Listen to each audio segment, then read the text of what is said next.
Hello and good evening, everyone. It is Friday, April 4th, 2025, and it is just about 6 p.m. here in Southern Illinois. You are listening to the Storm Predictor live in Franklin County, covering the severe weather coverage that we have anticipating for us. I feel like we're on day 105 of severe weather, but we are back at it once again. It looks like we had about a couple days off. I guess technically one day off, but kind of reflecting back to Wednesday night, it was quite a doozy for across the region, but multiple confirmed tornadoes across our region, and we're back at it again today with our overall, flash flooding being the main threat in our region, and right now a stormy part of St. Louis Metro on into the central part of the state. And I know we've had a ton of questions so far in regards to where exactly the severe weather is going to set up tonight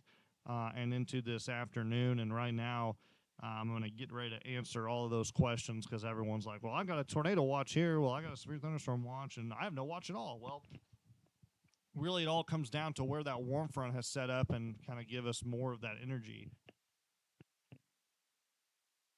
And right now, that warm front is literally just now crossing over or right over the Ohio River. So,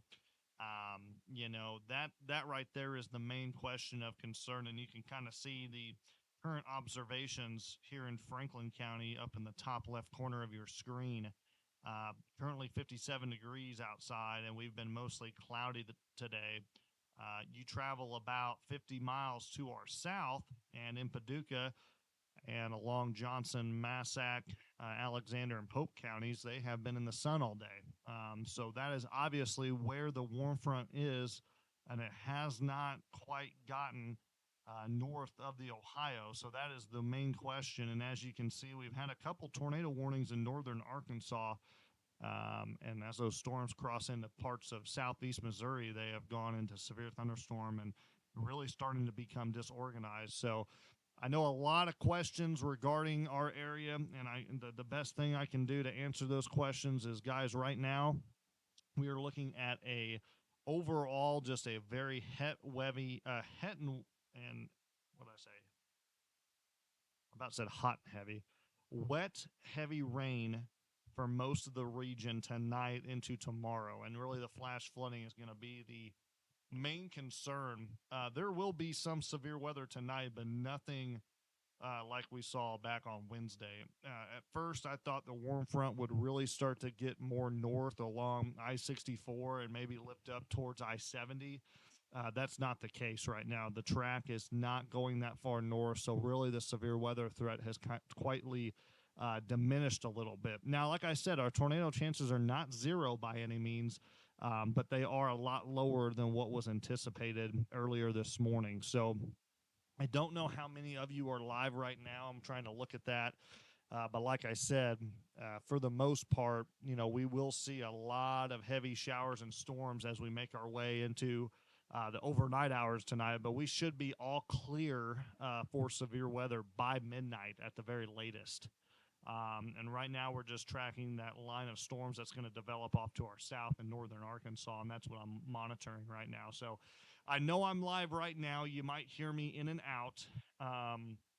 Like I said, I'm going to be kind of going back and forth and monitoring the best I can across the region on how we want to do things. But like I said, those of you with tons of questions and concerns for right now regarding that severe thunderstorm watch and tornado watch, like I said, that's going to be right where that warm front has set up. And we can kind of actually go over that real quick. Let me see if I can go over here and just draw one of my famous lines again. So we're going to switch over to Paducah radar because these are going to be those storms off to our south that I'm kind of keeping an eye on, and we'll kind of go back and look over everything. But these are the storms over here in parts of northern Arkansas and parts of SEMO right now that are starting to really come together. That warm front, like I said, is sitting right about, oh my goodness, apologize for some of my lines here, but our warm front is literally sitting probably right about here right now. So, like I said, it's going to continue to push off to the north, but it's moving fairly slow. So it might get up to around Route 13. And if it does, those of you in like Hardin, Pope, Pulaski, Alexandria, Johnson, Massac, uh, you guys would be my main concern for the overall high tornado threat, if we can even say it's high. It's nothing like we had the other night. But like I said, quick spin up, definitely not another question. Those of you north of Route 13, so like northern Jackson County, Franklin County, Hamilton County, White County, Jefferson, Perry, on into Randolph County, we're probably looking more about a dangerous wind, damaging wind threat as this line moves in. So regardless of if we don't see any severe weather, like I said, the main headline is going to be that flash flooding and dangerous travel conditions tonight into tomorrow. Additional rain is looking anywhere from 3 to 6 inches.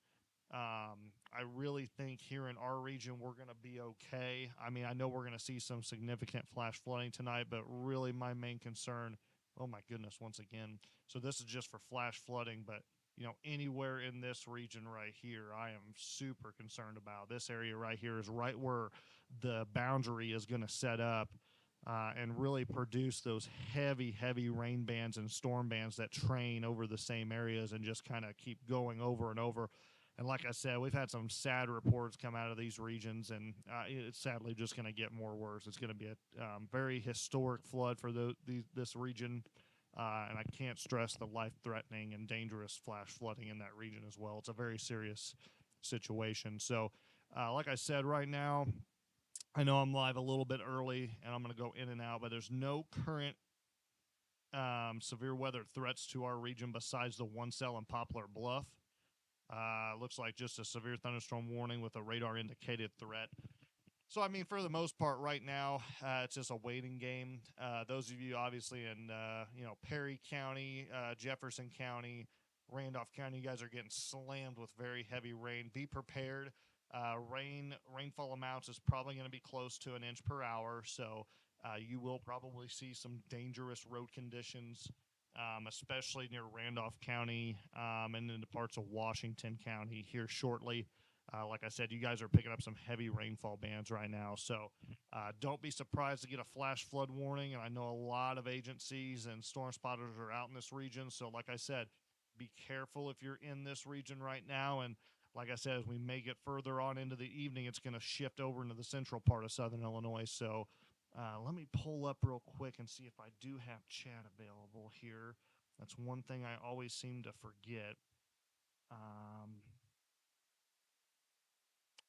Yes, I probably am pretty quiet because, like I said, I am on a different. I brought all my equipment home. So, like I said, typically I do this in a different environment.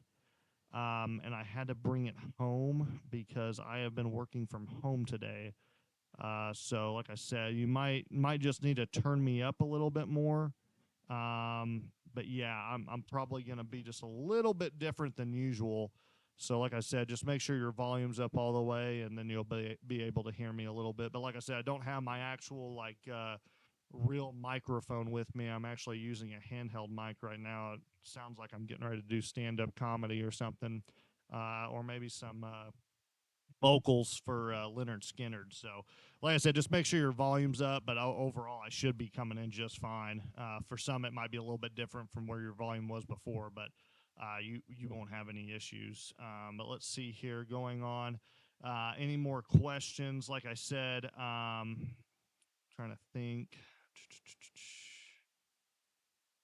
Like I said, I know there's a ton of questions around the area. Pretty much, if you live along Route 13 south of the Ohio River, that is going to be where you have those areas of concern for the highest threat of tornadoes and stuff. So, but like I said, it's not really a high threat by any means. It is a overall low threat. So this is not something that is going to be like the other night. So hopefully that kind of helps. Shania, you're good.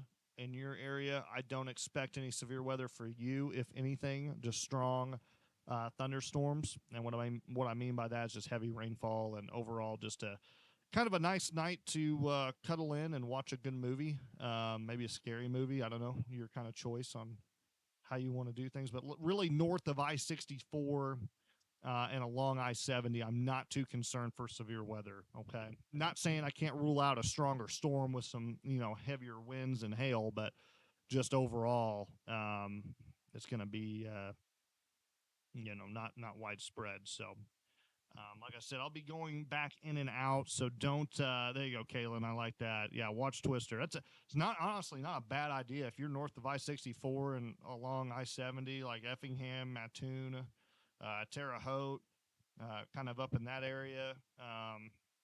Not a bad idea to watch Twister tonight. That'd be a fun movie to watch. Even the new movie Twisters, which I just heard there's a sequel coming out, so that's gonna be pretty cool. I was a really big fan of the new movie Twisters that came out with Glenn Powell, and I was really nervous. I really was, because Twisters, the movie Twister is just the OG. So obviously I didn't want them to ruin that. Yeah, so a lot of you might be coming in live. So I've had a ton of questions. Some areas have that tornado watch. Some areas have the severe thunderstorm watch. The main question that we've been looking at is where exactly is that warm front going to set up? So if you are south of the warm front, you're going to have the highest chances for tornadoes. And right now it is sitting literally just over the Ohio River. So it's going to obviously push north. But how much further north? And right now, my gut tells me, along with the National Weather Service and SPC, and that's why they went ahead and extended that, the warm front is only going to get to about Route 13. So those of you along Route 13 in southern Illinois, so like Carbondale, Murfreesboro, Marion, Johnson City, Harrisburg, those in Saline County, like I said, those are the areas that that warm front will kind of set up. And there is a possibility we could see a couple strong to severe storms. And like I said, overall, our chances for tornadoes are low. This is not going to be something like last night, or I'm sorry, like Wednesday night. But as you can see, just near Poplar Bluff, like I said, south of the warm front, you have cells that are starting to develop, and that's where we're getting that tornado threat. Okay, so these are going to lift with the warm front, and we're going to kind of ride this out. So those of you that are in the severe thunderstorm watch, I'm not saying your tornado threat is zero either, because you're still going to have chances. But like I said, the overall biggest threat for tornadoes will be around Route 13 and point south to the Ohio River right now. All severe weather should occur south of I-64. Everyone north of I-64, your chances are extremely low. So since we do have this tornado warning, let's go ahead and let's check on it. So this is going to be for Poplar Bluff. And I tell you what, folks, parts of southeast Missouri have just been obliterated with these storms really the last 30 days. I feel like we've just had nonstop issues, and right there, really good. And something you kind of talk about a lot of times too is warm fronts typically do have a lot of tornadoes from time to time. So this is going to be something we're going to continue to watch. So looks like just a radar indicated threat right now, but as you can see, just over Naylor, Missouri. I'll go ahead and pause this because there's a lot going on. We'll kind of zoom in a little bit here. You can kind of see those inbound winds and some outbound winds that are coming together right in here. And it's just kind of, you can see it's not really a whole bunch to look at, but it is a supercell thunderstorm. You can kind of see our hook echo right there and coming in.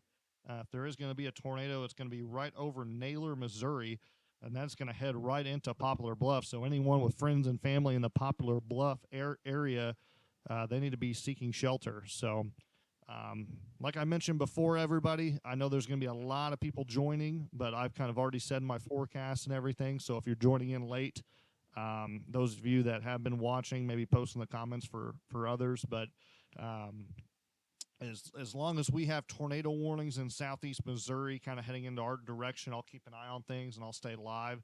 I'm going to stay live regardless, but I might just mute my mic and kind of continue to monitor things if we don't have anything major in our region. But like I said, a little bit of a different setup here. And for example, those of you that kind of know where I broadcast out of, I am in Franklin County, so I'm in the Christopher Benton area. And the top left corner of your screen, top left corner, you can see my current observations. That's from my weather station here in Christopher. And right now you can see we're at 57 degrees. We've been cloudy all day. 57 is not really going to do a whole bunch, okay? So that means we are we are north of the warm front. So that warm front has not quite gotten up to Franklin County, and I really don't anticipate it doing that. But how can we tell if that does happen? Well, we're all going to sit in here and watch, because if that temperature goes up to about 65 or warms up about 10 degrees, that means that warm front has pushed up north of Franklin County, and our chances for severe weather will increase a little bit. So, like I said, a lot of questions ongoing, and just like that, Dusty, great comment. It's only 58 degrees in Golconda. Exactly. The warm front has not made it into southern Illinois yet. It is still in southeast Missouri. So, like I said, just trying to help out everybody. A lot of people are kind of asking the same questions, and I wish I could answer each one, but I'm just kind of being repetitive, and I don't want to waste everybody's time. So let's get back. Like I said, very strong, heavy storms off to our north into parts of the southeast side of St. Louis, starting to move to Centralia, Effingham, Centralia, Vandalia, those areas. And we're going to continue to see these storms that develop in northeast Arkansas move up into the heart of southern Illinois, and that's what we're watching right now. So let's go ahead and dive back in. Those of you that are watching right now, I think I got about 230 of you. So, like I said, if this is your first time, welcome. My name is Luke Sager. I'm the storm predictor here in southern Illinois, giving you live coverage of the severe weather outbreak ongoing for this Friday, April 4th, 2025, and it is 6:09 p.m. here Central Daylight Time, and let's go ahead and get back into this storm that is going into Poplar Bluff, Missouri. Just a radar indicated threat. Let me see if I have anything from the National Weather Service here, and it doesn't look like we're seeing anything besides just that rotation on radar. And like I said, all of our ingredients are there for this area and areas that are south of the warm front, so we're going to keep an eye on that. But like I said, those of you that are north or along I-64, your severe weather threat will be much lower. Not zero by any means, but just sadly, that warm front's more than likely probably not going to get up to your neck of the woods.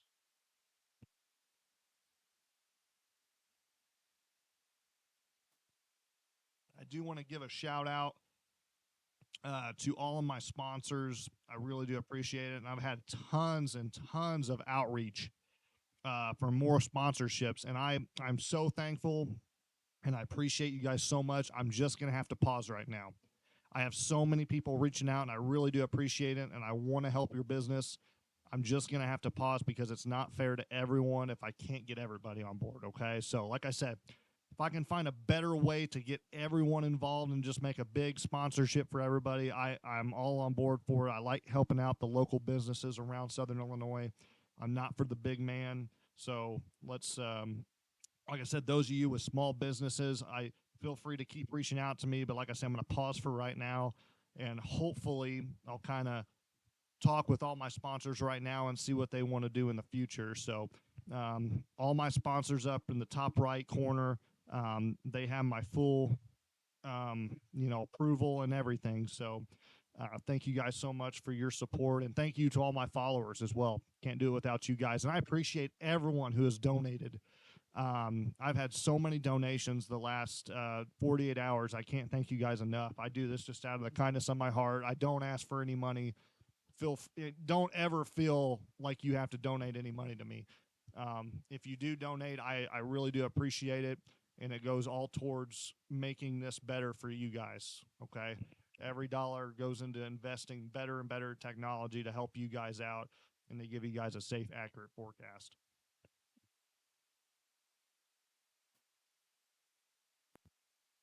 So a lot of people are saying they can't hear me, so you'll just have to turn up your volume a little bit. Now, I played this earlier, and I had a little test thing going, and that was because I have a little bit of a different setup today. So I brought all my stuff home with me, and I've been working on at-home office, because typically I do this from home, but with a family coming in and my daughter, our house is now shrunk into a very small house. So I'm working on building a barn and a big office space. It's just going to take some time. So just like I said, bear with me and everything else. But everything that I'm going through and on my end, mic-wise, it might be a little bit low, but overall, you should be able to hear me okay. Like I said, you'll just have to turn up your volume a little bit more. I don't know if there's anything else I can maybe do. Let me see here if maybe there's anything I can turn up wise. But like I said, those of you who have friends and family in Poplar Bluff area, make sure you're seeking shelter at this time. Pretty good rotation coming right up to the west side of that area. Yeah, I don't know if I can. If I can turn this up anymore. Like I said, I apologize if I'm a little bit not as loud as what I used to be, because like I said, I had to bring home a different microphone. I'm literally using a hand mic right now, so you just might have to turn up your volume all the way. Let me see if I can maybe go down here and work on something.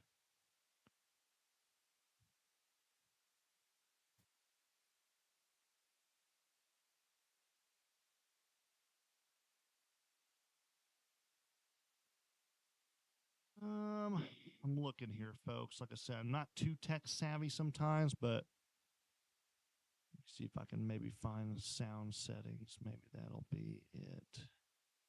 Let's look at sound settings here.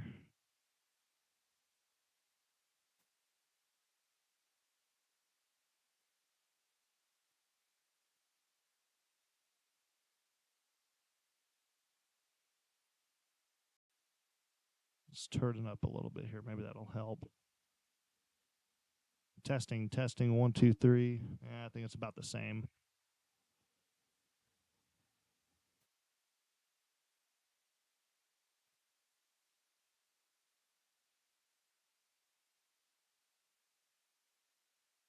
Oh. Well, didn't mean to do that. If you guys just heard that little tune there. Well, regardless, I think that's about as loud as I'm going to get it. So, like I said, I apologize if it sounds different, but we'll just have to go with it. Like I said, not everyone, everyone's going to have to turn their phone up or turn down, like I said. Anyway, let's get back to it.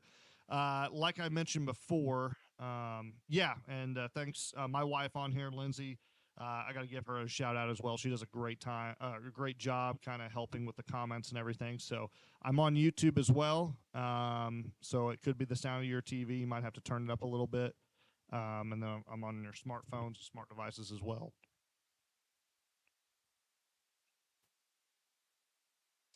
So it looks like we do have a funnel that is being recorded or being reported.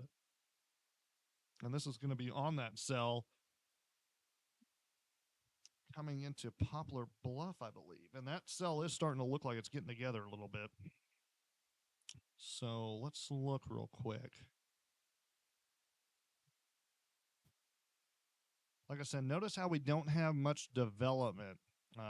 There's some down there in western Tennessee we'll have to keep an eye on. But like I said, right now, the main concern is going to be this Tornadic supercell just to the west of Poplar Bluff. And probably going to see a new tornado warning get issued on that. I'm going to kind of move over here a little bit. Kind of going to be going all over.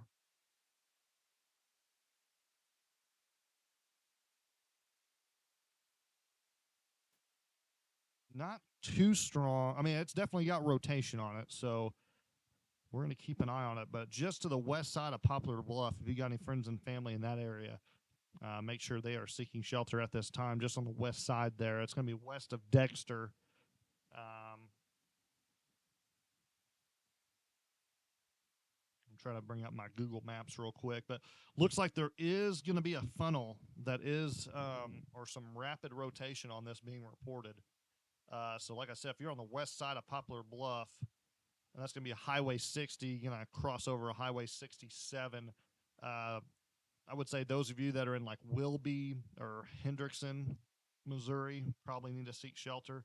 It's going to become really close I mean, really close to the way it's tightening up, but I'm going to say the west side of Poplar Bluff for sure, right where Highway 60 and Highway 67 there at the interchange. It's going to be close to the hospital there, too. The Regional Medical Center there in Poplar Bluff. That looks to take a direct hit. So hopefully all of them are taking shelter at this time. Really hoping so. Um,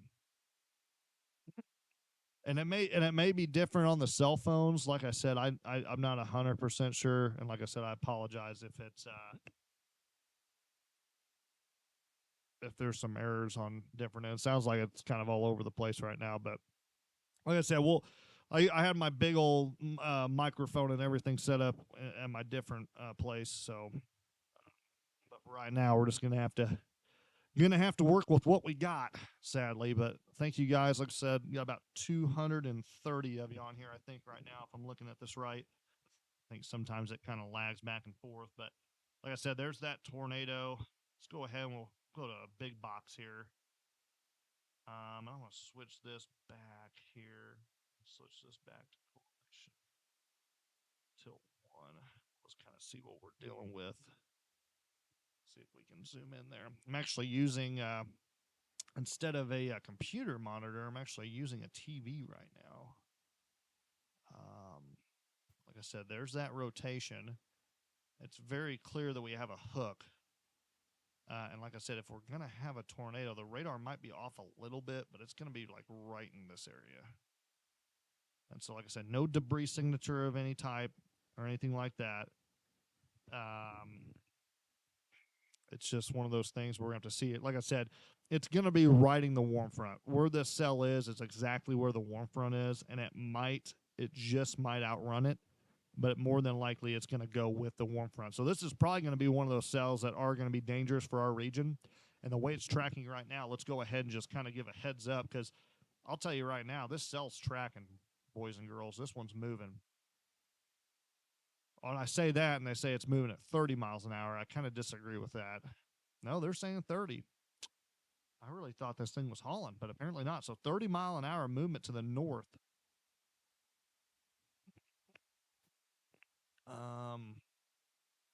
Wow. Okay. I truly thought that this thing was hauling, but it's not.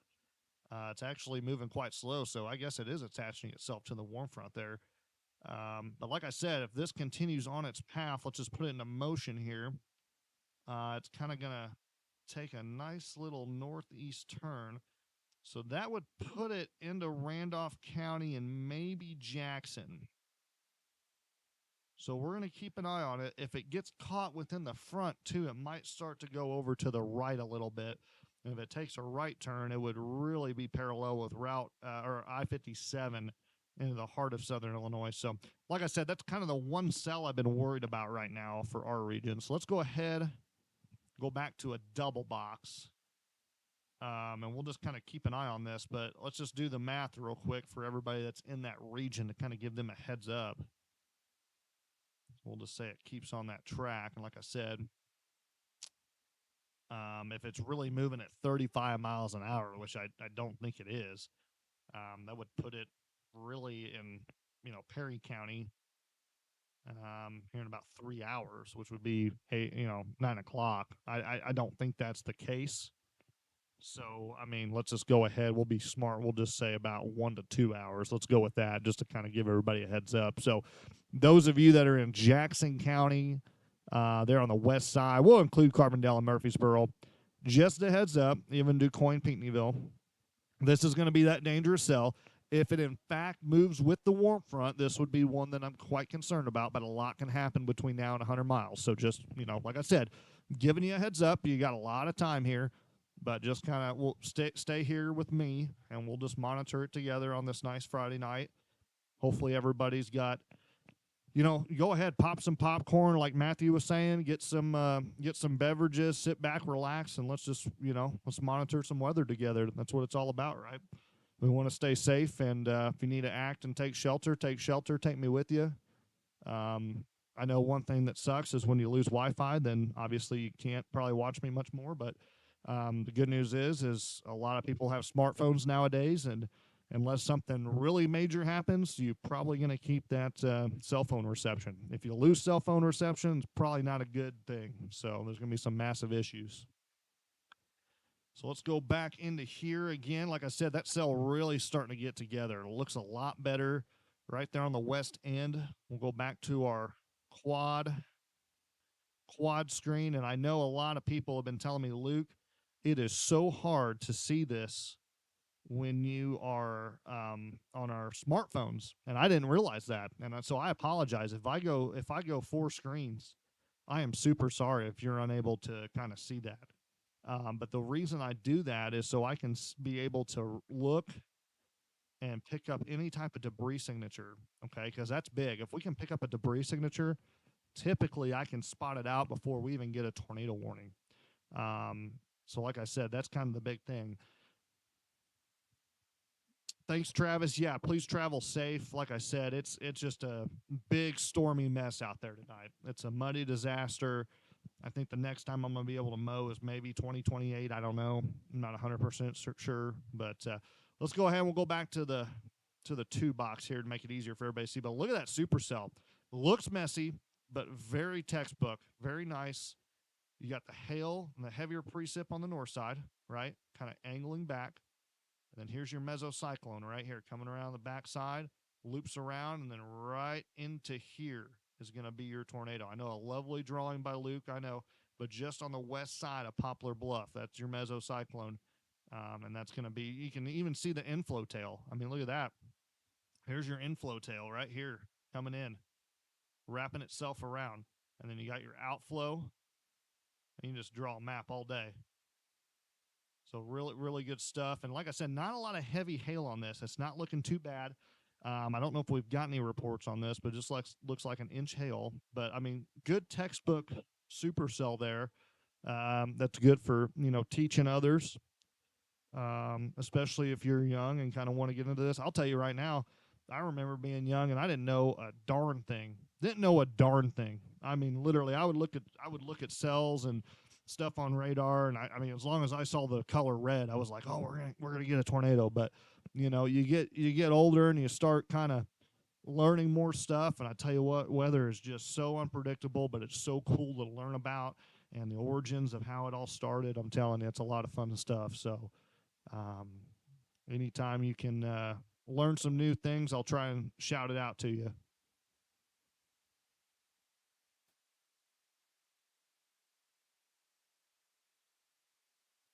Looking just right now at some more maybe reports or anything, and the last thing we got was that funnel cloud over Poplar Bluff near Menards. So I don't know where the Menards is there in Poplar Bluff, but that was where the last sighting of that, and looks like that was going to be from EMA there on the west side as it crosses over Highway 67 right now. So let me see real quick if we can see anything like that. Like I said, kind of just looking right now. It's definitely gotten its act together, but you can see with that inflow tail, a lot of precip is starting to get in that south side now, making this a more than likely a HP supercell, high precipitation. So that means that this tornado, if there is going to be one, is going to be rain wrapped, and our spotters in the field are not going to be able to confirm this. So let's go ahead. Looks like, well, regardless, it looks like we're having a lot of flash flood issues coming out of the St. Louis region this evening. So like I said, be very careful on any back roads and main highways if you're in St. Louis. And this is that same heavy rain that's coming into our region. So like I said, I'm going to look and see if I can find the Menards here on my Google Maps. I'm assuming it's on the west side here. I'm not familiar with Poplar Bluff, but I mean, I feel like I can find a Menards. So let's do Menards. Poplar Bluff. Yep, right there on the west side. So that's going to be right where I was talking about. That's going to be on the Route 6760 interchange there.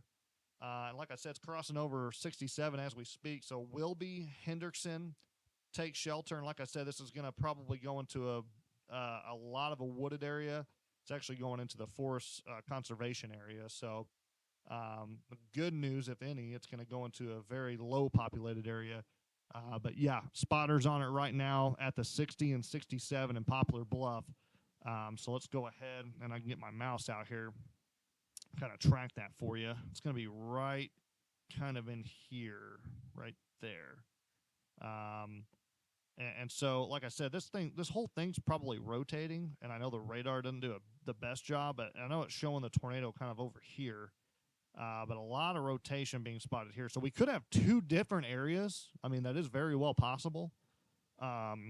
So just kind of a heads up, there could be another little spot crossing over 67. But like I said, this is going to go into a very low populated area. But those of you with maybe friends and family, anywhere north of Poplar Bluff, going to be on the east side of 67. Riding up north, it's going to go east of Greenville. But just heads up, if going into the west side of Puxico and stuff like that. So that's the report I got right now. Nothing.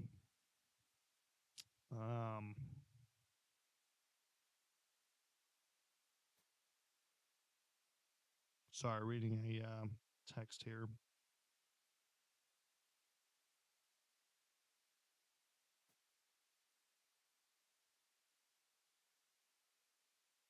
But once again, welcome.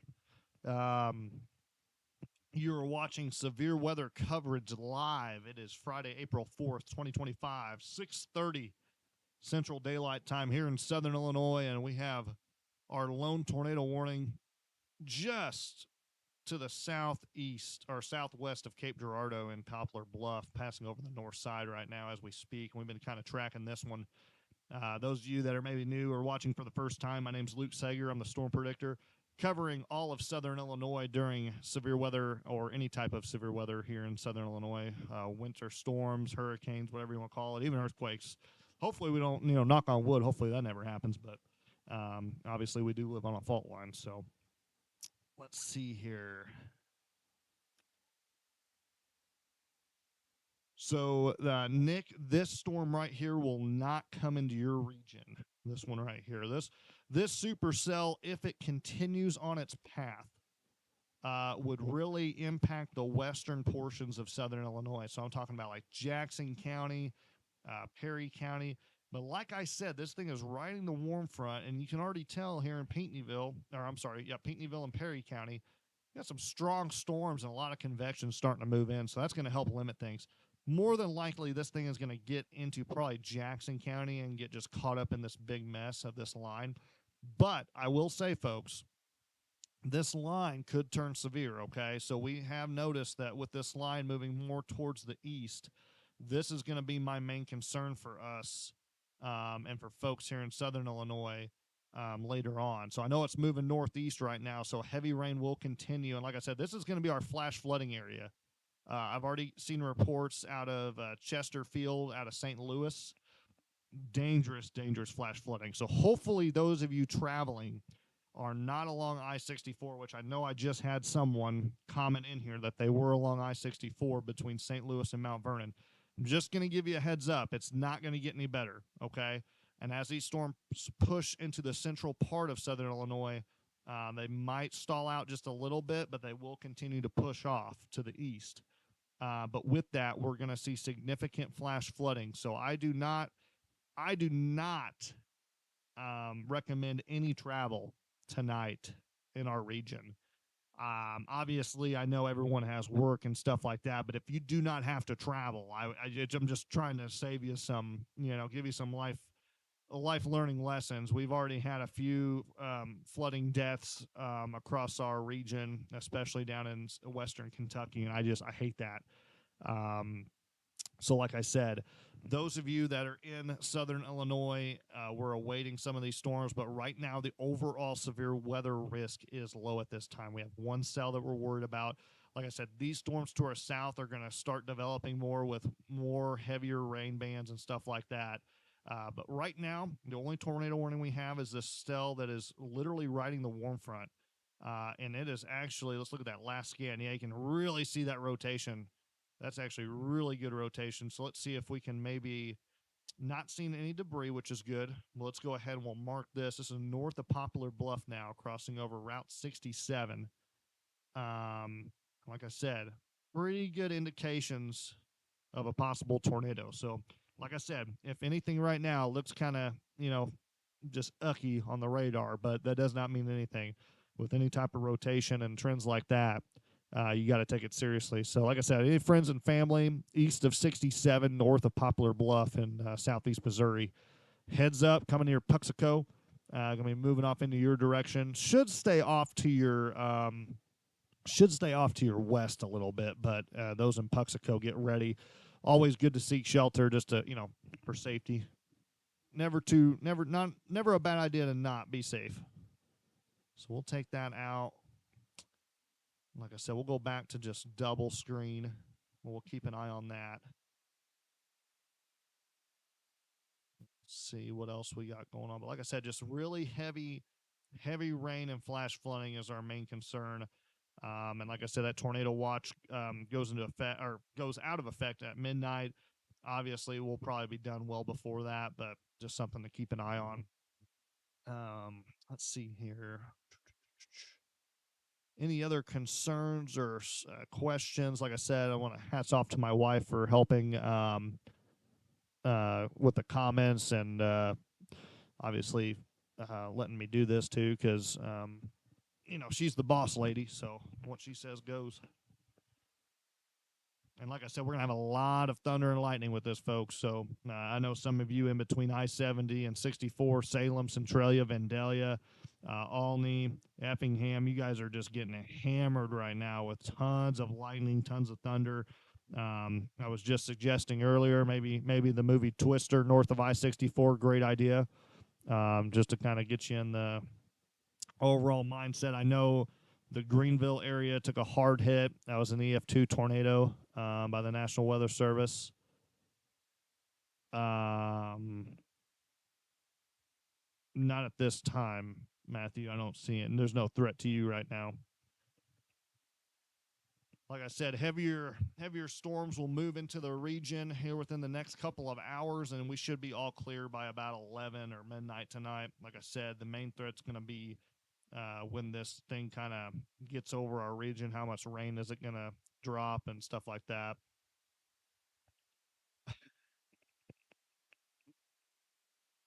And those of you that are along I-64 and point south to Route 13, we are in the severe thunderstorm watch, so lower chances of a tornado, but definitely not zero. Let's go ahead and let's take a look at this cell right here.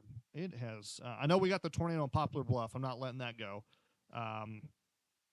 So if you're along or near Poplar Bluff, which actually this tornado just moved off to your north, almost has new circulation to the south, though. So that's interesting. So might have a new area of concern there, as we have maybe two different areas of concern. So one up here, it's almost two different supercells at this point. There's actually two areas of circulation. So those of you in Poplar Bluff, I would seek shelter again. You have two mesocyclones right now. You have one embedded in this one up here. It's going to be rain wrapped. This one just developed down here, also pushing some rotation over here. So we actually have three areas to look at right now. That's quite concerning. Let me see if we can pick up anything here. Yeah, nothing. That's too much junk. Not seeing a whole bunch there. So we'll back out of that for a second. Like I said, I wanted to take a little trip up here to the north into Randolph County. Redbud, this area is starting to kind of get going a little bit. So this cell has kind of started to gain some strength within the last couple of minutes. Like I said, this one's going to be north of the warm front, but you can actually see we've got some hail starting to develop just to the northeast of Redbud. Not seeing a whole bunch on the rotation. However, with the way it's kind of bowing out a little bit, could see some damaging winds coming into Stillville, Sparta. So heads up if you're in Perry County, because that is going to move up to your neck of the woods and obviously push off into the northern part of Franklin and Jefferson County. So we'll keep an eye on that. Hopefully containing areas of concern for rotation. But like I said, north of the warm front, so should be just a damaging wind threat. And we'll kind of go back here to this Poplar Bluff storm. Like I said, working with kind of homemade technology here right now.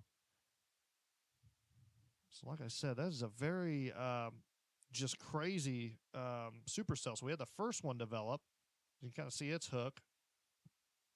So there's two supercells, so two areas. So right here, supercell 1. Kind of see that. Look at that beautiful 6. Oh my goodness. Someone screenshot that for me. That's a beautiful 6. And then you have your new supercell that just developed right in here. And that is another beautiful 6. My goodness.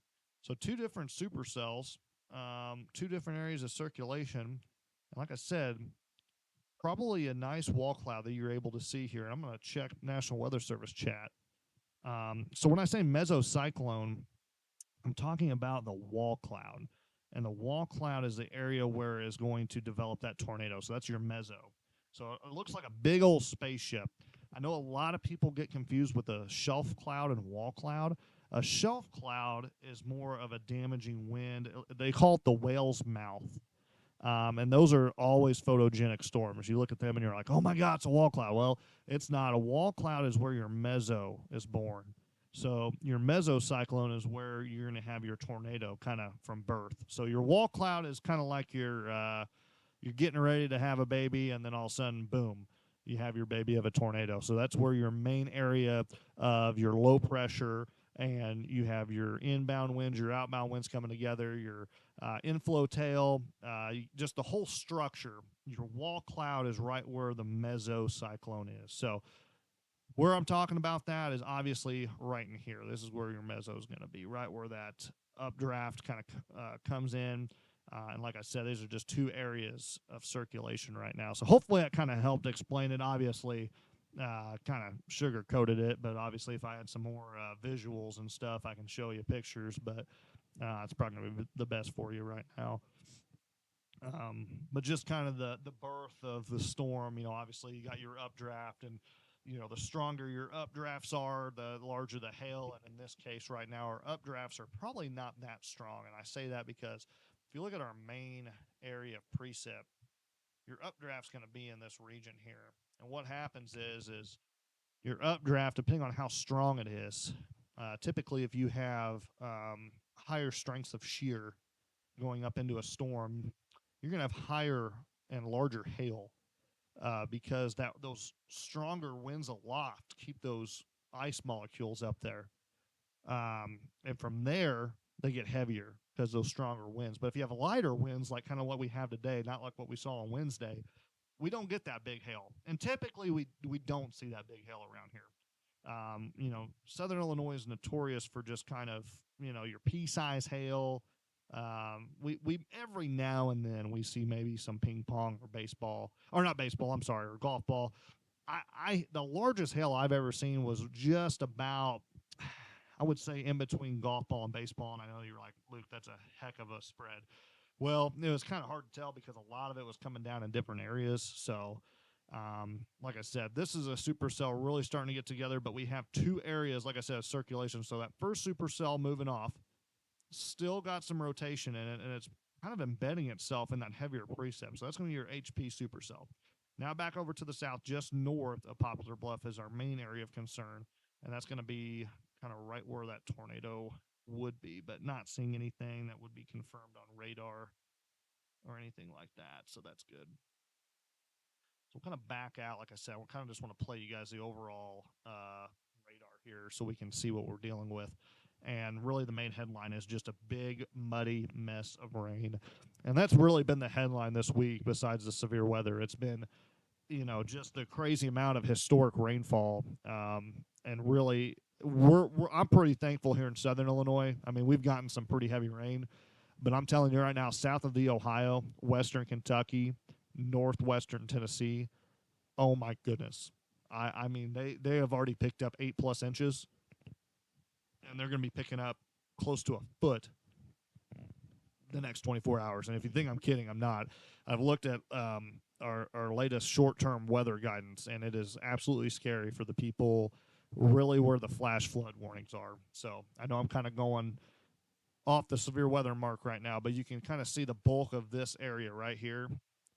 This area right here is going to get just hammered again. I know I just kind of broadened it out, but you can kind of see this area right here is in life-threatening, dangerous conditions for flash flooding the next 24 hours. So, um, anyway, going back to it, we've had some just obviously you can obviously see all the flash flood warnings off to our west and southeast Missouri, northern Arkansas, and stuff like that.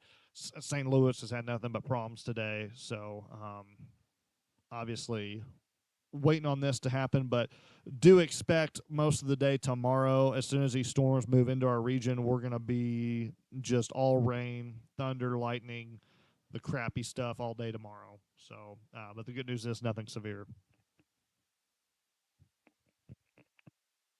Like I said, those of you joining, and I know I've had a lot of people saying I'm quiet tonight. Like I say, he's got to turn me up a little bit. I don't know if it's different devices or what's going on.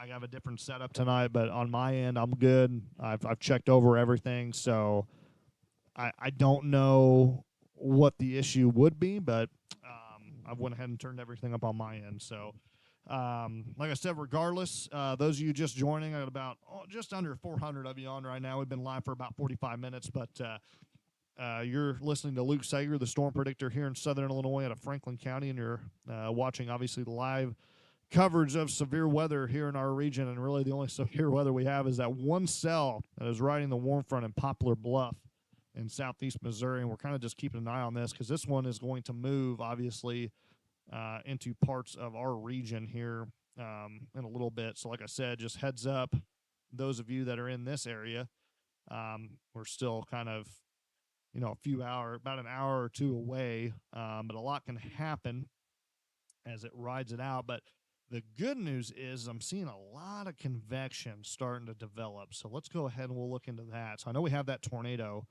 but look at all this right here down over here. So that's a good sign that the inflow from this might get cut off, and it's starting to move a little bit north of the warm front, because the warm front should be maybe right about there by now. I'm not 100%. I don't know. I had someone in here tell me Dongola was still at 58 degrees. I don't know if that person's still in here or not. But anyone that is along the Ohio River or in Alexander, Pope, Massac, or Johnson counties, let me know. Okay, 59. So warm front is still not in Illinois yet. It is still just kind of hovering over the Ohio River. So like I said, it's not getting that motion. So this storm right here should get above the warm front and die out. It should not be tornadic after it gets north of the Ohio. So we'll keep an eye on that. That's something to watch, obviously, but there we go again. Starting to see that rotation. It doesn't look like the National Weather Service will keep this tornado warning going, but let's go ahead and check just in case, because obviously if you're going to have communication with them, might as well use that. So, so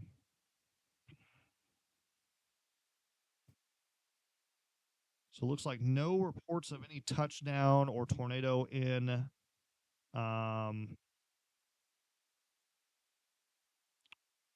and around Poplar Bluff, which is good. So just kind of looking. Like I said, no new warning or anything. And just to give you the difference, folks, real quick. So top left corner of your screen. Let's just go ahead and back up. We'll go one screen here real quick. So top right corner of your screen. I know it just started raining here. That kind of helps me out a little bit. Thank you, Tom, for that. I appreciate that. It's going to help a lot. So let's just give you an example. So here's Metropolis right here, right along the Ohio River. Here's where my weather station is, right over here on the west side. Metropolis is currently 70. What'd you say, 77, Tom? Let me look back here. 77 or 72. 72 in Metropolis right now. It is 57 So obviously the warm front is from here to here. It's somewhere along in here. And like I said, it should set up at the very end, right along Route 13, and not push really anywhere higher.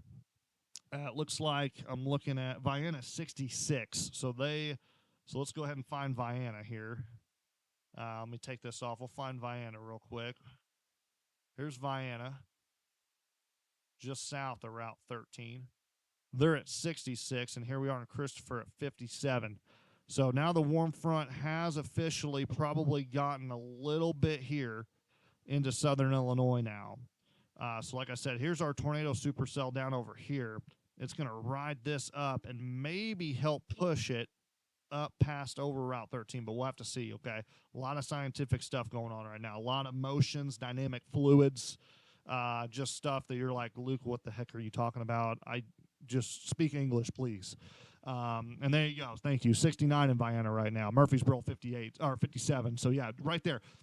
That's the cool part about the science of it. You can just with our visuals of our observations, we can pick out where the frontal boundaries are. Isn't that awesome? I mean, just cool. You don't even need data. All you got to do is just look at current observations and we can pick out and draw out. And that's how they used to do it. I mean, believe it or not, before all this technology we had, it was all handwritten. Can you believe that? So people would just communicate with each other by phone. Like, hey, what's your observations? Oh, it's, we got a pressure of, 29, 0.67, or, we got wind speeds coming out of the south, or we got wind speeds coming out of the northwest. What's going on? All that to draw up your dynamics of weather. So just kind of cool stuff. But like I said, here's the overall picture as we move along. That tornado warning is set to expire just to the north of Poplar Bluff. Like I said, I kind of expected it as it gets closer into our region. And it's got a ton of convection starting to develop to the south of it. So we'll see if the National Weather Service wants to continue it or not. But for right now, I don't see any concern. The one other concern I would have that's really entering our area would be like parts of Randolph County right now, so just north of Chester. Let's take an eye on it. So Sparta, you're probably going to see some pretty good size hail moving into your, I'd say good size, but probably some pea-size hail moving in. And you can kind of see just with the velocity signatures here, we're not looking for really any rotation.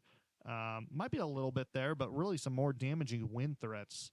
And that's going to be really in this area. So, you can kind of see the little kink there. We'll keep an eye on it, but I don't really think we have any type of environment where really a tornado would be possible.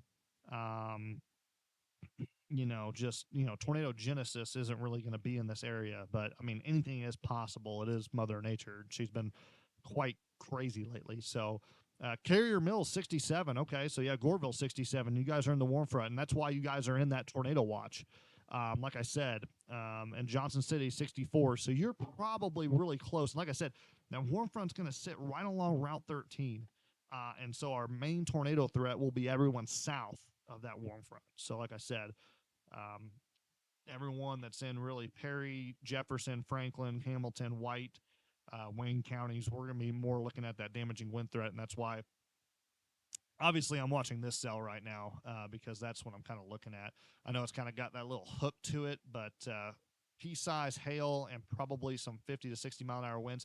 Honestly, a little bit surprised we haven't had anything from the National Weather Service come in, but let's go switch to our St. Louis radar. And that's probably why, not seeing a lot of hail in that. But my goodness, folks, look at the lightning. Let's just take a look at this lightning right here. Holy smokes. That is probably, I mean, I have a lightning detector, so I can actually have a pretty good idea once the storm comes in. But my goodness, that is a lot of lightning. So make sure, I mean, I know everyone's probably going to be inside, but don't be outside for these storms. And there you go. A new flash flood warning just issued for parts of Washington County, actually all of Washington, Randolph. Like I said, these storms are they're dropping an inch per hour rainfall rates right now, folks. So like I said, and that's a good example right there, Kinsey. So I don't know if, I think it's Riri, if I'm saying that right. 57 in Heron, 65 in Carterville. So like literally just that small of a difference is where that warm front is. The warm front hasn't quite got to Heron yet, but it's actually in Carterville. So just kind of a fun thing there. But yeah, the lightning, the show is going to be crazy tonight, guys. I mean, I cannot stress it enough how much lightning is embedded with all this stuff. So yeah, National Weather Service went ahead and canceled that tornado warning and went with a severe thunderstorm warning for that storm just to the north of Poplar Bluff. So that's good. Good news there. They did mark it with a tornado possible, but like I said, I'm in National Weather Service chat, and I'm not seeing anything that's quite concerning, and they have spotters on it. So um, let's talk about the flooding issue real quick, okay? So, like I said, I know the main headline for a lot of people is the severe weather. We have got to talk about this flash flooding. So here in the heart of southern Illinois, we're not going to see a whole bunch. Obviously tonight, yes, and into tomorrow. But I'm telling you guys right now, the headline that you are going to see, and I'm just telling you this after Sunday, is going to be right in this area right here, south of the Ohio. That's a horrible circle. Once again, I apologize. I'm not an artist. But this area right here, I'm very concerned about. There is going to be a chance where this area could see once again anywhere from an additional 6 to 12 inches. They've already picked up over 10 inches of rainfall in some of these areas. So, like I said, when I was talking about this, and a lot of people were like, Luke, 20 inches of rain, are you nuts? Some areas locally with those storms, the way they train over and go over and over the same areas, that can happen. So it's not crazy to think of, but it is rare. So historic rainfall and dangerous, life-threatening flash flooding will continue. Here's a pretty good little cell off to the west of Jonesboro, Arkansas. And I tell you what, thoughts and prayers to the entire state of of Arkansas. They have just been hammered. I don't know how the heck they're doing it. There has just been crazy amount of tornadoes. Let's go ahead and just look at this real quick since we're on here. Just kind of taking a look. Just a cute little cell. Sometimes that's all it takes. See here. Get some rotation going maybe. Yeah, just a nice little supercell.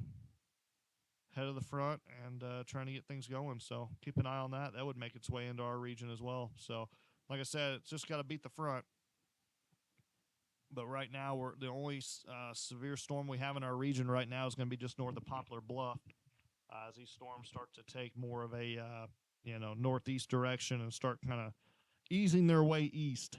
Let me go back here, make sure everybody can see cities and stuff. So I'll keep that in motion and everything.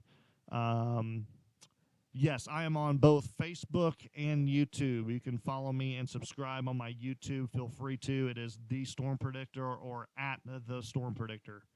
I believe it is at The Storm Predictor. I think before it was just Storm Predictor, but I got it all changed now. So I try to keep everything pretty simple for everybody. I hate when you can't find something. You got to like type in like 8 different things. But hopefully everyone's at home tonight, taking it easy, relaxing, and I'll be keeping you company here on the storm predictor here as we go, continuing our live feed of severe weather, flash flooding, the whole 9 yards of weather, as we have a nice roar of thunder here in Franklin County as these storms push closer to our region.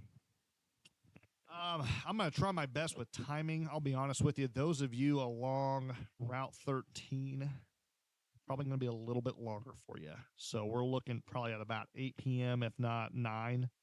For those of you that are in like Hardin, Pope Pulaski, Massac, Saline, it's going to be a little bit longer. So just kind of keep it here, and just we'll keep monitoring stuff. The good news is one of the main things were, and I'll be honest with you, the reason that tornado watch was issued is, believe it or not, it was not for this line of storms.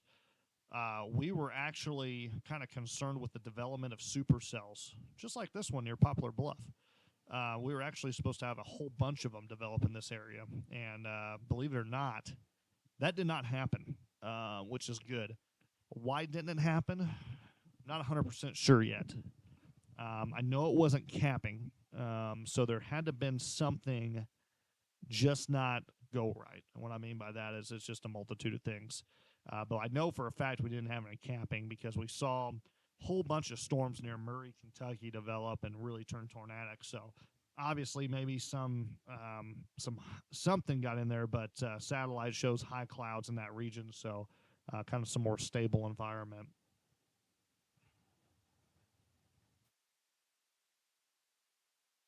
But like I said here, we're just been on the air for about actually right at an hour.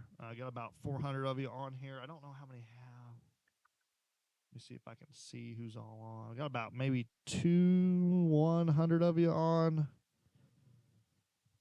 I guess about 150 on YouTube. We got to pump up them numbers. Those are rookie numbers, folks. Update on dry road. Dry road is gone. I just checked earlier, and there's nothing left. We had to get the boat out. We can't find the road. So if anyone can find dry road, please let us know. It's going to be on the south side or the west side of Franklin County. We cannot find the road. So if anyone can find it, that'd be great. Thanks, Hannah, for that question. But like I said, I don't even know if you can. Maybe I can make this happen. Maybe not. I don't know if I want to. Let me see here if I can maybe make this happen. Yep, I don't have. I was going to say, I do have a webcam, but I don't think you guys want to see a fat meteorologist. That's not really attractive for a Friday night. So we'll just keep that off. Like I said, you can see me in my live feeds when I have my face, but I'm just gonna kind of keep it here, I guess. So, like I said, those of you in Williamson County, obviously those in Perry right now. Let's go back. Let's just zoom in real quick to those of you in Perry County, because this is a nasty looking storm, and it's really starting to kind of hook a little bit, which is just kind of weird to me. So let's go back over here and just take a look at it. And so, yeah, this is just going to be a damaging wind threat. There's your damaging winds. I'm very confused. I don't know if we have anybody out near like Cutler, but coming into like Peatneyville, even into Washington County, heads up Nashville, you guys are going to get some nasty winds out of this. So probably anywhere from 40 to 50 right now, and that's maybe why they don't have the warning yet. But this would look to impact possibly the DuQuoin area as well. So let's just go ahead and we'll kind of look at this. What's taking more of a north turn, but right there, I would say it's probably going to clip DuQuoin. If anything, at least you will get the outflow boundary of this. But heads up, those of you in central northern part of Jefferson County, so that would be like Waltonville, Woodlawn, heads up, because this is going to be that cell. Like I said, nothing tornadic, which is good. It's north of the warm front, but look how nasty that looks just on our radar. And we can actually go back, and I'll go out of St. Louis here. Sorry about that. That's actually the St. Louis airport. Yeah, I'm really surprised they don't have a warning on this yet. I think National Weather Service in Paducah may look to put a warning on it. If it was up to me, I would be putting a severe thunderstorm warning on it. And the only reason why is for damaging winds, maybe about 60 miles an hour. So,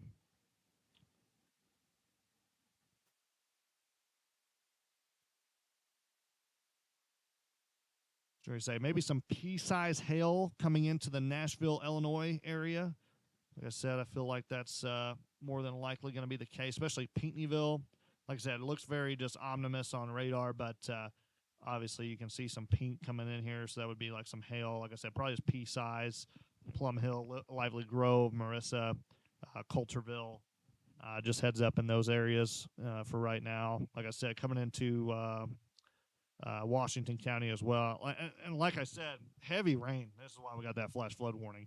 And let's just go ahead. Tell you what, we'll instead of the velocity, let's just do rain real quick. So we'll do accumulate. Yeah, look at that, folks. So let's just look real quick. So this is just active rainfall that's actually falling right now. So yeah, almost an inch and a half per hour, just almost 2 inches per hour, just to the east of Redbud. So that would be that heavy cell, and that's going to cause some flash flooding very quickly, just because we're already pretty saturated for the area from our last storms. So we'll go ahead. Let's go do storm total real quick. So obviously in this area near Redbud, almost 5 inches of rain. You can kind of see our hole real quick there in the main part of the area. So like I said, those of you in Benton, just picking up around 2 inches. Those of us here on the west side, we're closer to about 3, I think, in those areas. Let me see here. Like I said, this is all just radar data, so obviously it's not spot on. But just look at those totals over here. I mean, like I said, 9 inches, 10 inches already, and there's still 6 to 12 possibly coming. I mean, just horrible, horrible, life threatening, especially near Murray, Kentucky, Mayfield. Like, just very concerned for that area. So anyway, we'll go back to our velocity here. Kind of look at this storm. Like I said, looks very scary on radar, but it's obviously going to push off to the Nashville area, and it's just going to be a damaging wind threat. So Pinckneyville heads up, Nashville heads up. Like I said, nothing that's like, oh man, sound the alarm. Like I said, just be careful. Gonna be some pretty heavy storm, strong storm coming through. So let me take that off the screen there for you. But once again, thank you so much for all my sponsors and followers. I can't thank you enough. I got them playing in the upright corner there. So, um, yeah, if you guys have any questions or anything, all of them have my full full recommendation. All of them are great. Let's go ahead. Still 57. Let me see if I can refresh this real quick.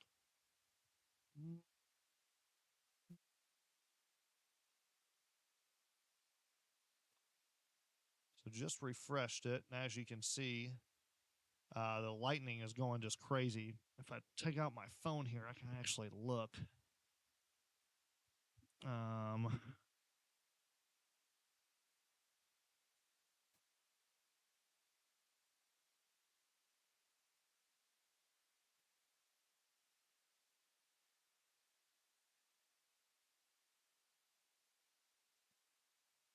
got a lot. Sorry, a lot of other people texting me right now. So just trying to.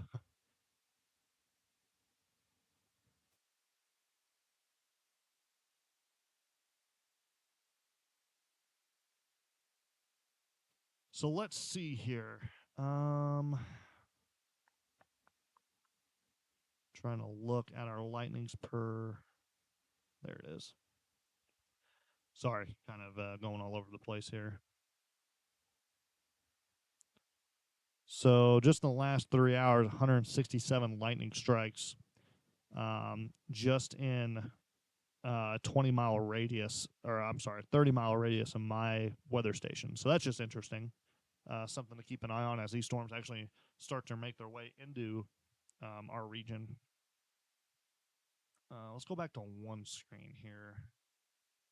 So new tornado warning in northern Arkansas. That's that storm we looked at earlier. And it's going to continue off. Like I said, those of you that do have any reports coming out of Washington County, Randolph, let me know. Let me know how that storm is. I said, yeah, it's like I said, Pamela, yeah, it's probably storming pretty good in Steelville. Let me know. Christy, yep. Mom lives in Pinckneyville. Like I said, it's nothing like severe or anything. I mean, I would probably put a severe thunderstorm warning on it, but coming into Nashville, you're probably going to hit pretty hard with some winds coming to Washington County. So just let me know how that goes. Let me see here if I can scroll back down.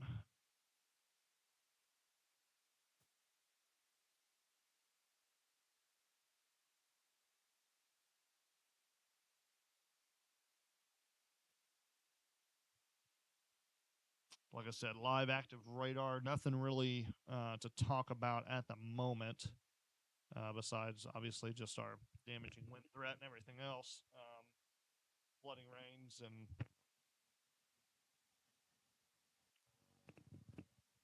whatnot. So, I mean, like I said, we got one severe storm coming into Cape Jackson, Missouri. That's going to push off into Jackson County and Hardin. So just heads up, or I'm sorry, I think that's Polk County, might be Hardin. Either way, heads up if you're in those areas.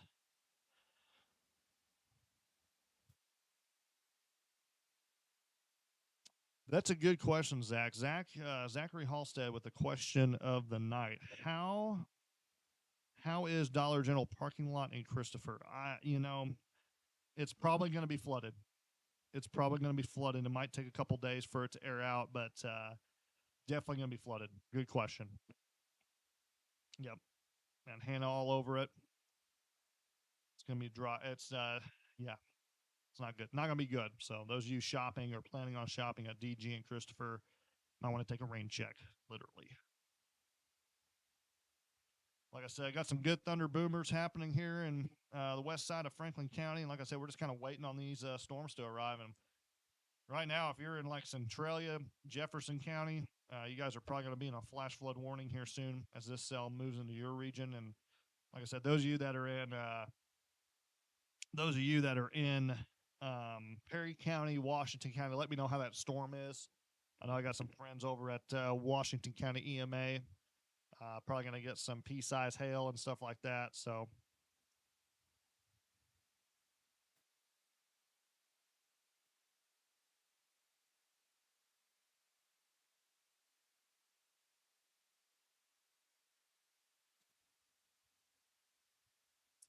sorry, just kind of catching up here on some stuff.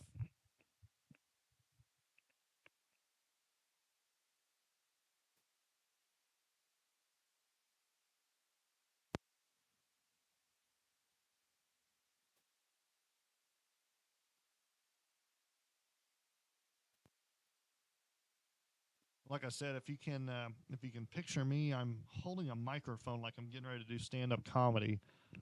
Typically, I have my full professional like audio system and everything, but didn't have that tonight. So obviously, good question by Hayden. Those of you just joining, so the tornado threat is low. It's obviously not zero, but like I have told everyone before, the warm front is setting up right along Route 13 in southern Illinois. So those of you that are south of that are going to have the higher tornado probability, but it's not like extreme or like holy crap, we need to live in the basement. It's just something we're going to have to monitor. Like I said, right now, a lot of convection getting in these storms and really weakening for the most part. So like I said, nothing that I'm like, this is not turning into a Wednesday thing or anything like that. So that's good. This morning, if you would have asked me, I was like, kind of not looking the best. I was a little nervous. Now I'm like, okay, we should be all right. So, and this is all going to start to shift to the east as well. So I know right now, like I said, it's moving in northeast direction. It's going to start slowly moving to the east, and like I said, that's why I'm concerned for a lot of these areas that are going to be getting a lot of these storms with that heavy rain. So there's going to be a lot of flash flooding, a lot of lightning, a lot of heavy rain, and that's really the main headline right now. So just as I say that, we have a new tornado warning that's going to be coming into Jackson and just to the north of Cape Girardeau. So let's go ahead and let's go right to it. See what we can find out here. So let's go ahead and we'll go to double box. And we'll go. This one did have the history of at least having some pretty good rotation. Never had a tornado, but definitely recycling, getting a little bit more back together now. So if we do have a tornado,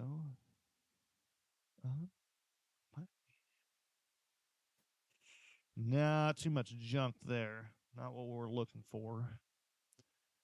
Let's go back to double. Back up just a little bit. So you can see Cape Girardeau, Jackson, Missouri. Here's I-55 going down through Scott City, I-57 to Dexter. And we'll just look here, and obviously there's our rotation right there as it's starting to really tighten up again. So I think this is going to be radar indicated, which it is, but let's go ahead. So looks like it was just 7 miles west of Advance, Missouri, moving northeast at 40 miles an hour. So not only do we have tornado possible, but if you look right here, folks, I never liked seeing that. Oh, it disappeared. It said baseball-size hail also possible. So if you're in, Zalma got hit by that tornado the other day. If you're in Zalma, they're probably getting baseball-size hail right now. That is not good. And they just had that tornado. This is right where the Cape Girardeau tornado started and may even cross over the same exact track. So what are the odds of that? That is crazy.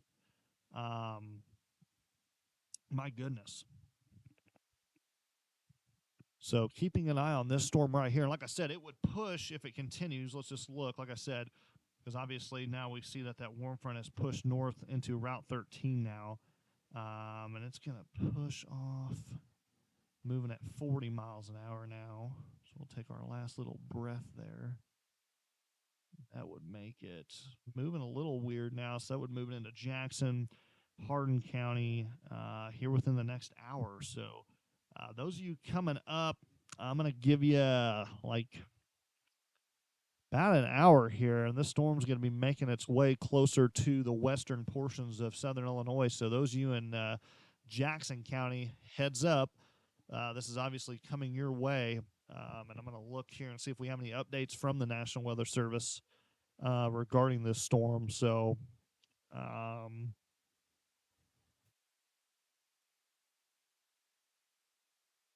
was going to say the kind of really worried about Zalma, Missouri right now. They're saying baseball size hail for sure falling down. So that's scary. That's not typical for our region at all.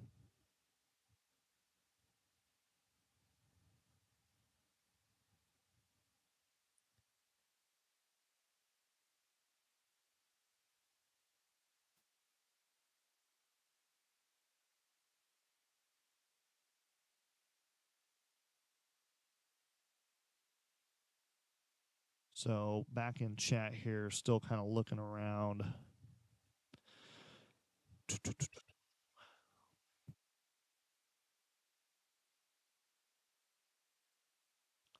So like I said, that rotation really starting to get together.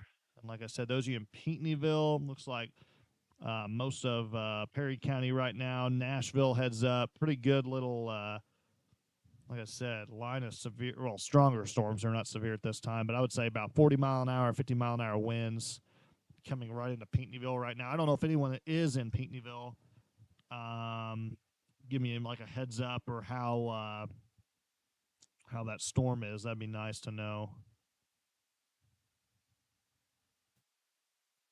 But right now, just kind of watching this tornado warning storm just to the southwest of Cape Girardeau, Missouri, as this would push into parts of Jackson County if it would continue on its path into the heartland of southern Illinois. So, um, yes, probably Kayla, probably is very dark in Pinckneyville. Like I said, you got a strong storm moving your way. Nothing tornadic, nothing majorly severe at this time. Just monitoring it with heavy rain and some possible pea-sized hail. That pea-sized hail will move into the northern part of Perry and Washington County, so Nashville, Illinois area, pea-sized hail and some maybe 50 to maybe a 60 mile an hour wind gust. Not 100% sure. We'll see what someone lets me know. Like I said, I'm just going off radar data right now. So, yeah. So, like I said, just maybe some 40 to 50 mile an hour wind gusts coming in through Pinckneyville, heavy rainfall, stuff like that. And right now, monitoring this, we do have a rotation and a possible funnel cloud on this one. We actually do have a spotter that is confirming a funnel cloud near Highway C west of Advance, Missouri. So that's going to be on that cell just to the southeast of Cape Girardeau. That's going to, like I said, we're keeping an eye on that one right now. That one is the one that is concerning.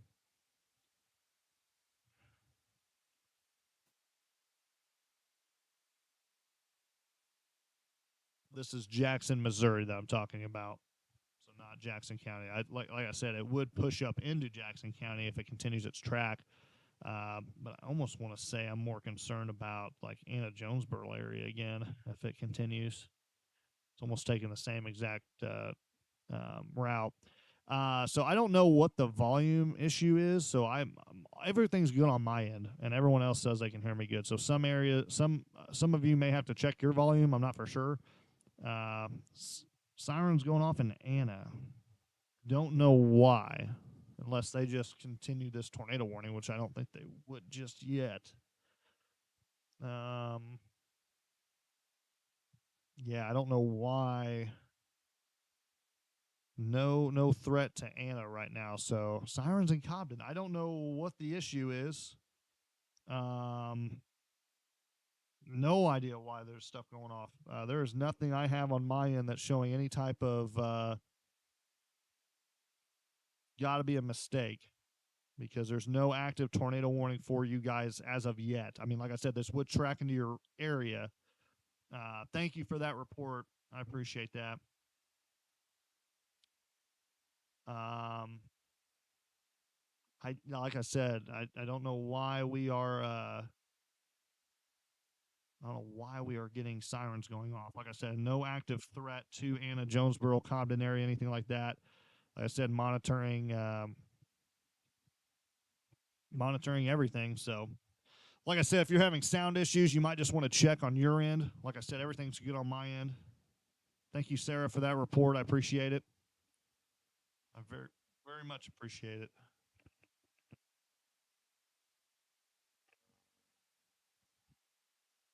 Let's see here.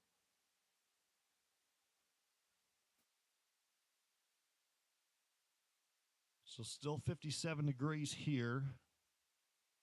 And we are monitoring once again 7:17 p.m. Friday, April 4th, 2025. 4/4/25, and we are monitoring live severe weather coverage here in the heartland of southern Illinois in the central part, looking down currently into just to the southwest of Jackson, Cape Girardeau, and Scott City, Missouri, as we have an active tornado warning right over the village or city of Advance. And I've actually been through there one time during a severe weather chase, small storm. Um, I hate to even pass this along. We have a flash flood emergency that just got issued for Carter County in southeastern Missouri. Emergency management is now reporting that water rescues are ongoing in the city of Van Buren. So this is now a very significant situation. So if you have anyone, friends and family, Carter County in southeastern Missouri, this is a flash flood emergency, the um, highest flash flood emergency. I mean, obviously you can have. It's not good, but water rescues ongoing in Van Buren, Missouri right now. So, like I said, we've talked about this, folks. This has been something that's been going on. We've been trying to push out the message as hard as we can. We do have now a trained weather spotter tornado on the ground, route junction 91 in advance. So let's go ahead. And let's box this up here. See if we can see anything. I'm not seeing any debris on signature right now, but that's going to be right there off Highway Junction 91. Tornado on the ground, and we are more than likely going to have another confirmed tornado just to the southwest of the Cape Girardeau metro area. So this is going to be something that is very dangerous right now. So since we already have this kind of confirmed by spotters, we really don't need the correlation coefficient. So we're going to back out real quick, just kind of look at this thing. So obviously there's your debris signature. You can kind of see that black hole right there. Not good. So that's going to be going over Highway Junction 91 and just to the northwest of Advance, Missouri. And if we put this thing in motion, and that is just a absolutely beautiful supercell, folks. Look at that. Look at your little hook echo right here, and there you go. There's your debris signature right there. And that is just very, very textbook. So, scary situation right now. Obviously, those of you that are in that area or have friends and family in that area, that is really starting to come together. That's going to be a PDS, particularly dangerous situation now. We're going to have that upgraded by the National Weather Service any second. As we just got confirmation of this tornado that's on the ground now. Like I said, Highway Junction 91, Advance, Missouri. Like I said, I don't know if anyone has friends or family in that area. I know that's not like an area I cover by any means, but just a heads up. And like I said, this one is going to be one that's going to track obviously very close to Cape Girardeau once again. I don't know if it's going to be close. It might go I would say if you're in Whitewater, Missouri, or if anyone has friends and family in that area, probably need to be getting ready to seek shelter. You got some time right now, but this is obviously a confirmed tornado now on the ground. We'll see if we got an upgrade here from the National Weather Service. Yep. So damaging tornado and a baseball size hail. So this is now confirmed tornado by a weather spotter. I don't know if they put the PDS on it, but I mean, I'm always one for PDS because I'm like, if it's on the ground, I mean, even if it is a small tornado, I mean, it's a dangerous situation regardless. I mean, whoever even if it's going, towards a small town or large town. It really doesn't matter. I mean, every life is precious, so we want to make sure we get that message out there to everybody. Let's see here. So, yeah, tornado warning continues here for just to the north of Advance, Missouri, heading towards Whitewater, Dutchtown, south of Jackson. And like I said, I do not understand why the sirens are going off in Cobden, Anna. There is no active threat as of right now. There's not even a tornado warning. There's nothing. So like I said, I don't know. Like I said, hopefully just to maybe get you prepared. That is not good, folks. That is not good, folks. That is a very large tornado on the ground. That is not good. So still no debris signature, which I am shocked. But that right there, very, very strong. Like I said, we already got a report of a tornado on the ground, but there it is right there. I mean, it's very strong, very, very known. It looks pretty messy on radar now, but it is pretty obvious at this time that there is a tornado on the ground. Like I said, it's probably passed over Junction 91 at this point. But if you have friends and family in that area, like I said, let me know, or at least give them a shout out because they need to be taking shelter ASAP.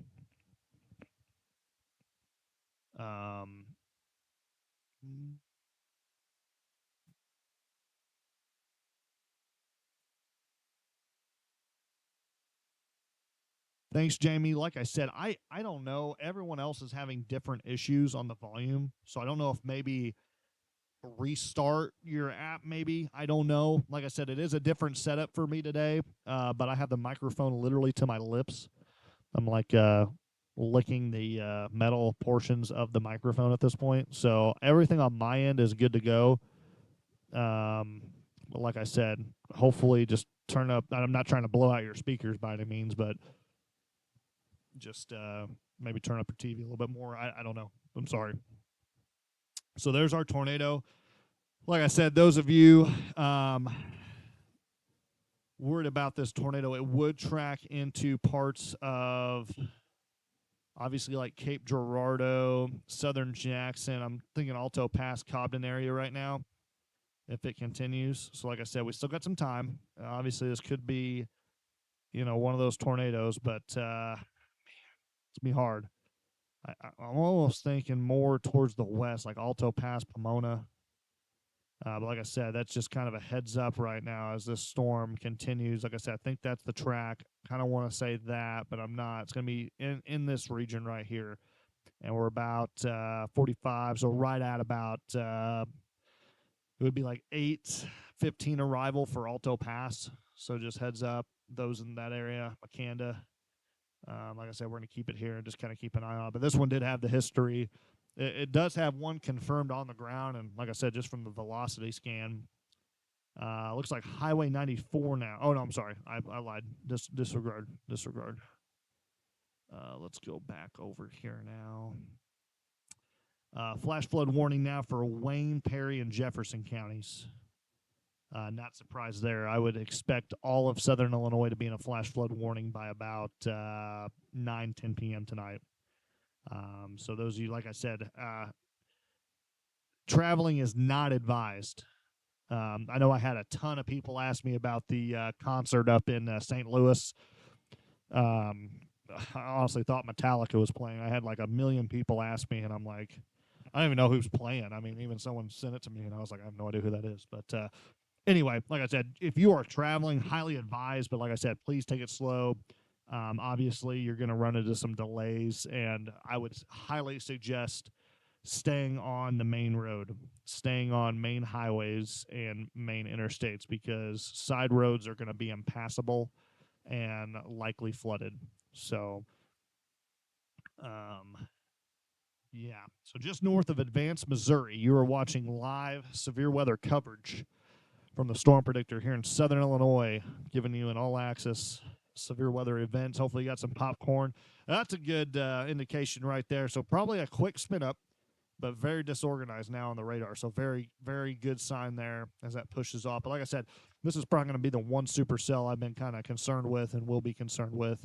But look at that. Look at Nashville, Illinois right now, just getting hammered with heavy rain. If those of you in Nashville I got a buddy Jake up there. Hopefully he's turning in, but if you're tuning in, Jake, you're probably getting hammered with very heavy rainfall right now. And like I said, that flash flood warning goes all the way up to even parts of Marion County, Salem, Carlisle, all the way up just to the. I think Vandalia. You can go ahead and include yourself in that. But heavy, heavy rainfall, folks. Definitely don't want to be out in the field in this one for sure. Like I said, those of you, I got about 300,000 people watching right now. So a lot of people from around the world tuning in. Obviously, this is a big deal. So let's just look at the full radar image here. I might honestly take off the flash flood warnings here soon just because they're taking up so much of the screen. But it just goes to show how big of an issue we have right now, flooding wise. But coming into Jefferson County, even southern Marion County, heads up. Very, very heavy rainfall rates coming. Yeah, there's like I said, we have a confirmed tornado just to the southwest of Cape Girardeau, and I'm keeping an eye on that right now. I'm waiting for more reports here. That last radar scan looked really good. My goodness. So we just got a report of an inch in the last 45 minutes. That's going to be in Fredericktown, Missouri. So you can just tell these rainfall rates are horrendous right now, just absolutely crazy. So we'll kind of zoom back in here to this Cape Girardeau cell. Like I said, it's the one that's really causing a lot of issues right now. But from the last few scans, a lot less threatening, which is good. It's what we want to see, but does not mean much. So let's go ahead and we'll pause it there. And like I said, maybe a little bit of recycling going on, but obviously if we're going to have our tornado, it's going to be right in here, folks. So right in here on that tail. So, yeah, nothing in DuQuoin. Like I was going to say, this is the only threat right now is currently in southeast Missouri, just the southwest of Cape Girardeau and Jackson, coming up on the I-55 corridor in Jackson and Cape. So we're keeping an eye on this. It's going to be going towards the Delta, Missouri area. So we're, like I said, just kind of overall looking at the full picture like we just did. The main headline is going to be dangerous flash flooding as we go on into tonight. And like I said, I got about almost got about 500,000 viewers right now live. So thank you guys so much for joining in across the nation right now, tuning into Southern Illinois. So there's our new radar update. We're going to wait for this next scan on our velocity signature here and see exactly what we're going. But, regardless if you get a severe storm or not, I'm telling you right now, the lightning, very, very dangerous lightning. So heads up, please be indoors for these storms no matter where you are. Let's go back over. I'm going to see if we got anything here. So this tornado obviously trying to recycle a little bit. Whitewater, Delta, Chaffee, Missouri need to be in your safe spot. So if you have any friends and family in that area, please let me know. You need to give them a call right now. So we got a spotter right now, Highway 25 northeast of Advance. The tornado has lifted. We did have debris, but it is recycling. So we saw that really tight rotation back in that first couple of scans. That's when we had that tornado. It then has now lifted, but obviously this tornado still capable. And like I said, that last scan right there is a pretty good one too. So might be seeing a little bit of a regen recycle here. So those of you coming up like Dutchtown, even Cape Girardeau, can't rule you out. I don't know. I mean, obviously with it having the history of producing a tornado, National Weather Service is keeping a very, very close eye on this. So, like I said, I'm right here. Yeah, one of the emergency managers there. I mean, Delta, they got hit hard, and it's coming right at them. So obviously, they need a big break there. No one in Delta. They just got hit by a big tornado. This actually the same exact track almost from Wednesday.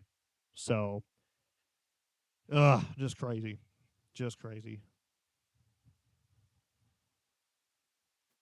Go back over here, make sure I'm not missing anything.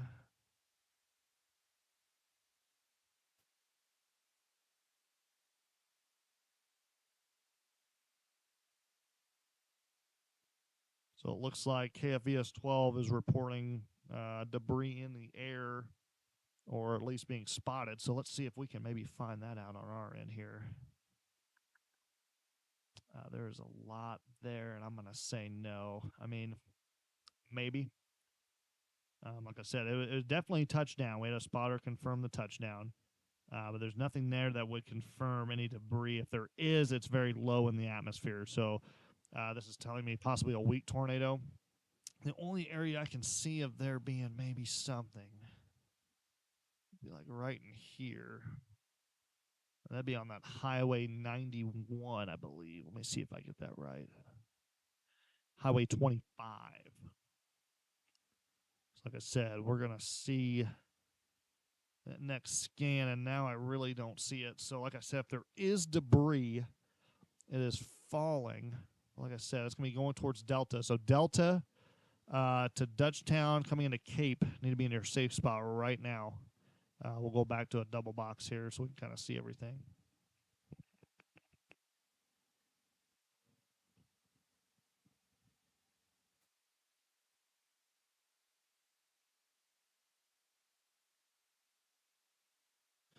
Looking across the region, like I said, obviously things really heavy rain. Look at that. Look how heavy that rain is in north of I-64 right now. Just kind of craziness. But like I said, anybody that's in the Nashville, Illinois area could give me like an update.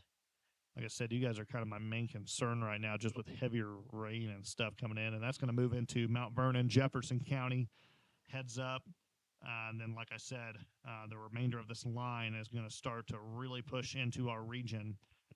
As you can see the backside here, let's go ahead and we'll circle this as we track this live tornado. But like I said, back over here, this is going to be the main portion of southern Illinois, the rest as it pushes through. So, yeah, we're in store for a pretty rough night just overall with heavy rainfall, but hopefully be able to call our all clear for severe weather threat here before midnight.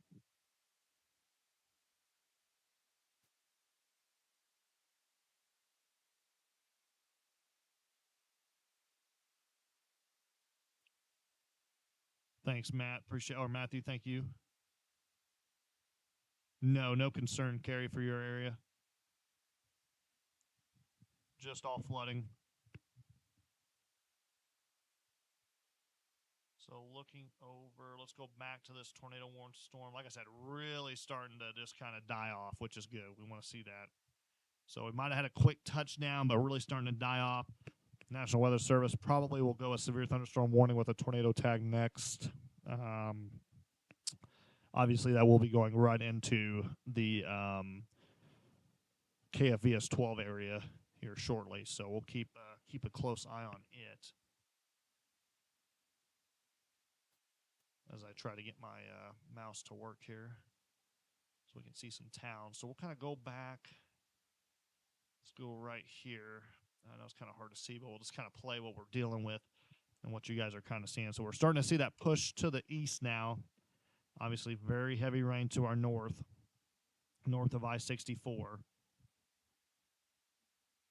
And like I said, a lot of you guys are asking questions about tornado threats and stuff like that. It's still very low. Okay, so I know those of you that are in the tornado watch and stuff, the warm front has lifted, and you can exactly see where the warm front is. It's probably about West Frankfort right now. Let me see if I have an update here. If we've warmed up at all. So we're still below the warm front here in Franklin County, at least where I'm at. But I would say, Heron, you're probably in the warm front now, and obviously you can see the area. But like I said, the tornado threat's overall low. Like, obviously it's not high or extreme or anything like we saw, but a couple tornadoes still not out of the question. But obviously you can see where the warm front is. So south of that line, it has the greatest chance for severe weather. If you're north of I-64, you're more than likely not going to see any severe weather, maybe some pea-size hail, gusty winds up to 40, 50 miles an hour, but just stronger storms and really heavy rain is going to be your main threat. So those of you that, like I said, are south of that line, you have a more, increased threat for severe weather. But overall, our tornado threat is low right now, folks. It's never zero. So obviously, like I said, we just had a quick spin up, but the tornado's already dissipated over Advanced Missouri as this one moves closer to the Cape Girardeau area. And we'll zoom back into that one here in a second, but kind of just wanted to give you guys an overall picture or grasp of the region right now. So a lot of lightning, a lot of rain, and that's really the main headline going into tonight. So let's go ahead. We'll back off my drawing. Those of you, like I said, in Jefferson County, heads up, strong storm coming your way. We're going to zoom back in here. Not that much, about right there. We'll stop play, kind of look. Just over Delta is going to be that rotation, starting to kind of recycle a little bit. So hopefully not seeing anything too major. I haven't seen any other reports. If anything, we've actually dropped a degree here in our neck of the woods.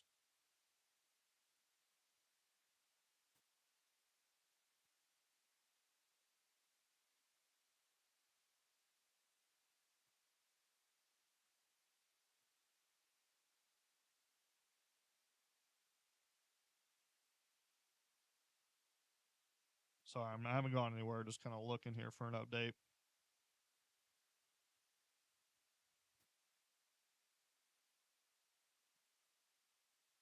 So I think that tornado warning is set to expire.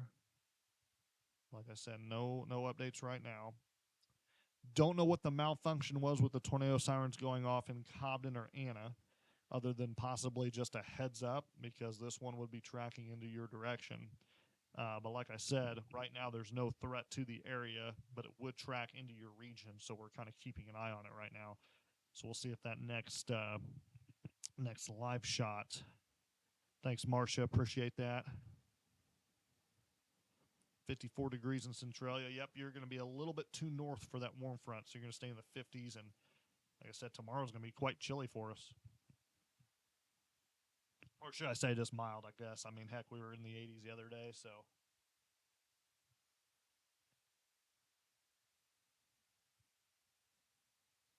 No problem, Dan. Thank you for following and your support. Like I said, I appreciate every single one of you that are on here following and everyone that's donated and everything. I really do appreciate that. Yep. Yeah, way ahead of the Weather Channel there, Donna. But yeah, appreciate it. 60 in Golconda, 67 in Creel. Yeah, you can definitely tell where that warm front is. You just step outside. Tornado definitely starting to maybe pick up a little bit, starting to recycle a little bit. So it definitely has dissipated, but has the potential to drop once again. And it's just going to be to the east of Allenville. So we're going to keep an eye on that. Let's back out just a little bit, like I said. This would be coming closer to the Anna Cobden area if it does continue. So, like I said, it's as the rain starts to come down here or wind, I'm not for sure. I believe it's rain. Yes, very strong wind and rain. It's going to be from that gust front. My goodness, big drops. Maybe a little bit of hail. Chelsea, no. Franklin County is not going to be clear for a while. Well, I say that. We're going to have to get through this back line over here. But as soon as we start getting precip, I'll be able to give us the all clear. So, like I said, right now, not a major threat to our region at all. Like I said, we're doing a lot better. It is past Delta. It's off to the north of Delta right now. So, Anna Jonesboro area, like I said, heads up. I am monitoring this tornadic supercell that is heading your direction, but it's got a long way to go. You got about 45 minutes. So just take a deep breath, and you can watch with me, and I'll keep you up to date and tell you if you need to take action for sure. And I think we just had a little bit of hail here at the headquarters, the Storm Predictor headquarters here. I could hear a little bit tinking off of our aluminum on top of the roof here. So that would have been from that storm that was in. Okay, so now, Anna Jonesboro, you are now currently in the tornado warning. So now tornado warning sirens should be going off for this area. So let's go ahead. Still a radar indicated threat, but this is going to be for Union, Alexander, Scott, in Cape Girardeau County, okay? So this would be going towards the Anna Jonesboro again. This is going to be the very similar track to what we saw on Wednesday, okay? So like I said, if you are in Anna or Jonesboro, you have time right now. Don't panic. But like I said, the tornado warning now for first time into Illinois is going to go for that area. So we do have that tornado warning now. It's a little bit unorganized, but like I said, just we're gonna monitor it, and I'll be able to give you the best coverage possible. I promise. So let me see if I can get this first tornado warning out here for the state of Illinois today.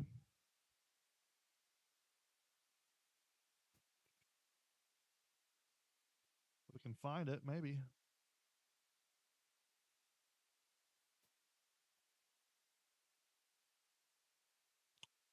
There it is. Okay. So like I said, watching that rotation just to the south of Dutchtown coming into Cape. So like I said, just take a deep breath, those of you that are in Anna Jonesboro, and we're going to get through this. Right now I'm going to watch it go through Cape. So if you are in Cape Girardeau or around Cape Girardeau, you need to be taking shelter, especially if you're around Dutchtown, Missouri. This is going to cross over I-55 and then go over the Mississippi River, and we're going to go from there.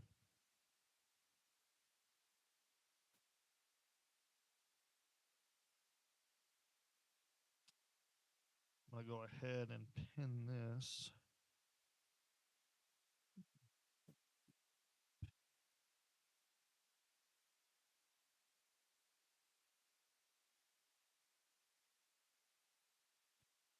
Hey, I'm still here, promise.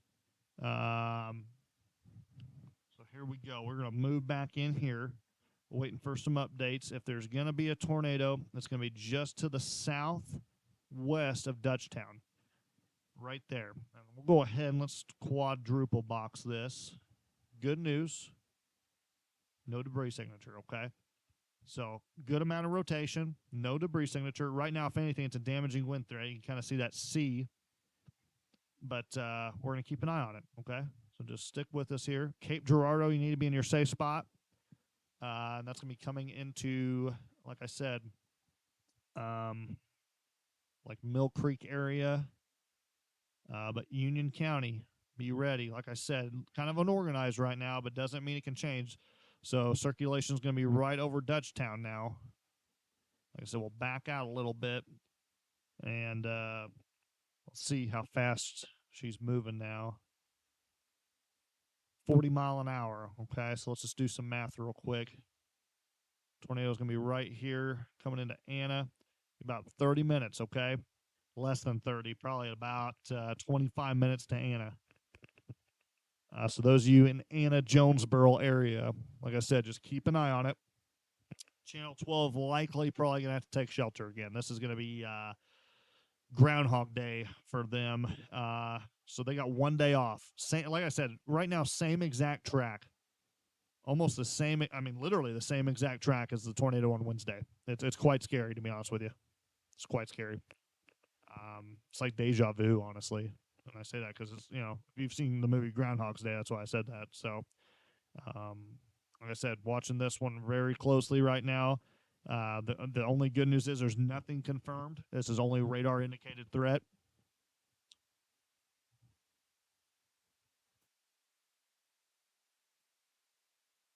And like I said, man, I tell you what, those of you along I-57 from Salem to Mount Vernon, you guys are getting hammered with heavy rain right now.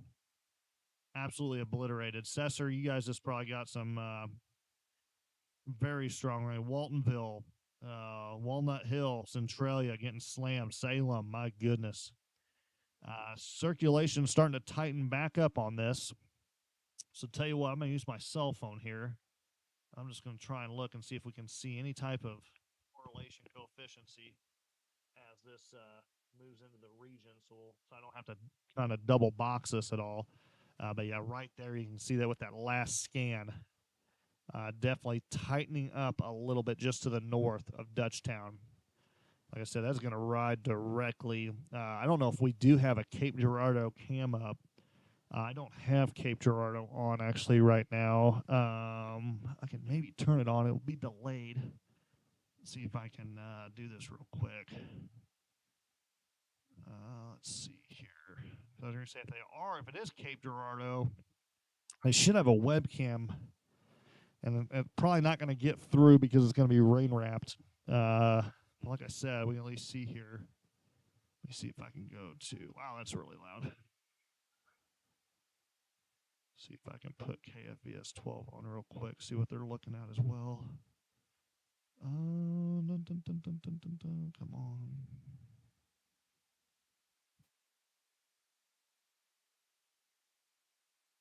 Let's see here, they should be.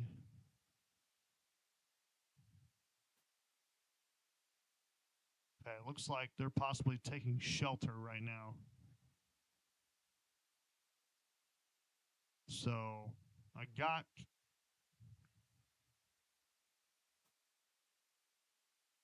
So it looks like KFBS 12 is taking shelter right now. And it looks like, yeah, okay, thank you. Yeah, I got KFVS 12 on right now. They're in the basement. So this is literally Groundhog's Day again, coming directly at them. And we're going to watch this the same way they're watching. Obviously, they have a better view of it than we do on that. I was going to say, I mean, even though it's not confirmed at this time, and I can go back to chat here, this is definitely a scary situation as it's tracking over the same area once again. Circulation now crossing over, getting ready to cross over I-55 just to the north of Dutchtown. The good news is the circulation does look to maybe go just to the north of Cape. So that is good news there. I don't know where the KFVS 12 studio is. And I don't know if that guy realizes his mic's still on. But like I said, just maybe the north side of Cape is what I'm looking at right now.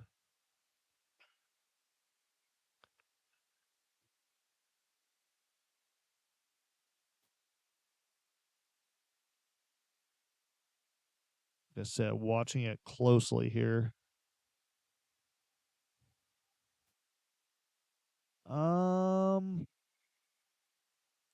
If it continues on track, it would be close. Like I said, this is a storm that's going to take a similar track to what we had on Wednesday. So those of you that were maybe impacted on Wednesday, I would take this seriously because it's looking the same exact track. Like literally, I feel like it's Wednesday again.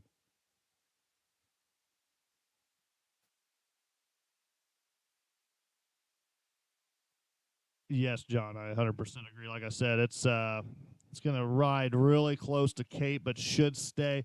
I mean, like I said, should be just on the north side. Hopefully, is what we're hoping for right now. We're gonna wait on a couple more.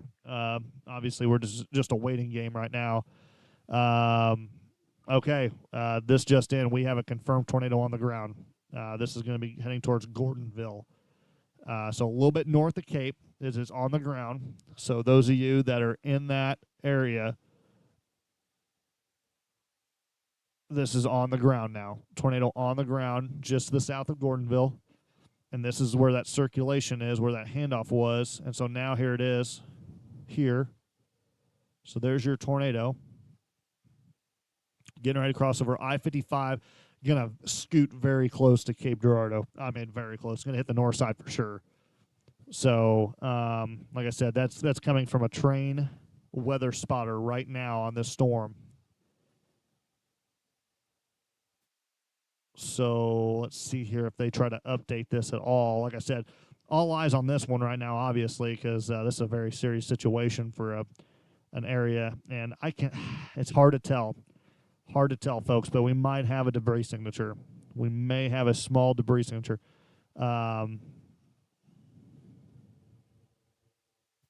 Tornado is on the ground though. Tornado on the ground, coming right at Cape Girardeau now. So it's starting to recycle perfectly back. But if you have any friends, family in Cape Girardeau near the college at all, need to seek shelter right now. There's your debris ball right there.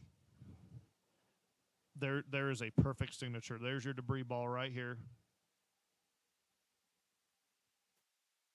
So literally just west is what we're looking at right now. And you got your hook echo now, and this is the real deal. So yes, KFVS 12 is in the basement. They are seeking shelter.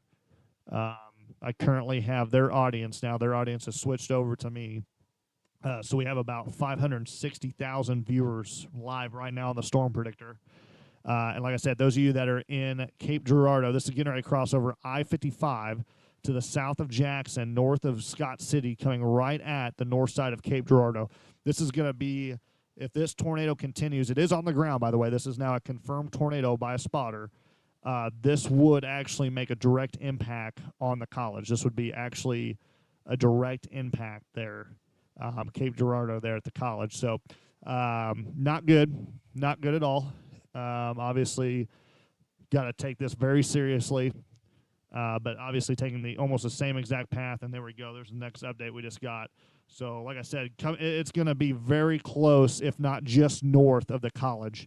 But I've actually been to that college, and it's going to be right there along that state highway there. So, let's go ahead. Oh, man, I hate watching this because you're just like, man, it's there, and there's just nothing you can do. Highway 25, getting ready to cross over Highway 55. So that's going to be Interstate 55, tornado on the ground, coming right over, getting very close, getting ready to look here. Obviously not good if you have loved ones there. Looks like the interstate, the loop there, I-55 business route, and then it's going to cross over I-55 there at Cape. So right now, I'm trying to think where the best place it's going to go. North side of Cape for sure. So if you're kind of by, I'm trying to think there, pretty much the I-55 business loop and the I-55 exit there is going to be exactly where the tornado is. Exactly where the tornado is. So like I said, so here's Cape Girardeau right here. This is where the business loop is. So yeah, actually north side, right where the college is. My goodness, that sucks. Hopefully everyone is taking, that's going to be Southeast Missouri State University. Really hope they're taking shelter. Oh, okay, that actually is a little bit better. That took a more of a north and a left turn. So now the tornado is actually going to be, okay, so the college should be fine. College should be fine. It's going to go right where I was talking about. So just south, if you can actually see that line, it's over I-55 right now. I-55 is that blue line. The little line that is right here, that's the business exchange. So that's a little business route there, I-55 business route. And that is crossing right there over the heart of that. So anyone that's on the north side of Cape Girardeau, they are in the direct path. The city of Cape is going to dodge a bullet. But like I said, the actual tornado just made a little bit of a left turn. And so that's going to be a direct impact on that area that I was just talking about. So that's going to be like by the dermatology place there, Southeast Missouri, over by the Ace Hardware. Trying to think trying to think of some more areas there. That's kind of the biggest one there. If you know where like maybe over by if you know where like the Cape Splash Aquatic Center is, right there. That's right where I'm talking about. So that would go into the heart and maybe just miss the north side, but over there by like the landing, the part of the RV park there, and then it's going to move up into the forest area there. So like coming up on into parts of Illinois and the Mississippi River. So we're gonna have to keep an eye. So those in Ware, Illinois, and coming up on Route 3, you're gonna have to heads up there. But we're gonna keep an eye on this right now. This is going to track into southern Illinois. Let's back up a little bit here, and this is going to go really close. It's, like I said, starting to make more of a left turn, which is good. So that would kind of keep it more up this way. So like Cobden Alto Pass, Anna Jonesboro, you'll still include in this tornado warning. So unless something changes, let me go ahead and go back here since we just kind of called out those areas. Very messy on the scale side here. Let me see if I can see anything else. Tornado has just gone over I-55 and that I-55, so the tornado's going right through the heart of the north side of Cape Girardeau as we speak. So I think the studio's okay on KFVS 12. They're probably going to come out here shortly once they see that. The correlation coefficient is very messy. I don't see any debris yet.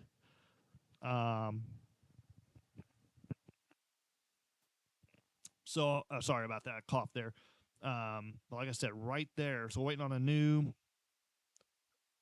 kind of update here from radar. Let me go back to National Weather Service chat. Let's see here. So there you go. There's that new update.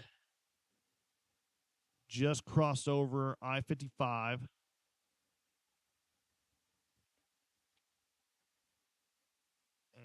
let me go back to chat, see if we got any updates here.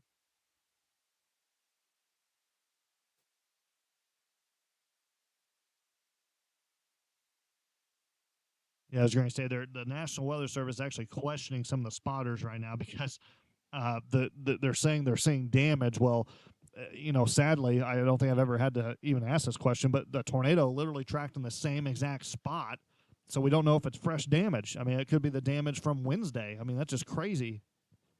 And no other reports right now coming in, but yeah, I mean, obviously a very honest question by the National Weather Service. So this just in breaking, Perry County, Illinois. Water reported over Highway 154 west of Pinckneyville, completely submerged. That's coming from law enforcement. So like I said, flash flooding a big issue right now, folks. Do not be out and traveling. That's coming out of Perry County. Once again, if you're in Perry County, Illinois, water being reported over Highway 154 west of Pinckneyville. They're going to close. Looks like they're going to try and reroute people. Like I said, water rescues ongoing in Van Buren, Missouri, for catastrophic flooding. And now we have this tornado. Like I said, it is not confirmed at this time.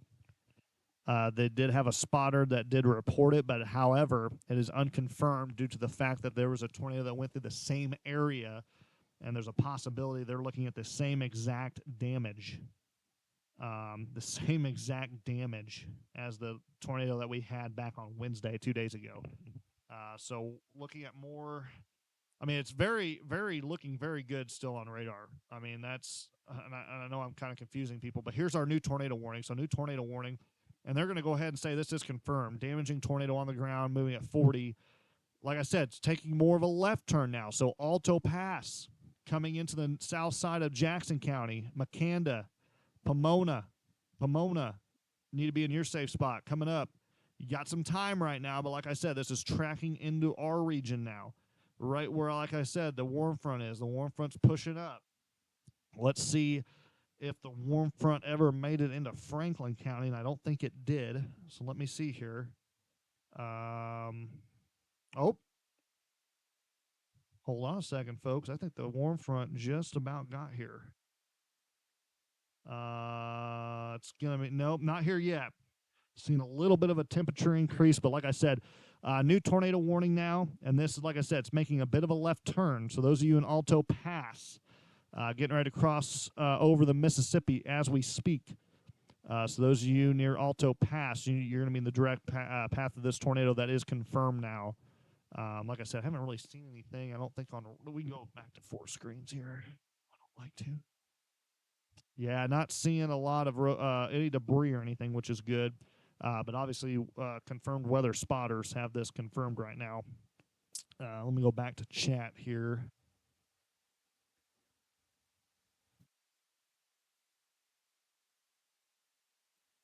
So it looks like, I don't know what exactly, KFVS 12 should actually be getting out of the basement. The storm has actually passed off way to their north.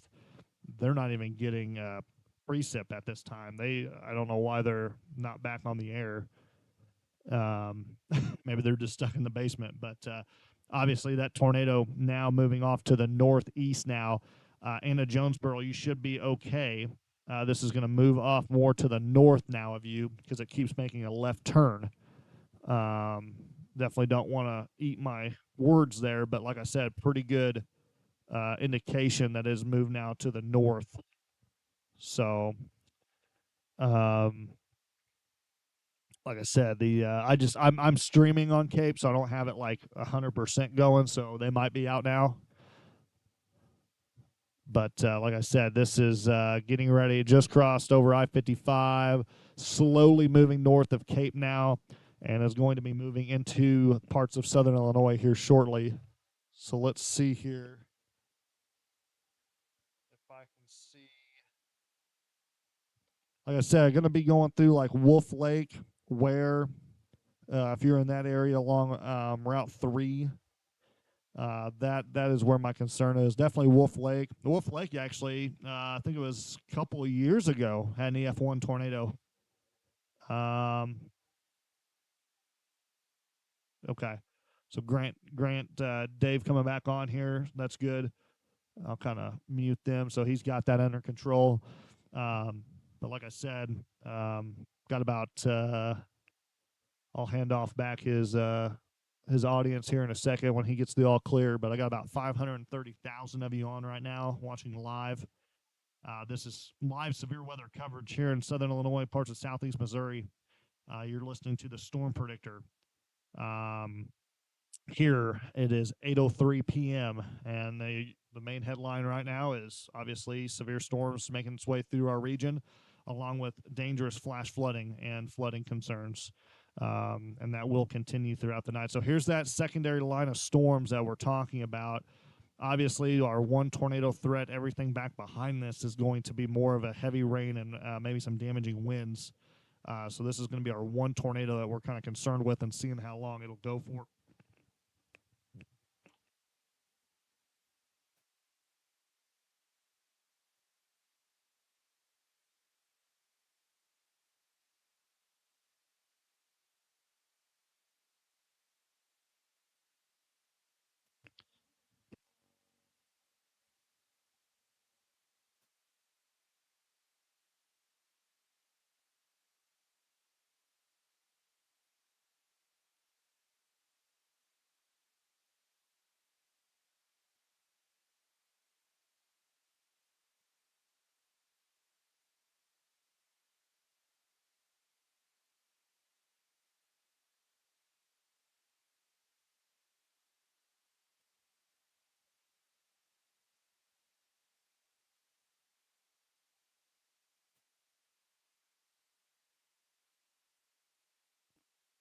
All right, let's go back here. Sorry, looking over everything. I know everyone's like, well, where did Luke go? I'm still here, I promise. Sometimes I got to catch my breath, grab me a drink. Good news is I'm not seeing any debris, okay? Obviously, it's been confirmed by a weather spotter. Pretty good rotation still. Actually, almost looks like two areas of possible circulation. Trying to see if we have anything new in chat. Nothing right now coming along. But like I said, my biggest area of concern is going to be really riding Route 3 right now where Wolf Lake is. And that's going to be coming up into the Alto Pass region. So I know a lot of smaller areas, but please be careful. Like I said, we got a pretty good indication of a tornado on the ground as this continues to push off to the northeast. So like I said, southern Jackson County heads up, Williamson County heads up. It's going to be coming towards you next. If it continues, I'm really hoping that the overall this thing kind of gets caught up with this back line here and we can kind of end our tornado threat. But obviously it is like I said, Matt, those of you that don't know, I'm literally I had to take a lot of this stuff and kind of move it, so I'm kind of mobile right now. I'm using an actual like microphone that you can use for like stand-up comedy and like singing, so I'm gonna start doing vocals here in a little bit. So yeah, it's the audio is gonna be kind of weird, but I'm trying my best here with what I have.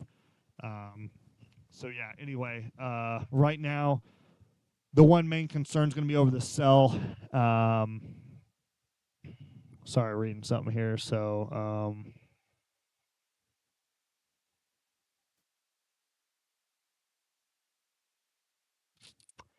yeah, I was going to say they're kind of looking at some other cells as well, but obviously, National Weather Service is looking at this one in Jefferson County. But like I said, there's just been nothing. It's north of the warm front, so there's going to be nothing. It might run into a little bit of better atmospheric conditions over here in northern Hamilton and White County. Wayne County heads up. Fairfield, you guys are going to have some like 40, 50 mile an hour winds with dangerous lightning and heavy rainfall coming at you soon. So just heads up. Um, Prefer a forecast in song. Man, I don't know if you guys want me singing. It's not good. It is definitely not good when I sing. Maybe in the shower, a little bit of extra like tone and stuff.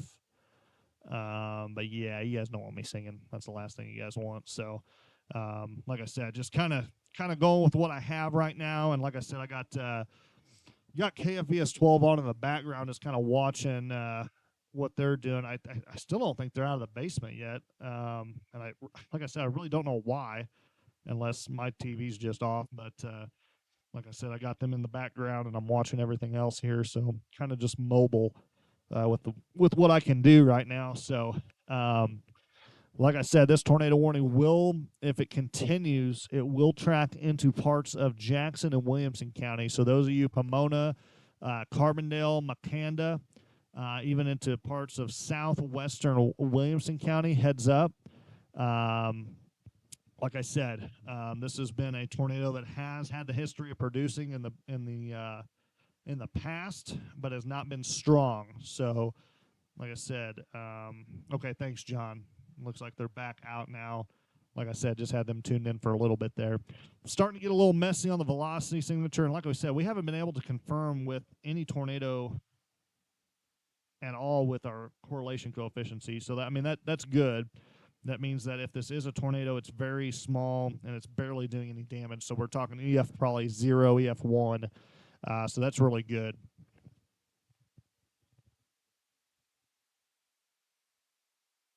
And like I said, monitoring, like I said, this is the only real threat right now.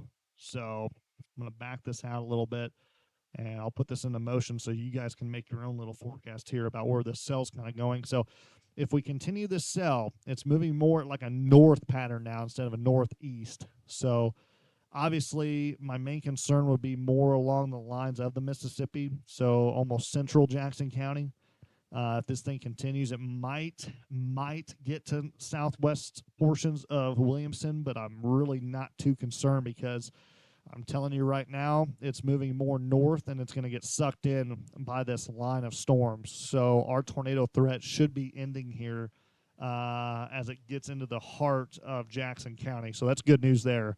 After this pushes through, we are all done. So like I said, our tornado threat is low. It's not high. It's just this one cell.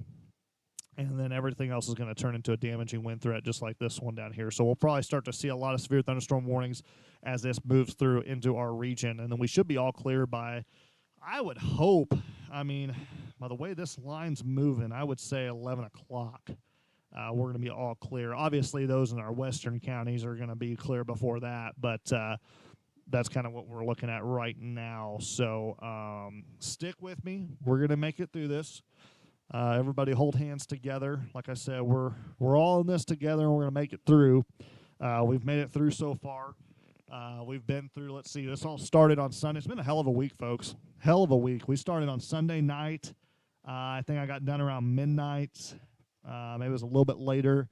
And then, let's see, went into Wednesday, which was 2 days ago, and now we're at Friday.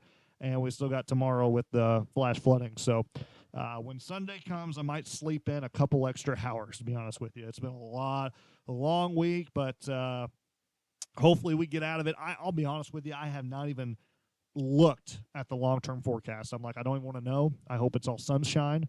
I hope it's 70 degrees. I hope it's nothing I have to deal with because I'm telling you right now, the Midwest is it needs a break right now for sure. So like I said, starting to see that kind of handoff. And like I said, this is more towards like Grand Tower now. It's really starting to make more of a north turn. So like I said, Grand Tower, Should go west of Pomona and Macanda now and Alto Pass. More like Sand Ridge, maybe even Murfreesboro area right now is what I'm concerned with. So those of you in Jackson County, central Jackson County, you're probably going to get a tornado warning here soon. I'm waiting to see what National Weather Service is going to say, but yeah, it's been a crazy one, folks. So let's see here. Not seeing anything new yet. And like I said, those of you maybe out traveling or plan on traveling tomorrow, it's going to be a little bit hazardous, so expect delays. Make sure you are staying on main highways and roads because a lot of secondary roadways are going to be impassable due to flooding conditions. So just make sure you guys are being safe out there. But like I said, I got about a little over 600,000 now of you watching. So starting to, yep. So tornado warning for Seedale. See here if they went ahead and issued that. Don't think I'm seeing it yet. Don't think I'm seeing it quite yet. But it does not surprise me if they do issue that warning. So let's go ahead. Like I said, there was our circulation starting to kind of die out, but it still hasn't really crossed the Mississippi. It keeps just kind of going north, which is crazy. So if you actually look at the path that it has, this is kind of what it kind of took. It took more of a straight, almost 90-degree angle. So that's just kind of crazy. But we'll wait and see here. Yeah, 600,000 of you live here on the Storm Predictor, so appreciate it. A lot of you guys tuning in from around the country, around the world. So I was going to say, I don't think we got a no warning yet for Jackson County. So just hold up here. This is all for Hardin. Like I said here, waiting to see here. They're monitoring it right now. If I'm gonna bet just with the history of it, but like we talked about, folks, it's starting to get merged in with this cell. So right now, as we're merging, the concern is now going to start to be maybe a couple embedded tornadoes, but overall a damaging wind threat. So you might see a very large severe thunderstorm warning stretching from northern Jackson County, Williamson County, Johnson County, and Massac, and the whole 9 yards. You're probably getting ready to see a huge severe thunderstorm warning here in a second. So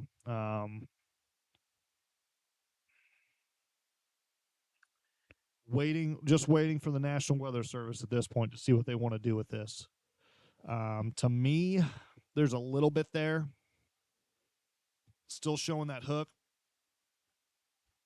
So I don't know if they want to continue it, but definitely not as strong and as organized as it once was. Excuse me.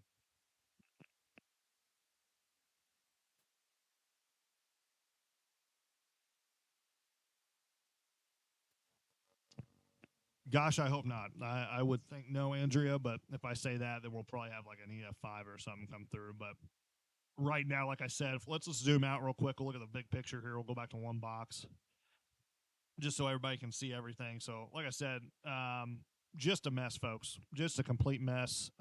Heavy rain. And like I said, there's that huge severe thunderstorm warning down for Cape Girardeau. But there it is. You just see a big line.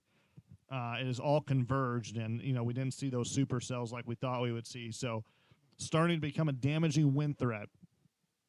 Like I said, I do not have a tornado warning for. Okay, now I do. So, a tornado warning for Jackson County now. Let's see if it'll pop up here. So, this is just going to be possible tornado located over near Trail of Tears, moving northeast at 40 miles an hour. It's going to be a radar indicator threat. We'll see it kind of pop up here in a second. So located near Trail of Tears. My goodness. Let's zoom back in here. Like I said, just very messy right now. We'll see the new tornado warning kind of pop up. This would include the city of Carbondale. Let's see here. unless this is just a continuance here. So this is just, no, this does include Jackson County. Sorry, I'm a little bit confused here for a second. Let me see if it'll pop up here. But this is just a continued. So no new tornado warning. I apologize. No new tornado warning. I'll tell you why it includes Jackson County. Because it enters in right here, this corner pocket here. So we're going to see here. There's no new warning yet. No new warning yet.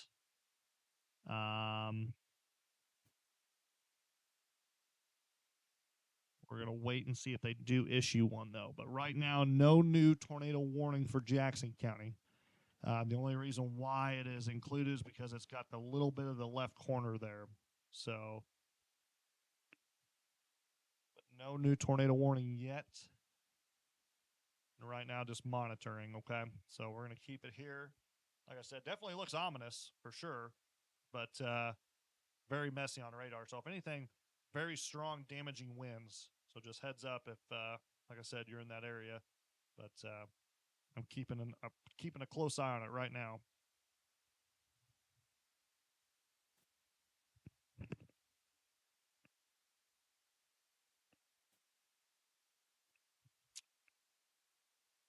So once again, it's about almost 8:20 here. It's Friday, April 4th, 2025, and you're listening to the Storm Predictor here in Southern Illinois, giving you live coverage of our severe weather outbreak here from really just our entire region. So we're watching this tornado warning real quick. And as you can see, it's starting to lose a little bit of its mojo. Looks very dangerous on radar, but not showing a whole bunch of signs or nothing confirmed at this point.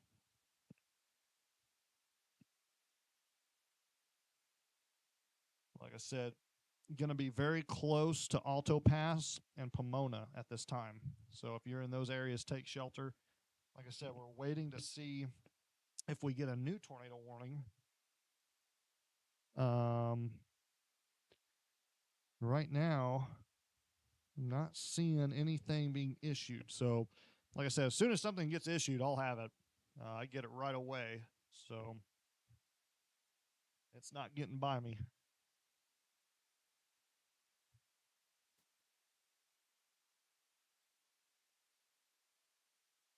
Hopefully, all of you are taking it easy on this Friday night and keeping it here. I'm glad you're with me here on the Storm Predictor so I can keep you up to date with the latest and greatest information. That's exactly what we want to do.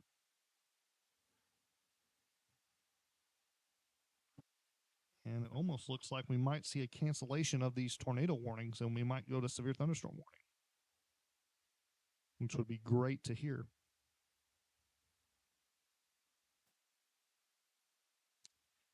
So like I said, right now, just a waiting game. I'm not seeing anything that would determine anything on the ground or any type of possible tornado, which is good. We'll go back to two screens. Like I said, if there's anything,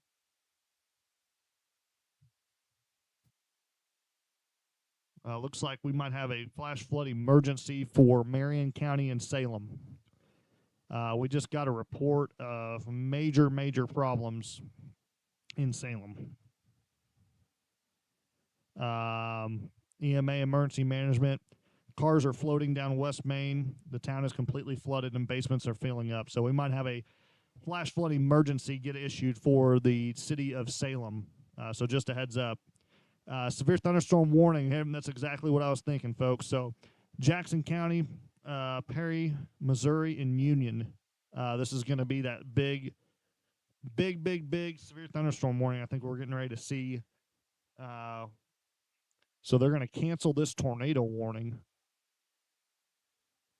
And we're going to see a more of a severe thunderstorm warning. So even though on radar it looks very scary, no new tornado warning. Let's see here what we got.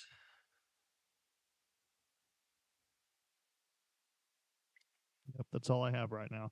So we'll kind of see a new thing coming there. There you go. So there it is.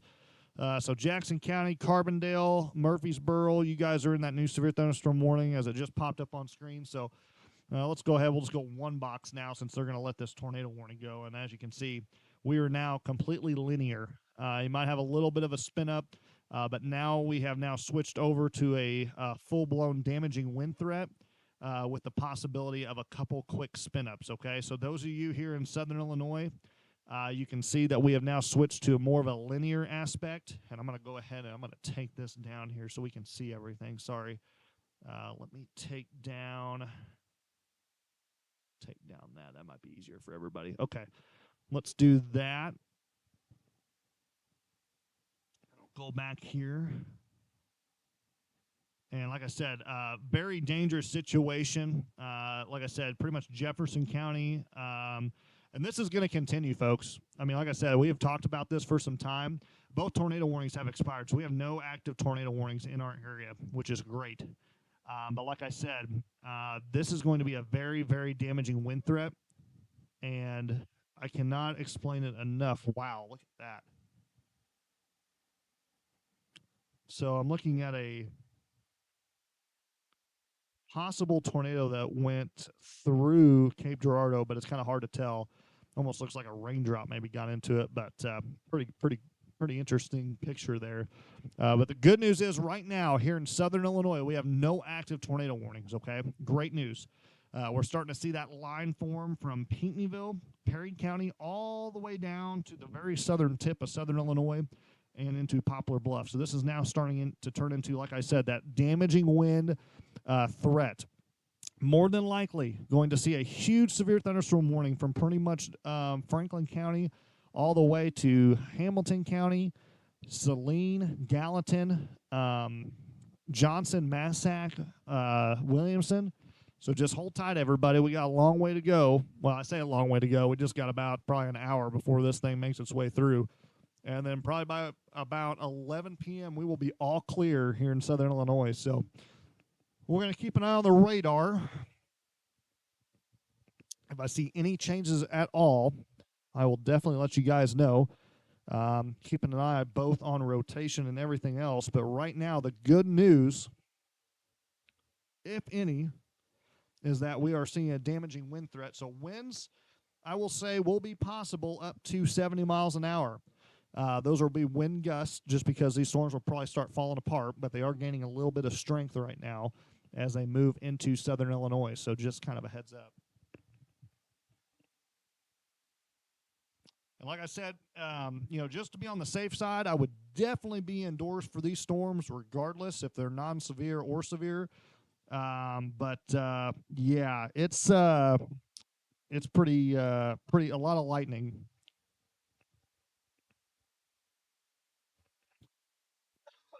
Tyler, great question. Like I said, this was like the number one question of the day. I had over 1.2 million people ask me. So a lot of people will be coming home into Southern Illinois from the concert in St. Louis. I'm going to tell you right now, things are going to be very, very dangerous on the highways. So I-64 is going to be probably having some problems. And I say that because we have flash flood warnings all over the place, and there is very dangerous flash flooding all over. So like I said before, travel definitely not advised tonight by any means. But getting home, I would expect delays. So I was going to say there is tons of flooding ongoing in and around St. Louis right now. If I remember correctly, let me see here. Traffic is going very slow on 64 right now. So definitely don't take. It looks like I-255 south going towards Dupo is closed in both directions. So just heads up there. But 64 is going to be super slow. And I would say no back roads, stay on the main highways. Like I said, it's pretty dangerous right now, and it's only going to get worse.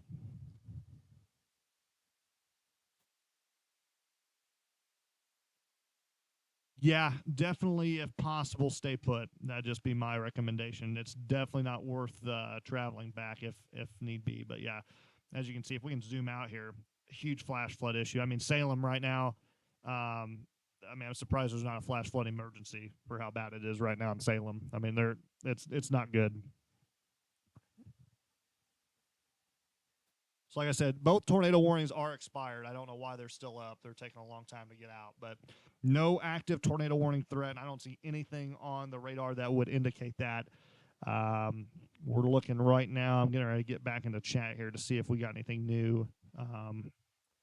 Water rescues in Perry County, Missouri. So obviously, I mean, like I said, this is not something that was not anticipated. This is 100% what I expected tonight. So for like those of you, obviously in Southern Illinois and really south of I-70, we're going to be dealing with a lot of rain.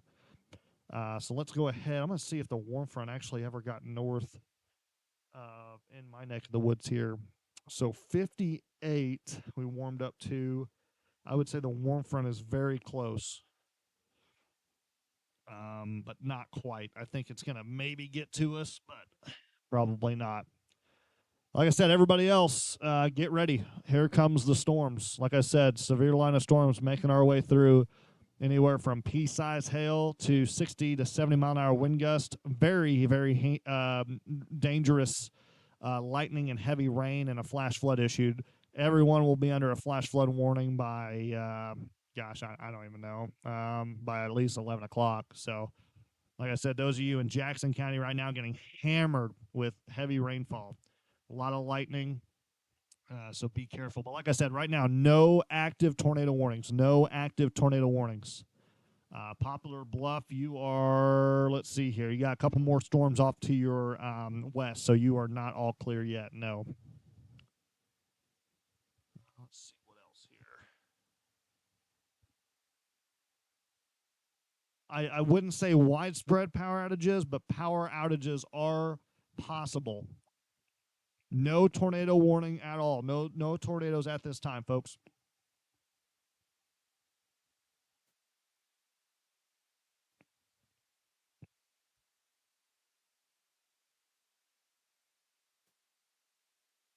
Like I said, just very heavy rain, dangerous lightning, and life-threatening flash flooding continues. So like I said, just be careful out there. Yeah, lots and lots of lightning. I wouldn't be surprised we've seen some power outages just due to the lightning strikes. But yeah, just keep it safe, everybody. That's the main thing. Let's go ahead and we'll look and see if we got any power outages at all in our region. We'll look here at the good old Ameren map. Looks like a little bit up north of I-64. Ooh, a lot of power outages over here on the west side. Got about 1,500 of you without power over here near Randolph County. So must have had some strong storms go through there. Anybody with confirmation on that, let me know. Washington County, you got about 200 without power. Salem, you got about just 2 without power. I guess we'll be keeping an eye on this. But, yeah, a lot of people without power, it looks like, in Redbud, Evansville. So those of you in that region, let me know. I'm assuming that's from the first round of storms, too. So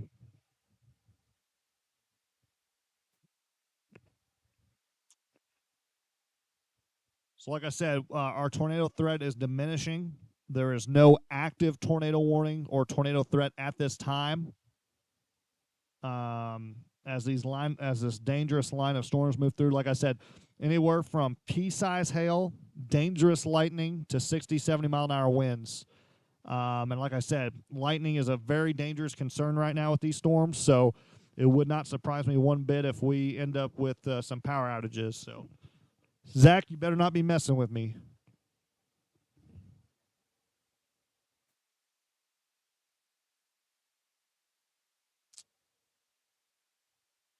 Unless something just changed, I don't think we have. So I don't have any active tornado warnings unless something just happened within. Oh, yep, there actually is one that just got issued. So new tornado warning for down in Poplar Bluff, it looks like. Carter, Butler, and Ripley counties.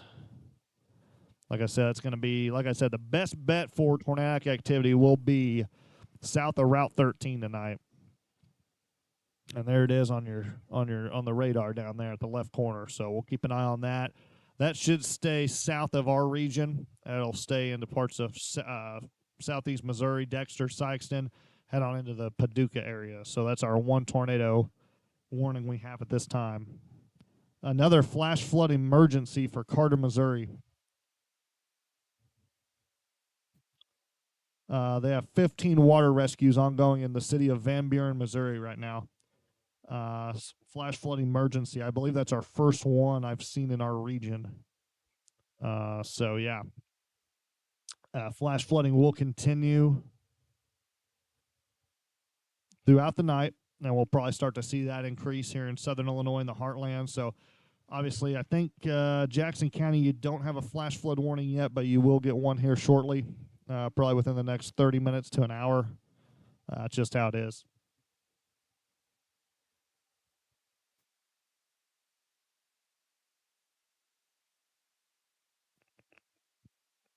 My wife made me a bacon sandwich, so I'm gonna eat it for dinner. But thanks, honey.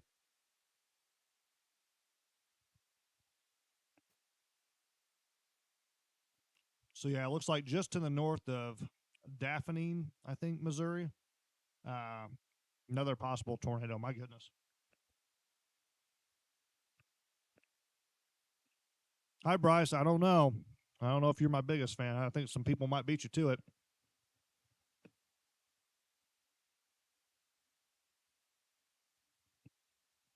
Those of you in Carbondale, heads up. Not seeing a whole bunch of rotation, but Carbondale looks to take a direct hit if there is any rotation. So just maybe get in your safe spot if you are in Carbondale, just in case.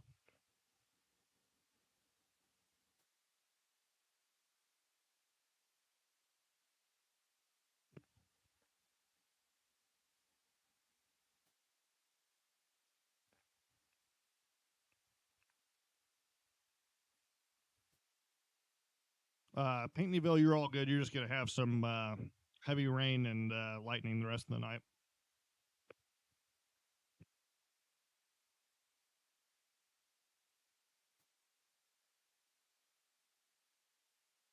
Well, it's official. WeatherBug has declared this a dangerous thunderstorm. No kidding. And that's just due to all the. So it looks like the warm front maybe just pushed up. Let's see here. Saying we just hit 65. Nope. My weather station still says 58. So unless something changes here.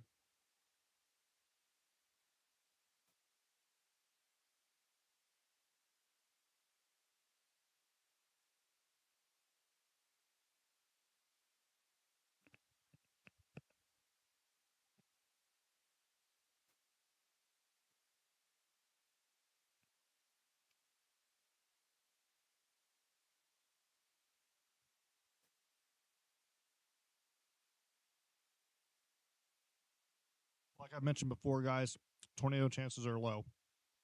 Not zero, but low.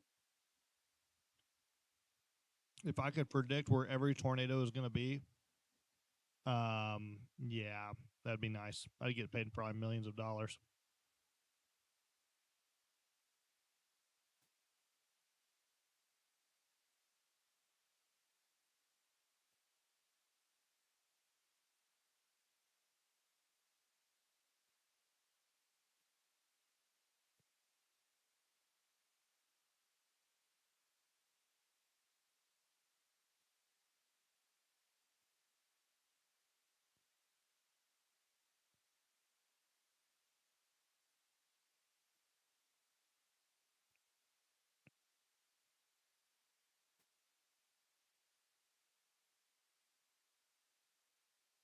See, radar update.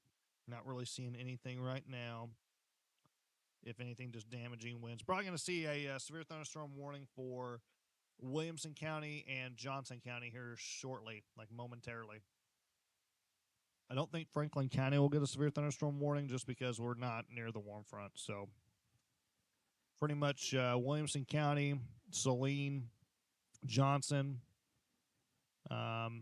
Golconda area, Massac. You guys will probably all get severe thunderstorm warnings here shortly.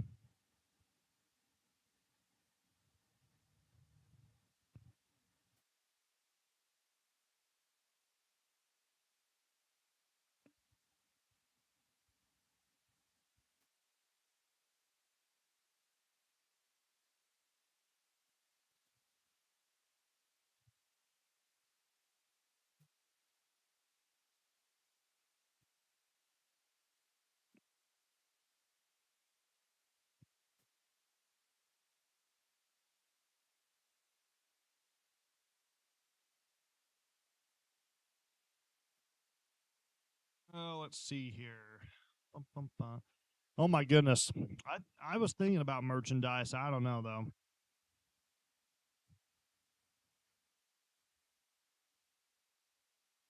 Let's see. New severe thunderstorm warning for Perry, Missouri.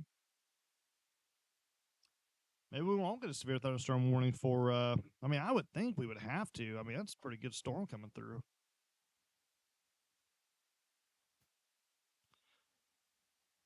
Oh, well, I guess it's open mic night. You start singing my songs. Those of you just joining, I've got different kind of setup tonight. So I have a microphone, like I'm getting ready to sing lyrics off Leonard Skinner album or something, but just kind of been, yeah, giving you guys the weather. So thank you so much for joining and everything. I really do appreciate it. John, that's classified information only, and that T-shirt idea does not get out to the public. Harrisburg, I would not go to sleep yet. You got a dangerous line of storms heading your way.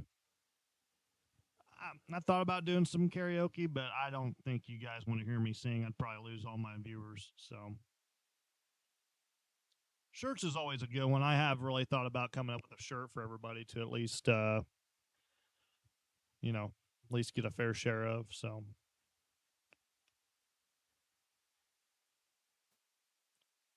yeah, starting to see these storms come in. Like I said, I got active radar up. Our only tornadic storm is down in Ripley County near Poplar Bluff. That's way out of our region.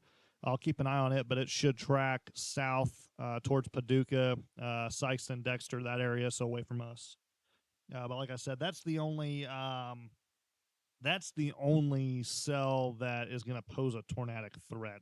I mean, obviously, with this line of storms, we could see a QLCS tornado spin up, but for the most part, this is a damaging wind threat. And like I said, the warm front is sitting directly over Route 13, if anything, right on the Franklin County line and Hamilton County line. So, yeah. No, Franklin County is not in the clear yet. We're actually just getting ready to see some stronger storms moving into our region. I could probably do the entire cast of Twister right now and just play you guys the movie for the next 30 minutes. I could probably get through it all.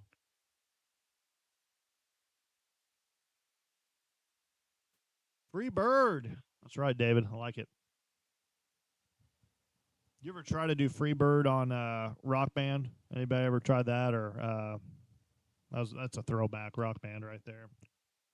But that was a hard one. I do like Leonard Skinner. I'm into a lot of 80s music, 80s classics, rock, 80s rock, So I'm a big music fan. There you go, Jera. Get you some Twister. That's what I'm talking about. That's a perfect movie right now to have on. I mean, it would suck if you have a tornado warning, but I mean, with all the lightning and heavy rain, I mean, it's perfect. Oh, Guitar Hero. That's what I was thinking. I said Rock Band. I couldn't think of Guitar Hero. Yeah, Guitar Hero. That's a throwback right there. But man, Freebird on it was hard. That was tough. Like I said, just kind of monitoring radar right now, guys. There's really not a whole bunch going on other than to our south and very southeast Missouri near Poplar Bluff. Severe thunderstorm warnings continue for Jackson all the way down to, I believe that is Alexander County. Jackson, Union, There you go. Jackson Union County's got a flash flood warning. I told you you'd get one. Wasn't kidding. Like I said, severe thunderstorm warning continues for Jackson, Union, Alexander. So there you go. Like I said, right now that's the main headline right now. The storm that did have the history of producing a tornado has completely died out. It is going to move. It's actually over DeSoto right now, but it's just, like I said, a damaging wind threat at this point. But any storms that really get north of Jackson and Williamson County and Saline County, those are all going to be, like I said, we actually, instead of a severe thunderstorm warning, we just got a special weather statement. So trained weather spotters reported strong storms extending from Cobden all the way to DeSoto, moving northeast at 30 miles an hour. So wind gust up to 40 and half-inch hail, folks. So we will not get a severe thunderstorm warning. We are now under the severe weather limits per the National Weather Service. So 40-mile-an-hour wind gust, dangerous flash flooding, and maybe half-inch hail. So heads up from around the region. I'll go ahead and post that. That's going to be our big area, and actually you can just see it there. I guess I did have the special weather statements there on my layers. So you can kind of see it. It's a little bit of a tan, but it includes all of Williamson County, and we'll just go ahead and include Franklin County as well in it. So just be careful. Like I said, nothing tornadic or anything. We're starting to really see our severe weather dwindle down. It's definitely not zero, but like I said, the greatest areas that I'm concerned about are areas along Route 13 and Point South. So, like, if you're in Perry County, Franklin County, Hamilton County, White County, Wayne, Jefferson, we're going to stay all clear. We're just going to get a lot of heavier rain and maybe a little bit of pea-size hail. Those of you along Route 13, so like Carbondale right now, you're getting hammered. Coming into Williamson County, Saline, so like Harrisburg, just heads up, you're going to have some more gusty winds. I want to say our tornado threat's, really low at this point, but obviously it's not zero, so I'm not going to give up on it.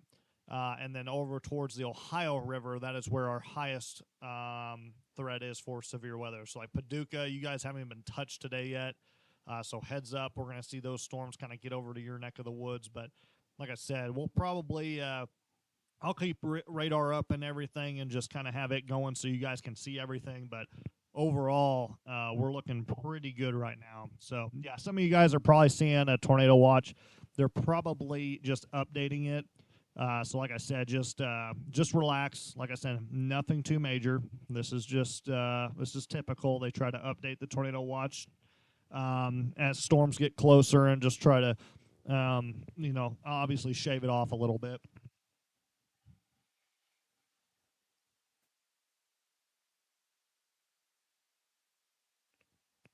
Yes. So those of you in Franklin County, I am watching. We're just in our special weather statement along with Williamson County. So like I said, there's nothing I'm really seeing that's concerning at this time.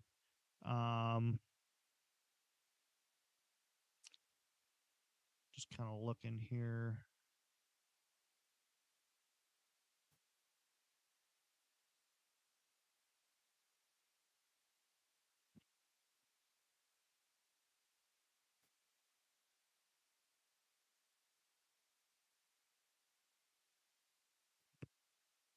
Yes, dangerous storm alert for sure, guys. Definitely some dangerous lightning and heavy rain. Like I said, flash flood warning for Hardin and Jackson County now. So even though I keep saying Hardin, it's not Hardin. Gosh dang it. I keep wanting to say Hardin. It's for Union County. I'm sorry. Jackson and Union County, you've been added to the flash flood warning. Williamson County, Johnson County, Massac, and Franklin, you will be added to the flash flood warnings here in about an hour, if not about 45 minutes, but probably about an hour. And we just got an update here for severe thunderstorm warning, 70-mile-an-hour winds. Wow. This is going to be over towards that tornado warning in Poplar Bluff. So that near Dexter, 70-mile-an-hour winds with that one. So, yeah, further to the south, definitely more unstable atmosphere. And over in our neck of the woods, it's just kind of, just kind of normal, strong storms, nothing to be too concerned about. Got about losing some viewers, which probably makes sense since I've kind of downgraded a little bit. But overall, like I said, the remainder of the night, heavy rainfall, and just want to keep things safe for you guys. So, I mean, overall, we're just looking at a very dangerous flash flood event, and maybe, just maybe, a couple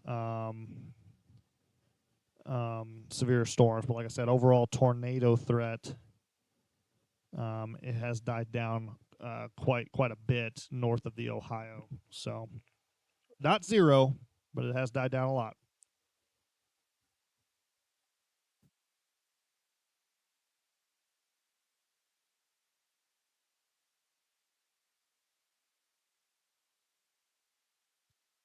Can hear the thunder and lightning out the window. Thanks to everybody. I appreciate it. I know a lot of people asking questions, so like I said, just kind of giving you an overall picture.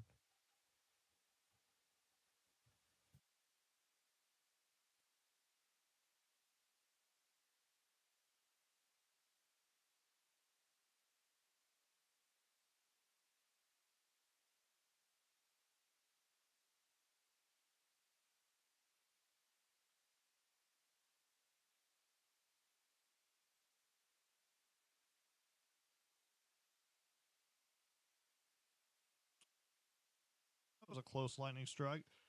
Those of you that are in like Perry, Washington, really anyone that's in a flash flood warning, any updates at all to if you are out traveling, if there is any flooded roadways, please let me know, okay?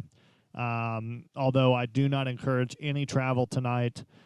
We have really a flash flood problem up in Salem, Washington County right now. They're getting hammered, so just not good, especially St. Louis area.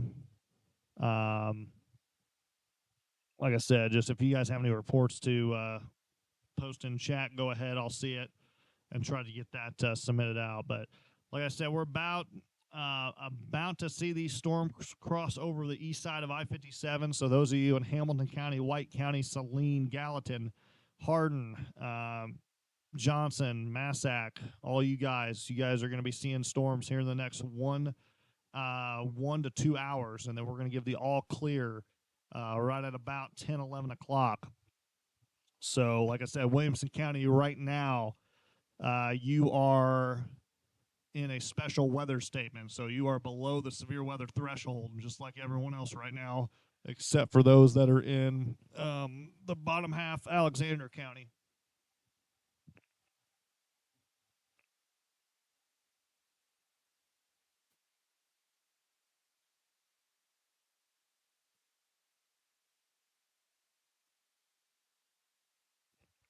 Yes, those of you in Salem is a absolute catastrophe right now. There's a major flooding epidemic going on in Salem right now.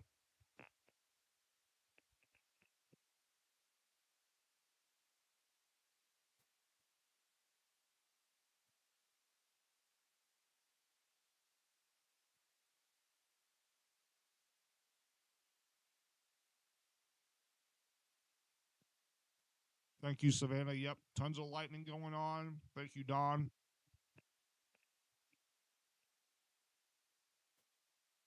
Anytime, Alex. That's what I'm here for.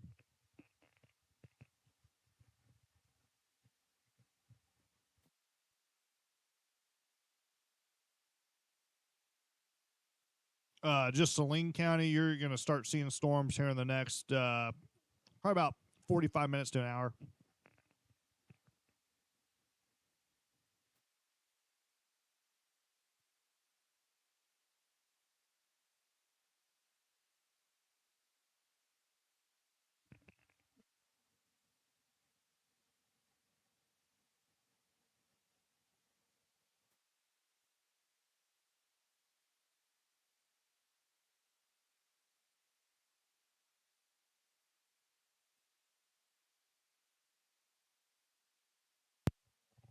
Darcy, I'm praying for you. That sounds kind of scary.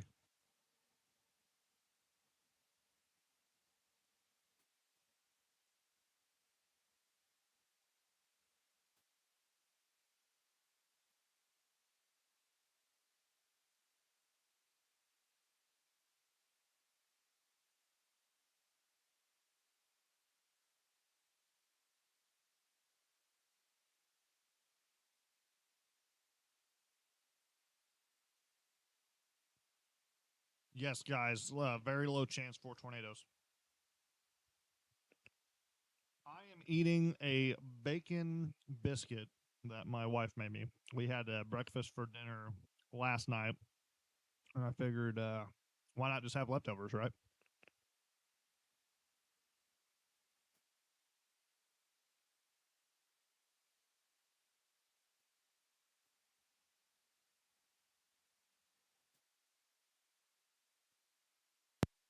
Can you guys all hear me smacking my lips? I'm sorry. I'm like a nasty eater.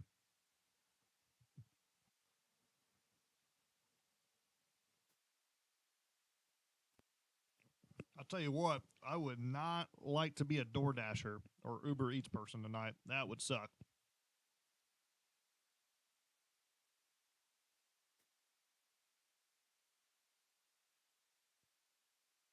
Tara, thanks for that. Thanks for that report. I'm not gonna lie, we're probably gonna see a lot of that across our region. Um, ooh, blackberry cobbler. That sounds really good. Like that, Micah.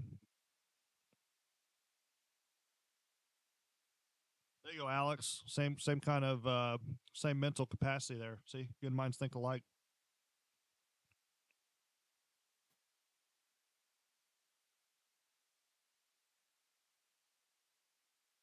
Thanks, Naomi.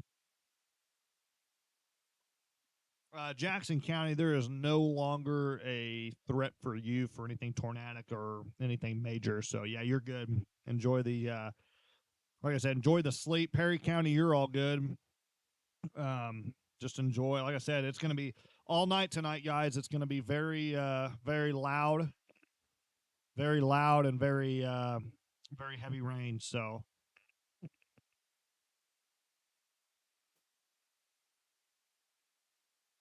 thanks, Naomi. That sucks. Like I said, it looks like okay. So it looks like pretty good power outage in Jackson County. Tyler, 100%, 100% ADHD there. Storms. Oh, food. Okay.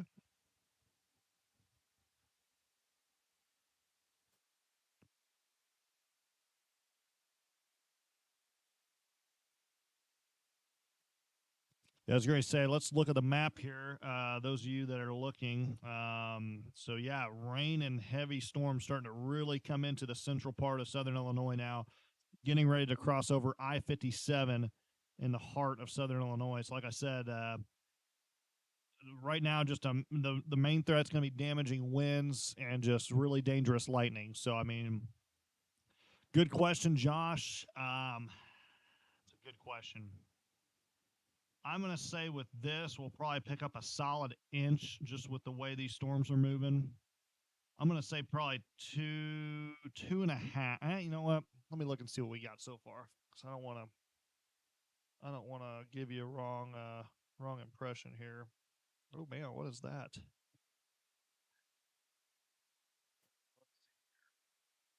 Let me go off my weather station real quick. So far per it, we've picked up an inch of rain here today in Christopher.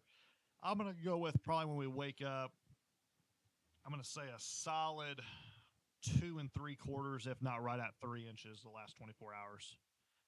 We'll probably tack on more tomorrow. So in the end, we'll probably end up with right at about 6 to 7 inches with the whole event. So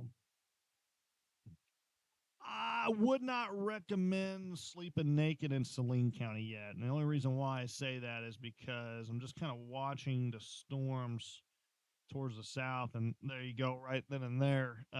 Large severe thunderstorm warning for parts of Johnson, Massac, and I believe that's Pope. Let me see here, or Hardin. Uh, Actually, they just put a possible tornado tag on that. So, Union County, Pulaski, Massac, Pope, Johnson, and Alexander. Severe thunderstorm warning. But like I said, right along Route 13, you're just kind of like my on the gauge type stuff. So, like I said, just would kind of watch out a little bit more, at least till about 10 o'clock. Got about an hour left. Amanda, good. Yeah. Yeah. Dentures, bras, good stuff. Underwear. Yep. Getting her. Okay. Joey says just lost power in Heron. So, like I said, probably Like I said, guys, we'll probably have widespread power outages now just with how bad the lightning is. I think the lightning's taking a toll on everything. So if I go off the air, it's because we lost power because I'm going off of my modem, obviously, right now. And I usually go off my mobile just in case I do lose power. But just in case we do, the good news is there's no major threat right now. There's 0 tornado warnings, so that's good. Monitoring all that right now. So Heron lost power. Power back on outside Carterville, but it looks like a big power outage here in Heron.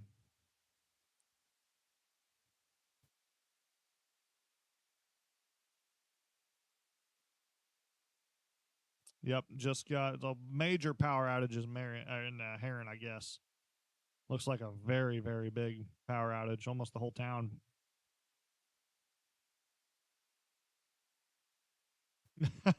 That's pretty good, Alyssa. I like that.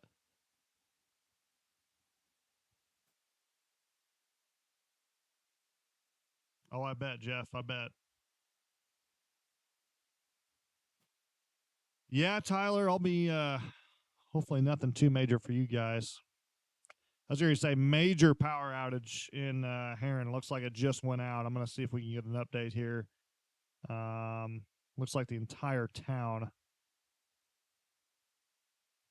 But major, looks like Jackson County as well, major power outage.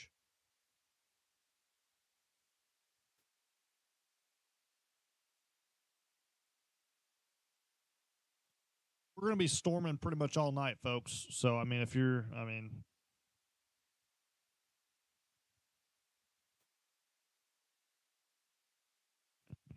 let's see, looks like Washington County right now has the most with power outages. Actually, hang on, that might be a lie, folks. Let me see here.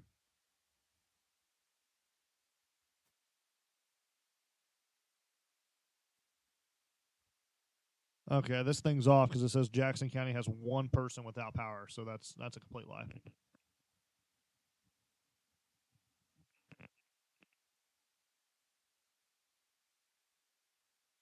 It's going to be a light show for sure. It's probably going to feel like, I was going to say, yeah, getting a lot of texts from people in Heron, Freeman Spur area. Looks like a pretty big power outage. I'm going to just assume the lightning probably hit some transformers. Hopefully, nothing too major. Should get it back on. Looks like the south part of Heron is okay at this time. Looks like the major portion of the north side. So probably north of Heron Road there. At least just gauging off of the reports that I'm getting right now.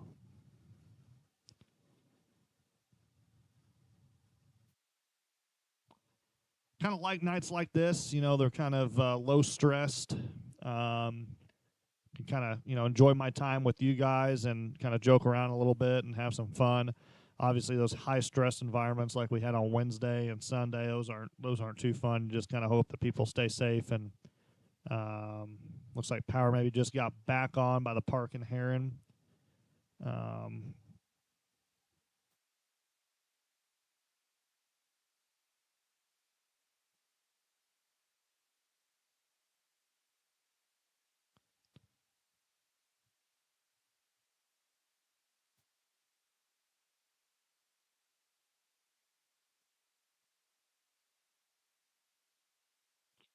I was going to say, let's take a look here at my lightning data and just see. Let's see if we got any lightning. Oh, it's like broke it completely. Hilarious. So typically, my I'll have to see if it. It looks like there's so much lightning it actually broke my weather station because typically it keeps track of each count, but it's happening so fast that in the last hour it's actually it just shows 0. It just gave up. It literally gave up on life. But yeah, like the last 30 minutes, my goodness. Uh, just so much lightning in our area.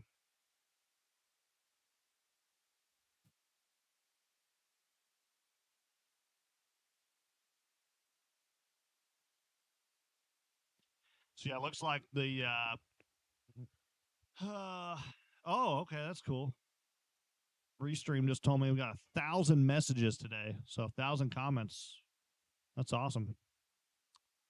Great job, everybody. Blowing up the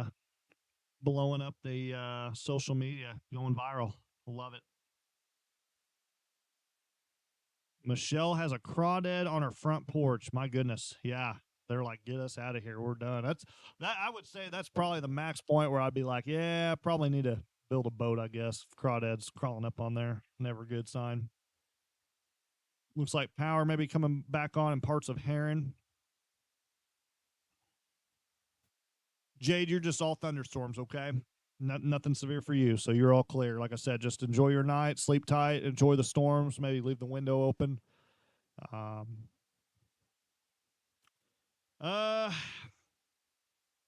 Johnson County, I would give you, well, actually, you know what? A little kink in the radar. Let's go back to it real quick. Okay, we have a flash flood emergency now for the city of Cape Girardeau. That is breaking right now. Flash flood emergency due to multiple roads being closed. And it looks like maybe some water rescues as well. So, yeah, second flash flood emergency for Cape Girardeau. I'm going to go back to the radar real quick just on my phone to see if we got any, looks like a little bit of a kink just south of Goreville. I hate to even say that because it is so dangerous. Oh, my goodness. Those of you like south of Goreville or around Goreville, get to your safe spot just in case. We got a little bit of a kink here on the radar. I'm going to go to it real quick. So let's kind of take things a little bit seriously for a second here. I know we've kind of like to have our fun and games here. But that little kink right there kind of concerns me just a little bit. There is a little bit of rotation. So those of you near Goreville, Lake of Egypt, south of Goreville, north of Buncombe, almost pretty similar where the last tornado tracked. Just kind of a heads up there. Like I said, no tornado warning yet. And like I said, we're going to, oh, never mind. Spoke too soon. Tornado warning just issued. So here we go. This is why I do this. Got eyes in the back of my head, folks. I can feel a tornado. This is going to go for Goreville. So Goreville, get in your safe spot right now. Like I said, this just developed within the last like 10 seconds. Let's see if we have anything on the radar. I don't think we do. Nothing to confirm at this time. But like I said, Goreville, you are in the direct path of this. Is going to go literally very close to you, okay? So you can kind of see that little spin up we just had within the last couple of minutes. See, that's all it takes, folks. It just takes a little bit. And we just had a, my goodness, very strong lightning strike. But yeah, tornado warning just issued. You'll see it pop up here in a second. But those of you that are in Williamson County, Johnson County, Union County, this is a tornado right over Goreville. It's radar indicated at this time. But like I said, just took a quick kink in the radar, and that's all it took. So we're going to keep an eye on this. But like I said, Goreville just got hit. This is that same exact track that we saw. But like I said, those of you in Goreville, heads up. This is why I wanted you guys to kind of seek shelter for sure, okay? Sirens are probably going off in Williamson County. But like I said, there we go. There's our new circle. Kind of marked it a little bit too northwest, I think. This is going to go more east. So like New Burnside, you need to be in your safe spot, but there it is right there. I'm not seeing any debris signature right now. But like I said, there's a lot going on. This is directly over the town of Goreville. Literally, this would be a direct hit on the town of Goreville. You need to be in your safe spot right now. You need to be in your safe spot right now. This is not a confirmed tornado, but this is a very dangerous situation if you live in the town of Goreville. I cannot stress this enough. This is a very dangerous situation. Like I said, those of you that are in Marion, Heron, you guys are fine. This is not going to impact you.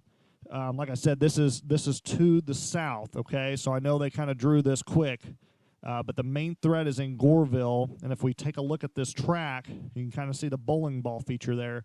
It's going to take more of an east direction towards like Creel Springs, Lake of Egypt. You're going to be next. So heads up. So like Creel Springs, There's our tornado right there coming into the north side, crossed over I-57 real quick, just to the west of Goreville. And let's see here if we can confirm this by radar. That's my biggest concern right now. Like I said, this thing just developed within the last couple of minutes, and honestly, this might be on the ground, folks. We might be able to confirm this. Let's go ahead. This is going to be probably a confirmed tornado by radar. Let me see if the National Weather Service can kind of see the same thing that we're seeing here, or that I'm seeing. I'm not, like I said, I want to go ahead and confirm this tornado. This looks like a confirmed tornado by radar going into the heart of Goreville. So if you have friends and family, wake them up right now. You need to be seeking shelter if you're in Goreville. This looks like a tornado on the ground crossing over I-57 as we speak. I am literally praying that I do not lose power right now, because I have literally lightning bolts striking outside my window, and it is so loud. But like I said, this is okay. The good news is that CC drop went away. However, I don't like that circulation, okay? So like I said, it might not be confirmed, but there is a good chance that this is a possible tornado going to cross over into Goreville off Route 37 and then cross over I-24. If you're in Krill Springs, you need to be taking shelter right now. That was very close. These are very, very dangerous lightning strikes right now here on the west side of Franklin County. And I'm waiting for more updates. I'm not seeing a whole bunch. Pittsburgh, you would be close to in this path. Like I said, let me zoom out a little bit here. Let's just go to 2 radars real quick. We'll go back. So there's Goreville. There's our circulation. This is going to go south of Pittsburgh, okay? So Pittsburgh, you're going to go south here. But like I said, it's going to go, might be another kink in the line there. Might have 2 separate tornadoes, folks. So we got 2 different tornadoes areas here. We got another one right here. If you're in Krill Springs, Lake of Egypt area, please seek shelter right now. This is not a drill. This is actually a very serious situation with 2 different tornadoes now. This other tornado actually is going to literally stay. It is actually right over the new Texas Ranger in the Lion's Den there off of 148 and the I-24, I-57 split. There's possibly a secondary tornado that we're watching now. So please seek shelter if you are in that path. If I'm saying your town, you need to be seeking shelter right now. So Goreville, this has moved off to your north, thank God. But like I said, another area of circulation. And let's see here, we got a new scan now, so that's good. It looks like a lot of it has died out, but still, if you're in Krill Springs, Lake of Egypt, take shelter. All it takes is just one little spin up. It's very close. So, like I said, 2 areas of circulation, one that is crossing over Route 37 right now, and the I-24, I-57 split. This is going to go right into Krill Springs. It is on the north side of Goreville now. It just passed over I-24 south of Goreville, or right over Goreville. I don't know if I have anyone in Goreville that can give me a heads up. Any power outages in Goreville, that would help me out a lot, because if there's any power outages, that can maybe mean something. Like I said, this is going to go south of Marion, folks, south of Marion.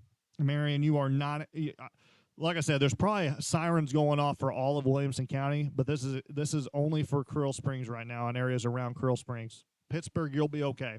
It's going to go to your south. I'm trying to look up some more, maybe smaller towns. Like I said, real quick. Like I said, definitely Krill Springs for sure, and Lake of Egypt. That's my biggest concern right now. Lake of Egypt and oh Lord, Christy, I hope you're wrong. I really don't need my power to go out right now. Like I said, if I lose power, I'm gonna probably trying to think what I can maybe do. I'll have to go up a backup internet because my modem will shut off. But anyway, we'll worry about that if that happens. So, okay, power salon. Okay, thank you, Laura.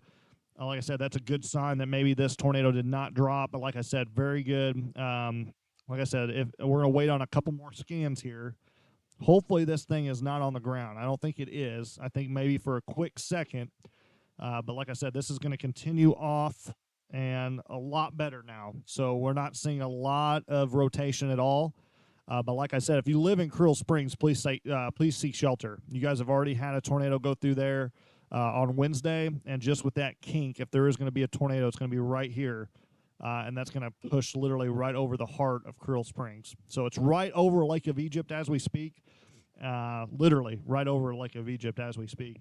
It's going to cross over into Williamson County on the southeast side of the county, and this would push over into Creel Springs. So, like I said, Creel Springs, seek shelter. I need to be in a safe spot. It's going to be in your neighborhood here in about 2-3 minutes. 2-3 minutes. So you got time to seek shelter right now.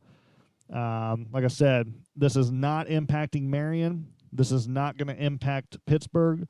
This is only going to impact the very southeast corner of Williamson County.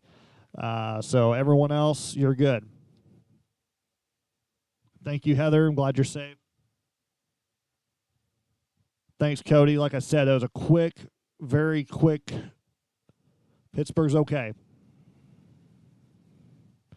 It looks like it's directly over the power plant at the Lake of Egypt right now. Directly over the power plant. If not, just went right over the north side.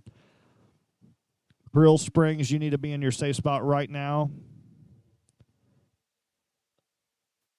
It should go directly over Creel Springs. Crab Orchard, no, you're fine. Nothing at Crab Orchard. Like I said, this is I'm not a big fan of when they sound the sirens, but it's a countywide thing. That's how it goes. I don't know why sirens are going off in Harrisburg. There's nothing at Harrisburg right now. Like I said, Creel Springs is my major concern right now. If you know anyone in and around Creel Springs, like I said, no active tornado. Actually, we just got an update here. Let's see what we got. Still radar indicated. Like I said, this is not for Saline County. This is going to go for Creel Springs right here. And anyone around Creel Springs within like a 5-mile radius, that's what I would be concerned right now. So we're going to wait on a couple updates here as we have heavy rain falling outside the Storm Predictor HQ as these storms move over. Like I said, just took a quick kink. But like I said, I don't think it ever created a tornado. But like I said, just in case, if you're in Creel Springs, I need to be seeking shelter at this time. Franklin County, you're fine. You're just getting a normal storm right now with dangerous lightning. Like I said, the only threat is going to be south of Route 13 at this point.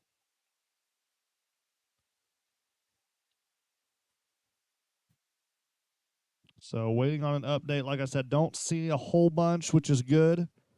But like I said, if you're in Creel Springs, just in case, like I said, I want you to be seeking shelter right now. You guys have already had a solid EF1, EF2 tornado from Wednesday. I don't need you getting in another one. And if you do, at least you'll be safe in a shelter.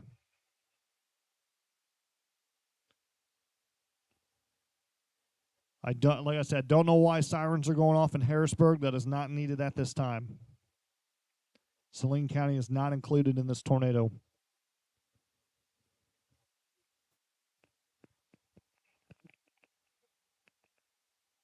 So like I said, those of you in Creel Springs, it should be over you like right now. So like I said, anybody in Creel Springs can report. That'd be great. But like I said, right now, that's where it's over. It's going to be very close.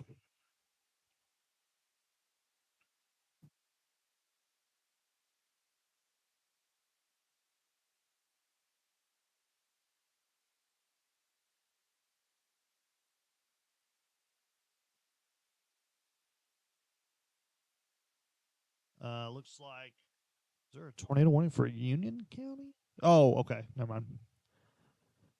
Let's see here. Tornado warning continues, but like I said, nothing. Let's see here.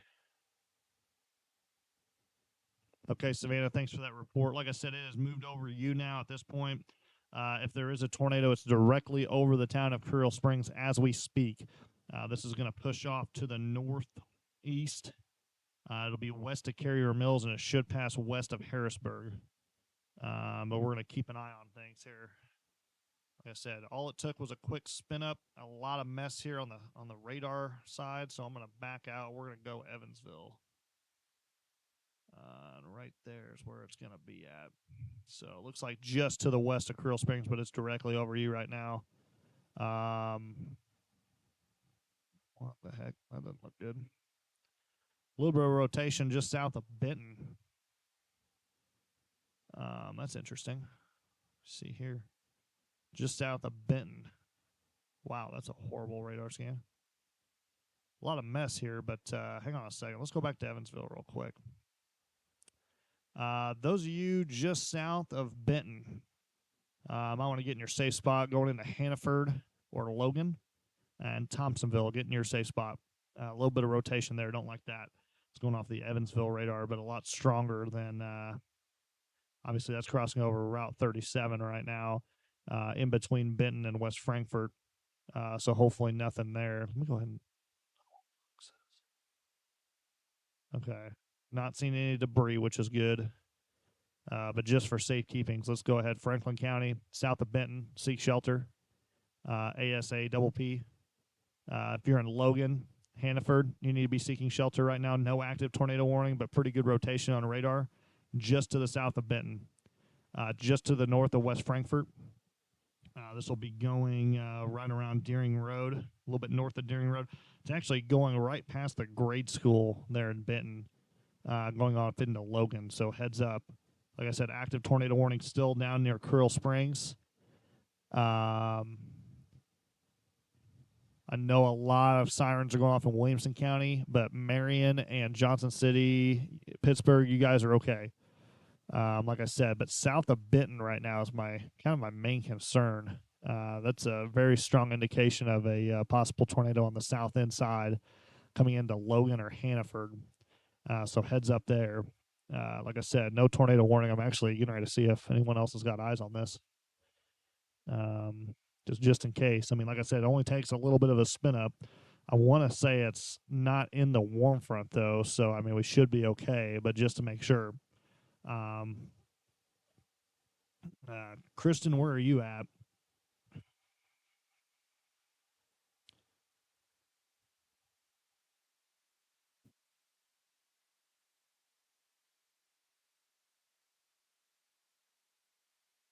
So yeah, Hannaford, Goreville, you're all clear. It's off to your, it's moved off now. But Curl Springs, anybody in Curl Springs? Like I said, I don't understand why. The east side of Benton, just heads up, this thing's going to take a more of a left turn here. It's going to maybe split Logan and Hannaford. But if you're still, like I said, still in that area, seek shelter. I don't like that one bit. It's a pretty good rotation. I'm going to go back to Paducah radar to see if it looks any different. Just a big mess of stuff. I don't know why it's so bad right now. But just to be sure, like I said, Saline County, there's no danger to you right now. There's nothing in Saline County. I don't know why the sirens are going off. You're not included in this tornado warning. There's nothing that is in your day. Sorry, I'm like reading things and doing this at the same time. Thank you, Andrew. Hopefully everybody good. Like I said, it looks like for the most part that rotation has stopped. It looks pretty messy right now. If anything, the strongest rotation literally looks to be on the southeast side of Benton, moving into Logan and Hannaford. So like I said, if you're on the east side of Benton, I would definitely be seeking shelter at this time. It's not a confirmed tornado. There's not a tornado warning or anything on this, but like I said, just very, very odd rotation. So it could be a quick tornado. Like I said, getting ready to cross over 34 there on the east side of Benton.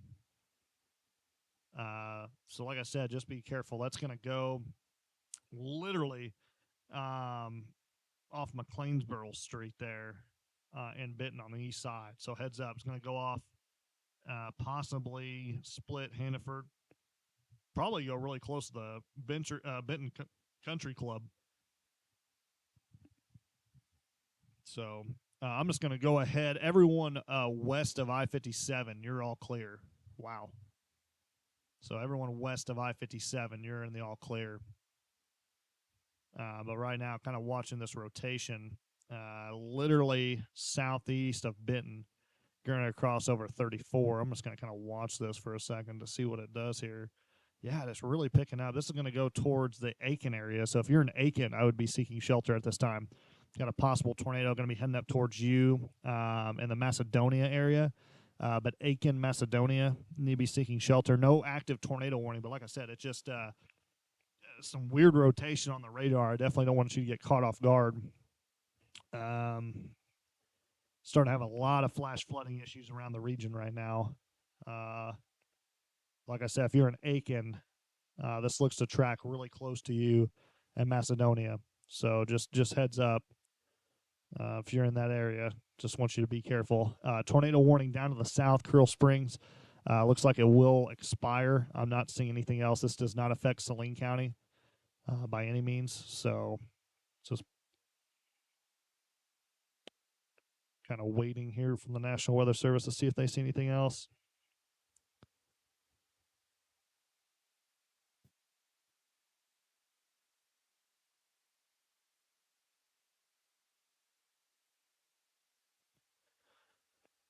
Like I said, if you're in Aiken or just north of Logan, like I said, literally crossing over Route 34 on the east side of Benton right now. Like I said, pretty good rotation.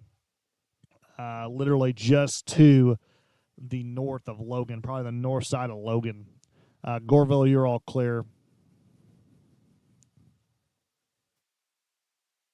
Christine, where were you at? Never got a location. Yes, east side of Benton, possible tornado. Literally heading right towards Aiken. Just crossed over 34. It's going to be out in the country area of Aiken, moving towards Macedonia. So those of you in between 34 and Route 14 on the east side of Benton got a possible tornado. Like I said, it's Goreville, you're all clear. Lake of Egypt, you're all clear. Trying to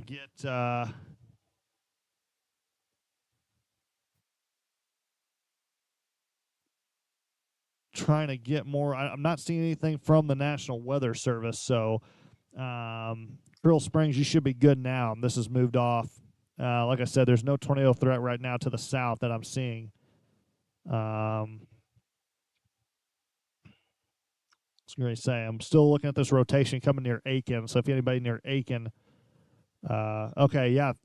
Thanks, Christine. I appreciate that. So yeah, that would be right where that circulation kind of went from too. So that's not good. So I know no tornado warning right now for this cell in eastern portions of Franklin County. But like I said, definitely a little bit concerned.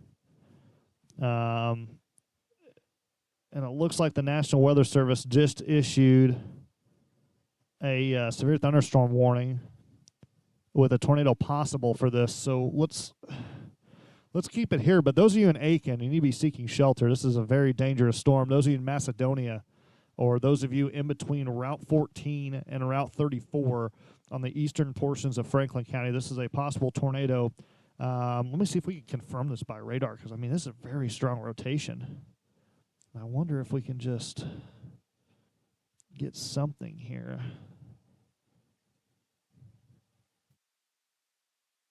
There might be a little bit of debris that got picked up, but we're going to keep an eye on this. I'm going to go. So there's the new severe thunderstorm warning. It includes everyone else, Saline County. So like I said, no active tornado warning, but my biggest concern right now is now going to move into the eastern portions of Franklin County. This is likely a tornado, folks, that is in Aiken right now as we speak, coming into Macedonia. So if you're in Macedonia, make sure you're seeking shelter. Anyone that has friends or family in between Route 14 and Route 34, out in eastern portions of Franklin County. This is going to be heading up towards McLeansboro in Hamilton County. Please seek shelter. So those of you in McLeansboro right now, you have time, but this is what I would say. I'm going to say this is a possible tornado coming at you. Like I said, this is a severe thunderstorm warning and no tornado warning yet. But like I said, very concerned. Here we go. Nope. Okay. Sorry. Hang on a second here. Thought we were getting ready to. So tornado warning has expired. I thought we were just getting ready to get a tornado warning for this one. Like I said, very dangerous storm right now. So sirens in Norris City. I don't know why. Like I said, I don't know why. There's no other tornado threat right now, folks. This is the only one I have. So, like I said, east of Benton, in between Route 14 and 34, right over Aiken as we speak. If there's anyone out in Aiken right now that could give me an update on anything going at that. But if you're in Macedonia, you need to be in a safe spot right now. A possible tornado coming right at you in Macedonia. Like I said, I'm going to keep it right here because there's no active tornado warning on this, but I'm very concerned for this rotation. This is very strong rotation, literally just on the east side of Benton. So I'm going to wait on another. But there's your tornado right there. I mean, it's clear as day on the radar. But it's going to be coming really close. If you're in Macedonia, you need to be seeking shelter right now. It's literally parallel to Route 14, but it's going to scoot directly close to Route 14 to Macedonia. So if you have anyone in that area, please take shelter. Like I said, this is not a confirmed tornado, but very well organized on radar, and it's coming right over the eastern portions of Franklin County right now. I'm actually trying to see if anyone at the National Weather Service has eyes on this. And it looks like they are monitoring it. So just a heads up. Like I said, I know everyone's got questions around the area, but we're going to keep it right here. So eastern portions of Franklin County, south of Ewing, just to the northwest of Aiken, coming into Macedonia. You need to be seeking shelter right now. This is a possible tornado heading towards you, and this will continue into Hamilton County. Let's see if we have a new update here in a second. So McLeansboro, you're going to be in the direct path of this as well. And like I said, we're just kind of holding tight here and praying that this thing doesn't drop one, but very good rotation on radar right now. With a quick spin up possible just to the west, or I'm sorry, just to the east of Benton, north of Logan, northwest of Aiken, riding along Route 14 south of the Benton Country Club, moving on into Macedonia. And if you're in that area, you need to be underground right now.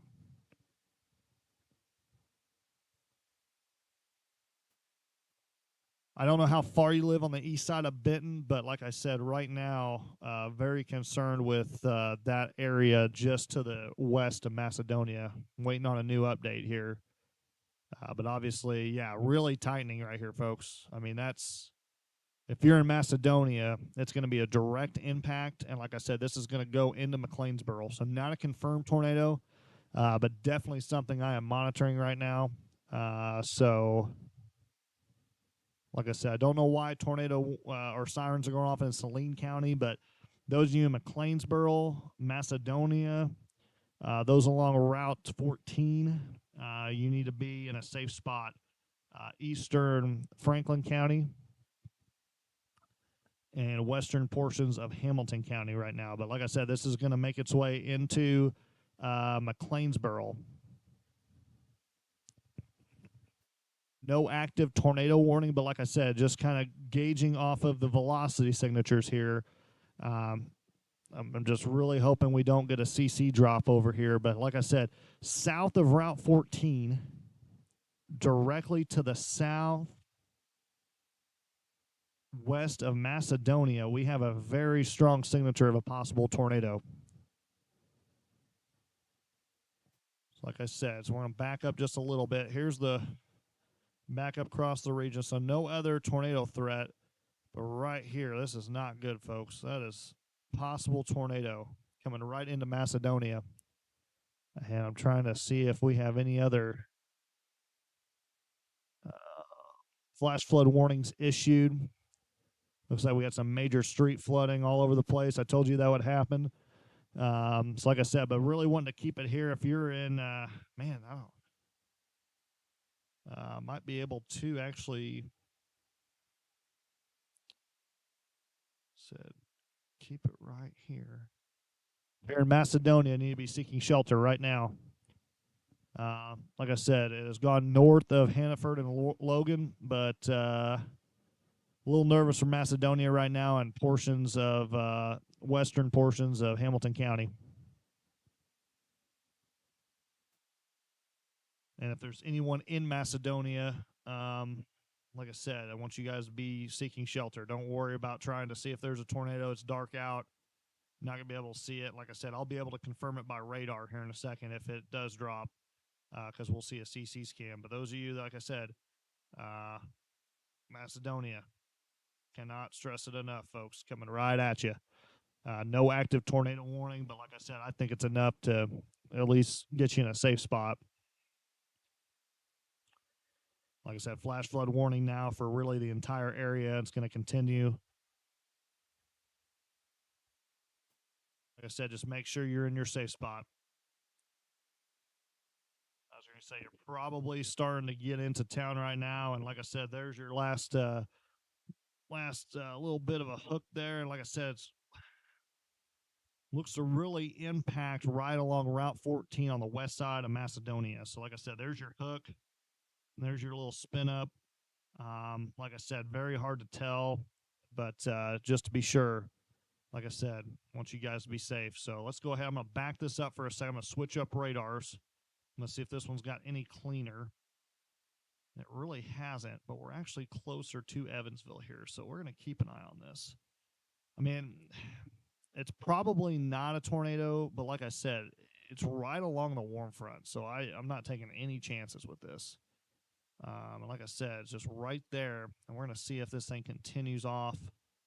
Like I said, no other tornado warnings or threats besides this one right here coming into Macedonia. So those of you that are in Macedonia, after this passes through, please let me know if anything's going on. But it's directly to your west right now, so no radar confirmation or anything like that. But directly off to your west would be that tornado. So heads up. Everybody west of I-57, you're all clear. So no one else needs to worry about anyone west of I-57. You guys are all clear, so no other severe weather for you. Just heavy rain and obviously thunder and lightning the rest of the night. So, but once again, those of you in Macedonia watching this cell for the past couple of scans, just looks like a quick spin up. Want to make sure you're safe.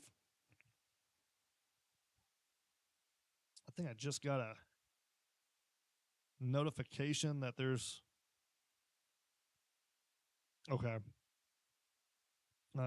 Salem reporting water rescues all over town right now. Randolph County has numerous roads that are closed or underwater.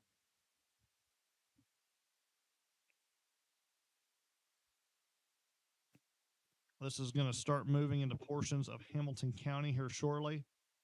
So heads up. Like I said, starting to weaken a little bit, but still has quite a bit. Those of you that are in Benton, you're all clear. Like I said, this is going to move off. Those in Harrisburg might get some hail, a little bit of pea-sized hail coming in. Those of you in Hardin County as well. But like I said, for the most part, we are looking like we're going to make it through this. But this is that line. After this line, so it looks like tornado warning in Sykeston heading towards the Paducah metropolis area. But after this line, we're just going to see lightning and storms the rest of the night. So, like I said, all clear west of I-57. All clear west of I-57. Obviously, Sykeston area there, that's not all clear, but in Illinois, all clear west of I-57.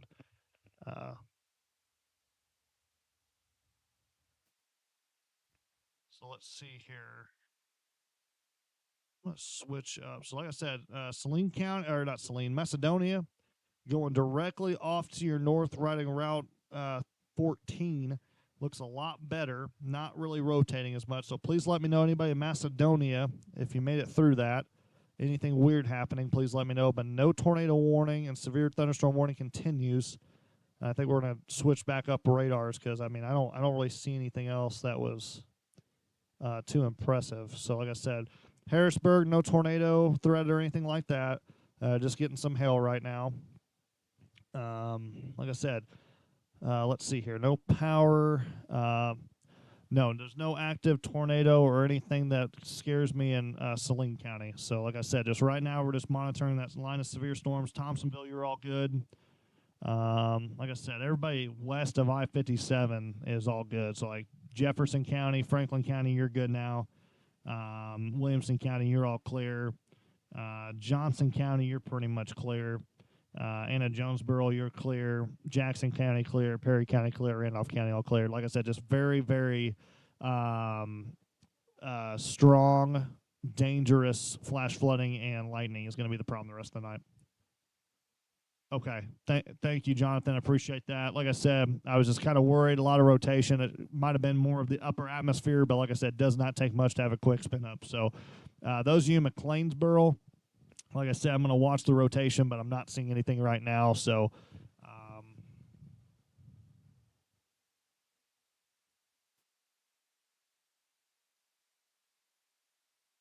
Aiken, you're good now. Logan, you're good. Golconda, you got storms moving in right now, I believe. So heads up, just severe storms, nothing tornadic.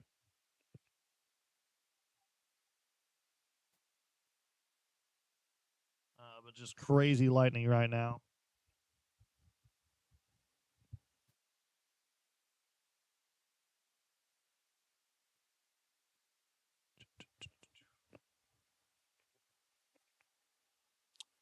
Yep, doesn't surprise me in Galatia. Like I said, a lot of dangerous lightning with this, folks. I don't think it's more of a wind problem, but just a lot of just a lot of lightning that's hitting a lot of holes, and that's what's causing all the issues. So I've got a lot of text message here. So yeah, it looks like about maybe 1,300 without power in Heron. I don't know if that's helped or changed. Um, Thanks, Amanda. So yeah, funnel cloud over Route 14. That would be headed towards McLeansboro. Yeah, that would be right where I was looking at. So let's go back to that then. Thanks for that report. Like I said, that was pretty good. That was the area I was kind of looking at. Definitely the rotation is broadened out, but just to be safe, if you're in McLeansboro, maybe seek shelter because, like I said, that's where that tornado is going to be. So, um, you know, it does have that little kink on radar. So, like I said, I'll keep an eye on it. But if you want to be safe, make sure you're taking shelter in McLeansboro right now. We have major street flooding in Williamson County as well.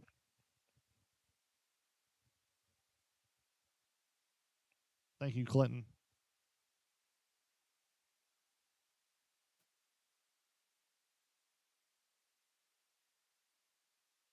So I definitely got better feelings about this storm now that's moving into Hamilton County. It looks like more of a damaging wind threat. Well, I'm going to keep an eye on it still, though, because like I said, it's had somebody say at least a possible funnel, which does not surprise me. It would not surprise me one bit. Anybody that's really in this region right in here would love to know if there was any damage at all. So, like Yellow Banks, pretty much anyone east of Benton. If you have any type of damage at all, please let me know. Send me an email, the storm predictor at gmail.com. Send me anything you got if you have any type of damage in that area. But like I said, starting to move out, which is good. More of a damaging wind threat for Hamilton County. Marion's all clear.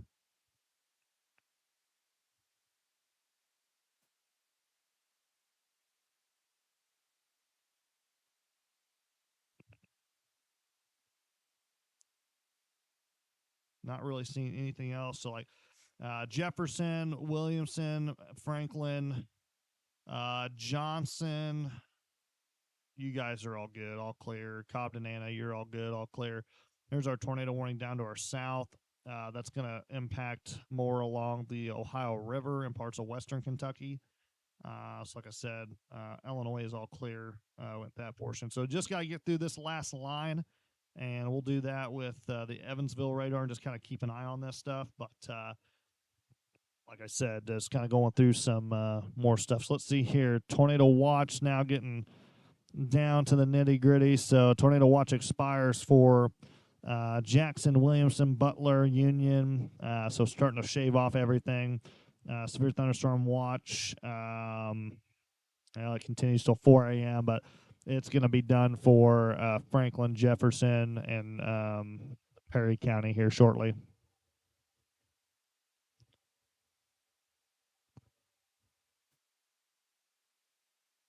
So Jefferson County law enforcement are reporting a lot of flooding along Highway 148 between Mount Vernon and Waltonville. So that would be down in that low-lying area. Not the one that always floods, but it's along Route 48. So if you are traveling to Mount Vernon, Route 148 in between Waltonville, Mount Vernon, maybe Waltonville to Cesar to Christopher, please be careful. Debbie, thanks. Yeah, that would be an area of concern. That tornado warning in Missouri should not affect Pope or Hardin at this time, no. Should stay south of the Ohio River. Like I said, a lot of people are going to be getting a severe thunderstorm watch and a tornado watch. Don't worry about that. It's just they're canceling it. And like I said, they're just shaving off some counties. So it's going to set to expire. Don't worry about it.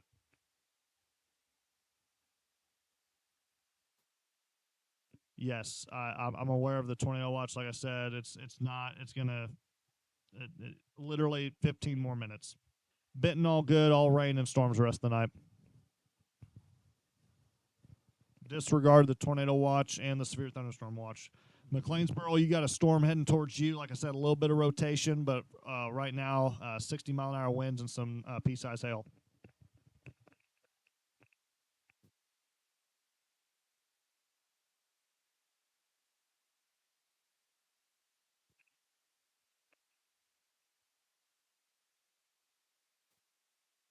I do not believe the tornado in Krill Springs touchdown. Woodlawn's all clear. Aiken's all clear. Aiken, Logan, Thompsonville all clear.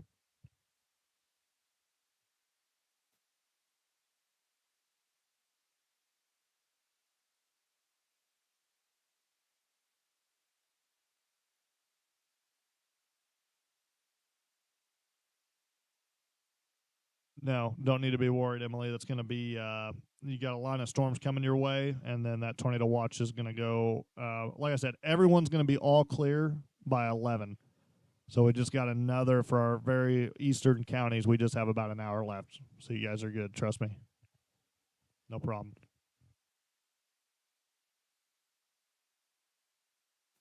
Like I said, I know right now what happens is the National Weather Service, they cut away some of these.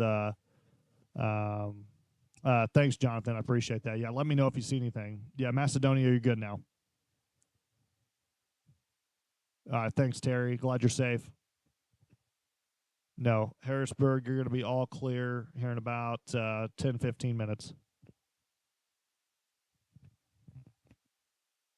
Jade, you might have to check your phone or something because I think everybody else is good. I think everybody can hear me.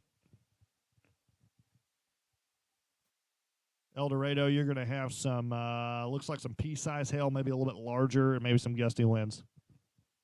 Yeah, McLeansboro heads up, coming your way. You got a pretty strong storm. Like I said, a little bit of rotation to the south end of town, but right now just dangerous lightning. Benton's all clear.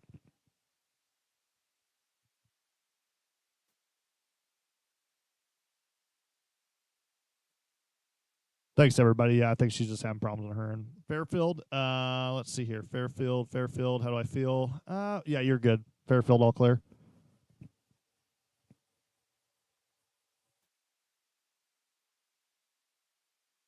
Okay, so once again, the tornado watch is not so hard to explain, I guess. So I know the tornado watch is until 4 a.m., but it's not for us. Okay, just trust me. Yep, Carmike coming to you next. Looks to be weakening a little bit, but like I said, anything's possible. So keep an eye out. Oh gosh, that's not good, Emily. Don't like that. Windy out there. Yes, Murfreesboro's all clear. Thanks, Eugene. Bridgeport, you got storms moving in. Like I said, you might have more of a tornado threat down there. So just heads up. Royalton's all clear.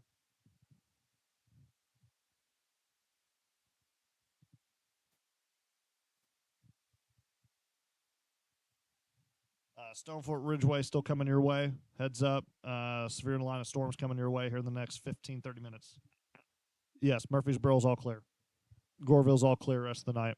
Just light, like I said, moderate rain and lightning is going to be the main threat the rest of the night. Mount Vernon, you're all clear.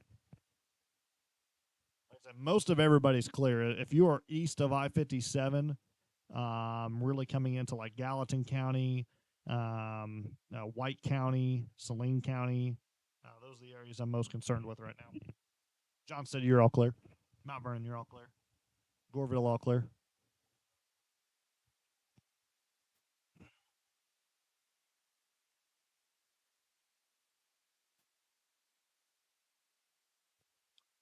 So I think we just got actually an extension to the severe thunderstorm warning. So Hamilton County, Gallatin, White. Yep. So new severe thunderstorm warning for the remainder of the area. West Frankfort's all clear.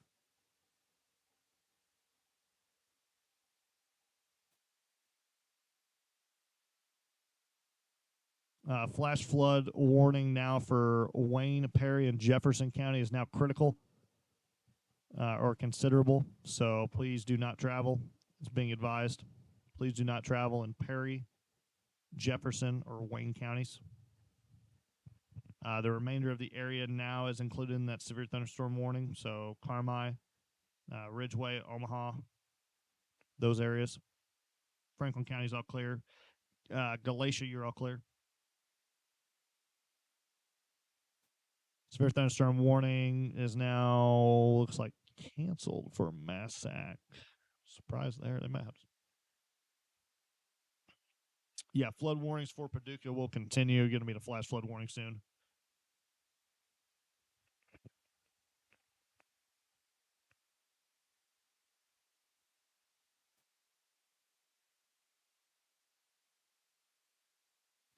No problem. Thanks for following, everybody. Like I said, appreciate all of you guys so much. Glad to keep you here safe.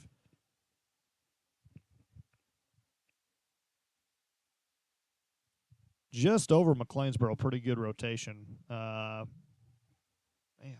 really good rotation over McLeansboro right now. Yes, turn around, don't drown, please. Do not drive through flooded streets.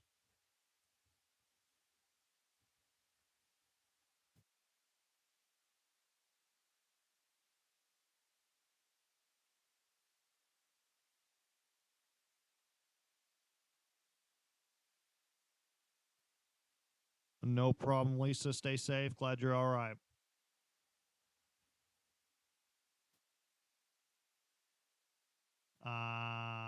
Jerica, yeah, pretty bad traveling conditions right now. Anywhere here in Southern Illinois, pretty bad.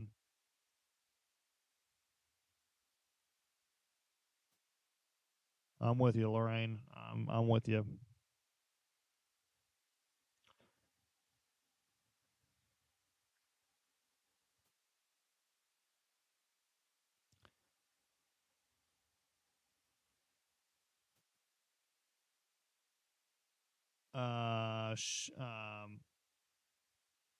Shania, where are you at? What's your location?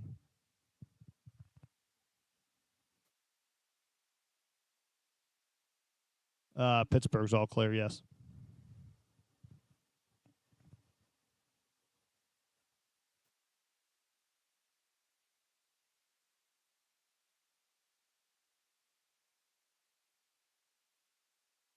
Hey there.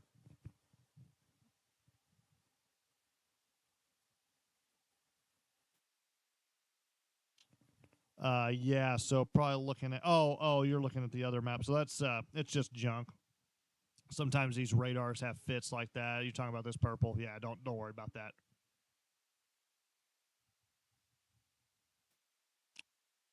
Evansville, Indiana. Yeah, you're looking at some severe storms coming through here in a little bit. Be later on tonight. Thompsonville, West Frankfort, you're all clear. Harrisburg, you're all clear.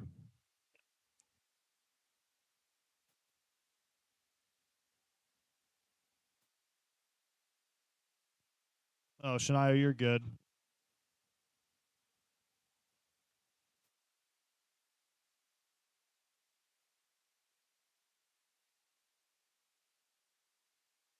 McLeansboro, it's starting to go off to your north, and yeah, it looks like to your northeast. So the main part of that storm's out of your area. Like I said, coming up Ridgeway, Omaha, North City, you need to be looking out.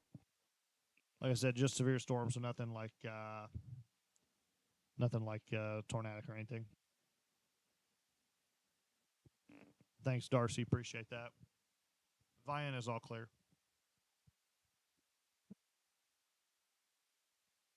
Carrier Mills, I think you are clear. The last time I looked, yeah, you're all clear.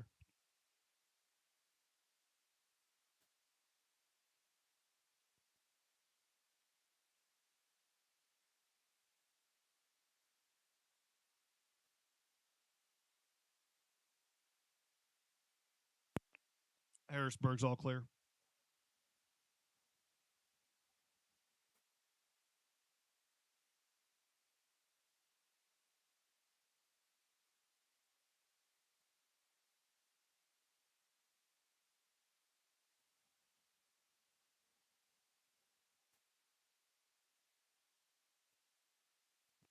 So those of you in Hamilton County got some damaging winds there, especially coming into like Ridgeway, Omaha, New Haven, Carmi, White County heads up, Shawneetown heads up, Cave and Rock heads up.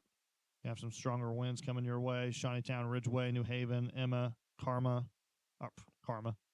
Sorry.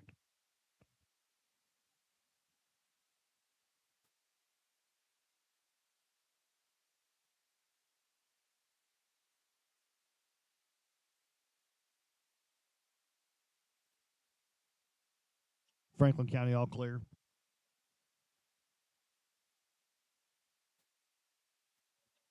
Weather tomorrow, pretty much what you're seeing back behind this: rain, storms, moderate rain, light rain all day. It's going to be nasty. Highly discourage any travel tomorrow.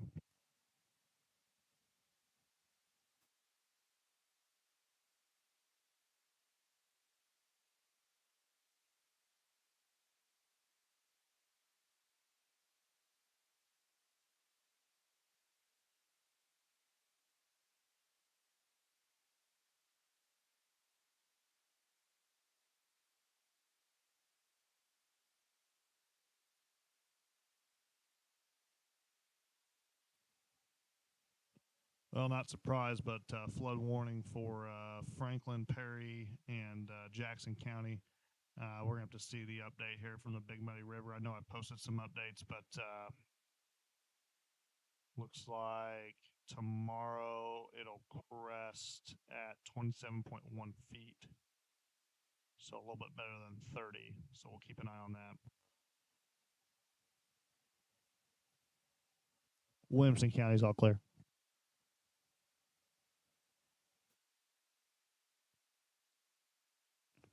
Nope. Tornado watch is expired for Saline County. You're good. All clear.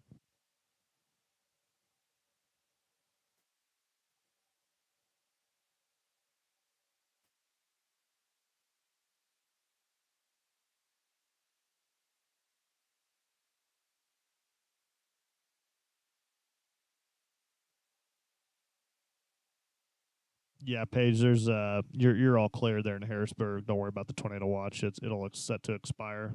It's already moved out of the county. North City, some kind of some stronger winds coming to you. Might see some straight line winds, about 60 mile an hour. So heads up.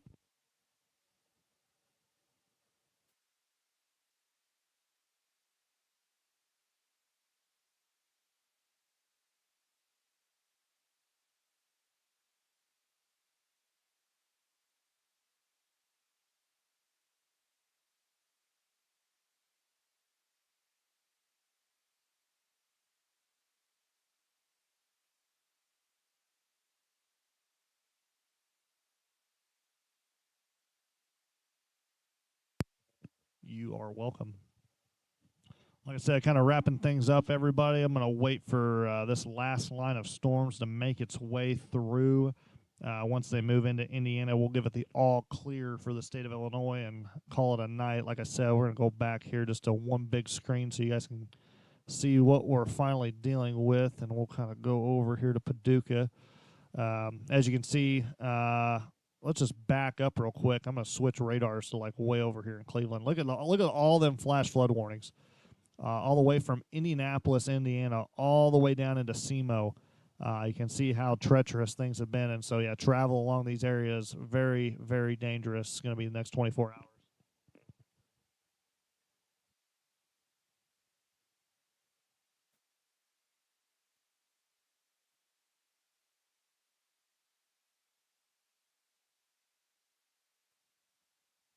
The tornado warning that's currently along the Ohio River should stay south and should once again track really close to the National Weather Service and west side of Paducah. So, like I said, those areas once again, I might stay a little bit longer just to watch on that. But my goodness, some of these storms tracking over the same areas again. Franklin County, all safe and all clear.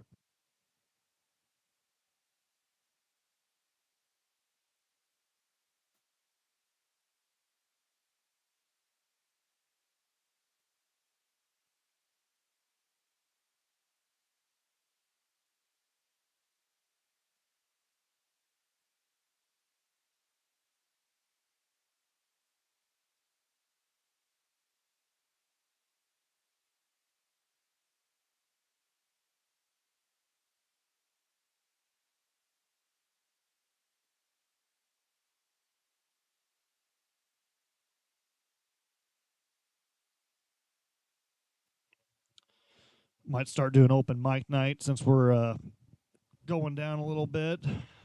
Got the microphone up. Maybe a little bit of Journey. No, I'm just kidding. No, okay. Wife doesn't want me singing Journey, so I won't do that. But yeah, storms moving on into the Evansville, Indiana area. Going to be mostly damaging wind threat for you as well. Johnson County, you're all clear. Like I said, you can almost see where the heavier rain is going to start developing. Like I'm serious, like major flash flood issue right here, because this is going to like stall out right in here. Don't like that. So major flash flood issue along the Ohio.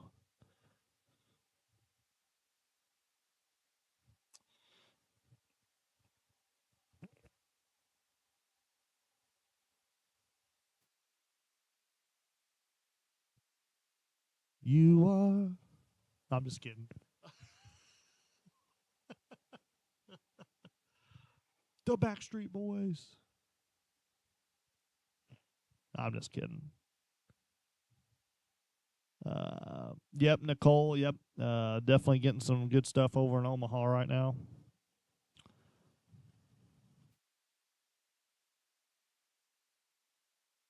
Man, I went from almost 600,000 people down to 438 watching live. That's it.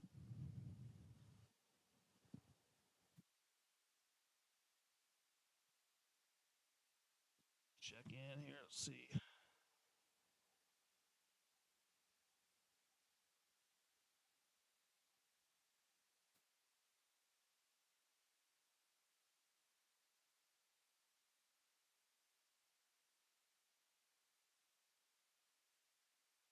Nope. It's going to get cut off. That tornado warning is going to probably expire. It's just going to turn into a big old wind threat. Kelly, I'm going to go with yes, but I don't know where that's at. So, Broughton, Illinois? Where's that at? Am I like losing it? I guess it's past my bedtime, Kelly. I'm sorry.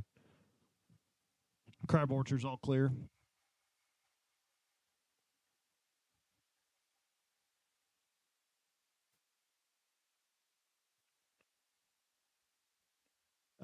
Yes, you're all clear, Kelly. Sorry about that. Thanks, Rachel. Yep, thanks, Kelly. Sorry, I'm tired, so I was kind of brain fart there for a second. Yep, you're all clear. Just expect some light to Well, thanks, Tracy. Appreciate it.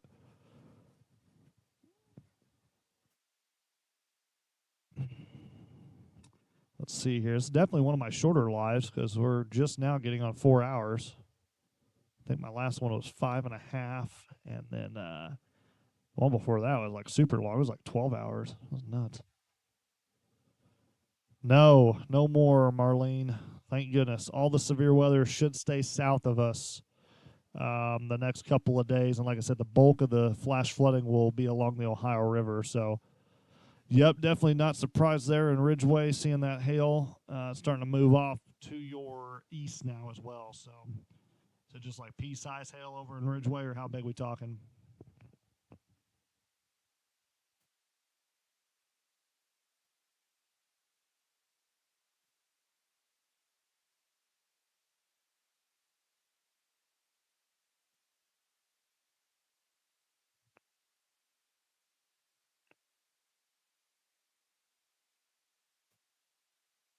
Saline County is all clear. Yes. Like I said, the showers and storms will continue the rest of the tonight, but the overall severe weather threat is almost completely over. I'm getting ready to give the all clear for the state of Illinois here in a second. Once this moves through Carmi. So you're going to say new severe thunderstorm warning for the rest of the eastern portions of our counties and into parts of Mount Vernon, Indiana, and coming into Evansville on the west side.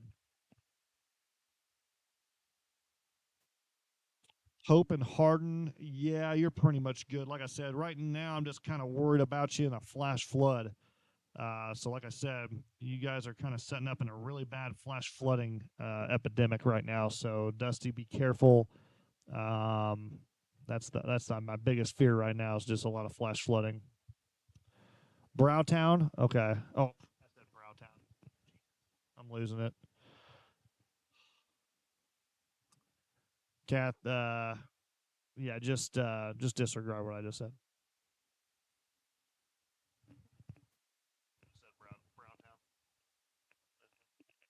Getting past my bedtime, folks. Anything after 10 p.m., my brain starts shutting down. So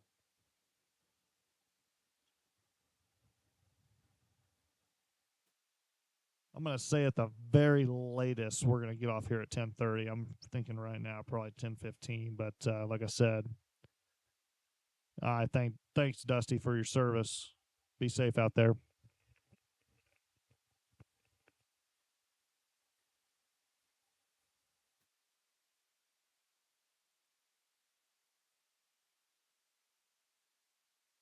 I feel like every other day I'm going to be live streaming, but I hope not.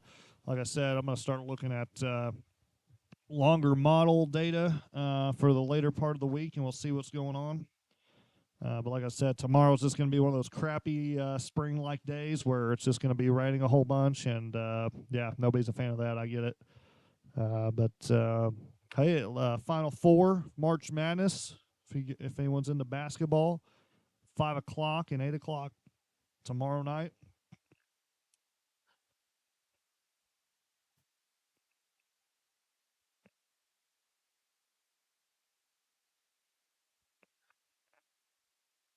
I have had to do this a lot. I do agree. But hey, you know what? If it's anything to protect all of you down here in Southern Illinois, I will do it every minute, whatever it takes.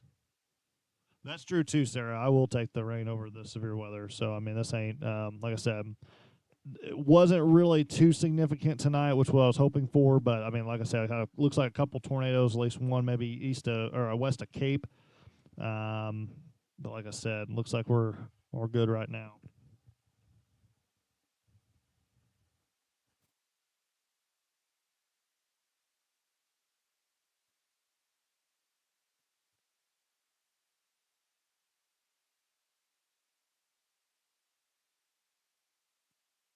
Anytime, all for you guys. Like I said.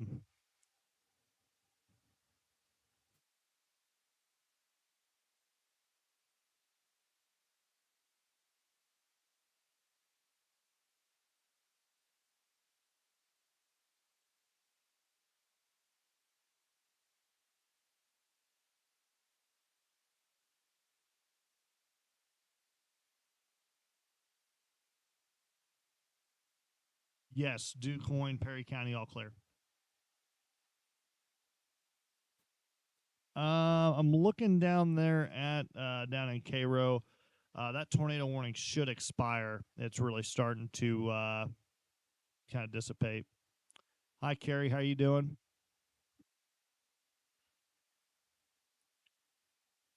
Let's see here.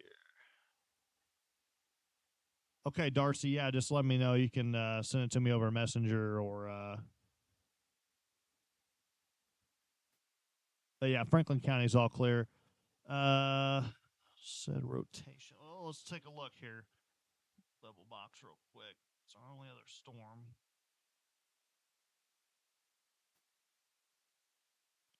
It tightened up a little bit, but really went away.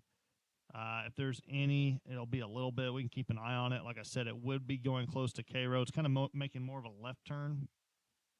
So yeah, we'll keep an eye on it real quick. Like I said, those of you maybe listening in Cairo or really around the Ohio River there. Like I said, it's going to be tracking more towards the National Weather Service there. So,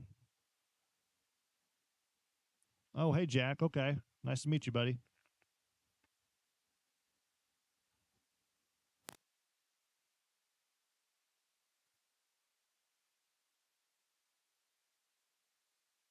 So yeah, monitoring that rotation there, and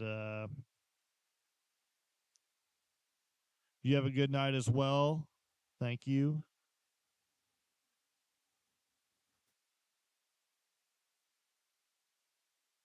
Thanks a lot, Jessica. Anytime, no problem. Jefferson County, all clear. Jack, I do know your dad real well. Yes.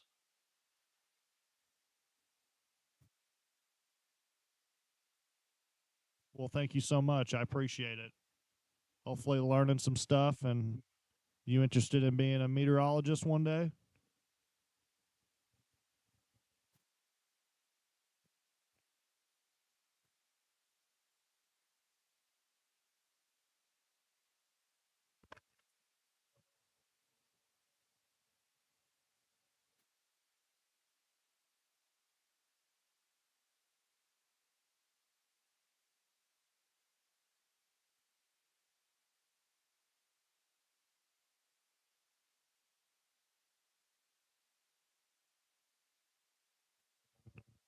Oh, okay. Nothing wrong with that though. Let's see here. So still a radar indicated threat coming into Cairo.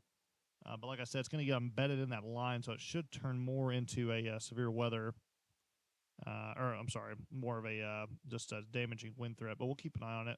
Like I said, everybody else around the state, we're starting to move out there on the other side there, so we'll kind of. Sorry about that. Thank you, Sydney. Appreciate you. Thanks for following, and like I said, just appreciate all you guys. Thanks, Nate. You guys stay safe. Have a good rest of your night. Made it through round 367 of severe weather so far this year.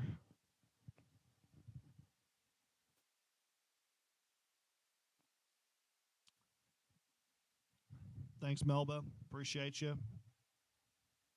God bless you and your family as well. Thank you.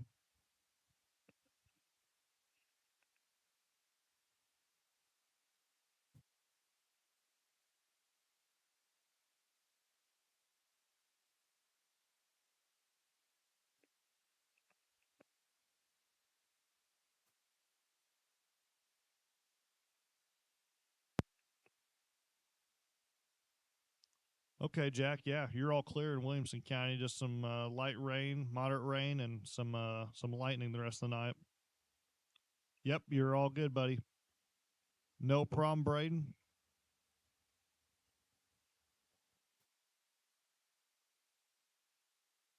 Good night to you as well, Lindsay. Take it easy.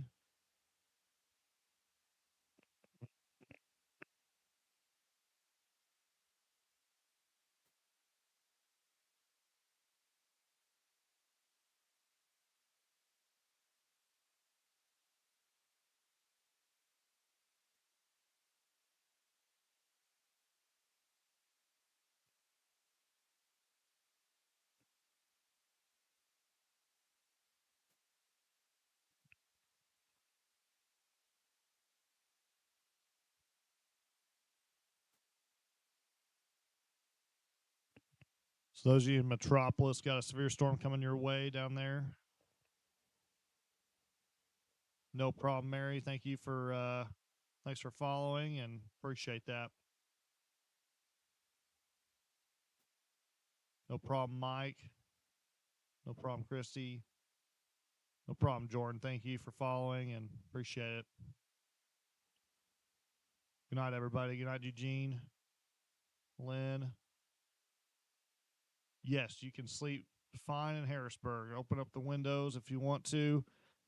Enjoy that nice thunder and lightning, and also a little bit of light rain. Should be perfect sleeping weather for everybody in Southern Illinois tonight.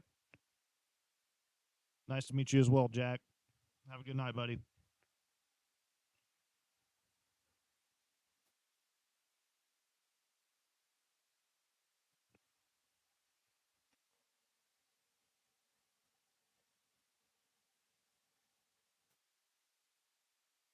No problem, Hope.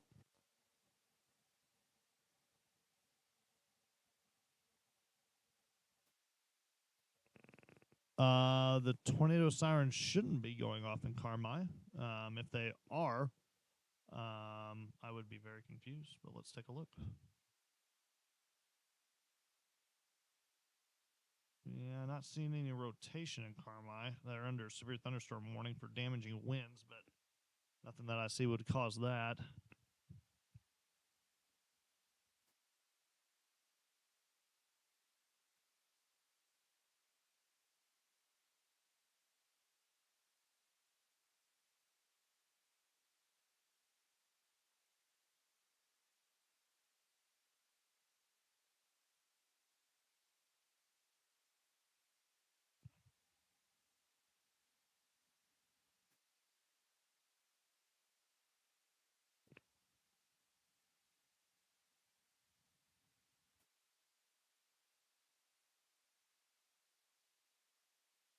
Thanks, James. Okay. Okay, Jack. Sounds good. No problem, Hannah. Where are you located at, Hannah? Or where your sirens aren't working? No problem, Wendy. No problem, Chris. Sorry. No problem, Wendy. Have a good night. Yes, there is a ton, Crystal. There's a ton of flooding reports around the region right now. Pretty much a lot of side roads and secondary roads are completely impassable. So, um, Galconda, I was just looking at your area, and right now there is no active severe thunderstorm warnings or anything like that, but you are going to have a lot of training storms. So, a very significant flash flooding threat for you. Okay. So, just be very careful, Emily. Like I said, just more of a flash flooding threat for you, but nothing too major. No problem, Susan. In the morning, it's going to be tough to call. It just depends on how much we pick up overnight. But like I said, we should be able to clear out a little bit in the morning, so you should be okay with that drive, Chelsea. Krill Springs is all clear. I don't know if that's what you're asking, Hannah, or if I guess you did ask me something earlier.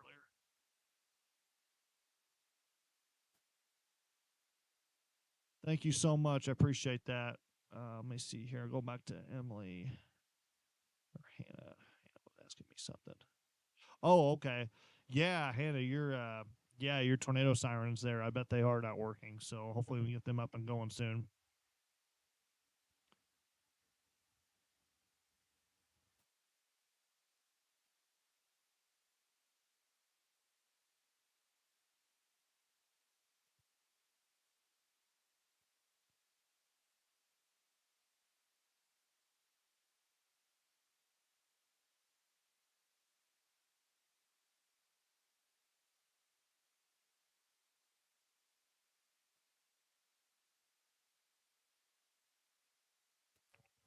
Jack, hopefully I'm not live for a couple weeks. I need some time off to regather my thoughts, but we shall see.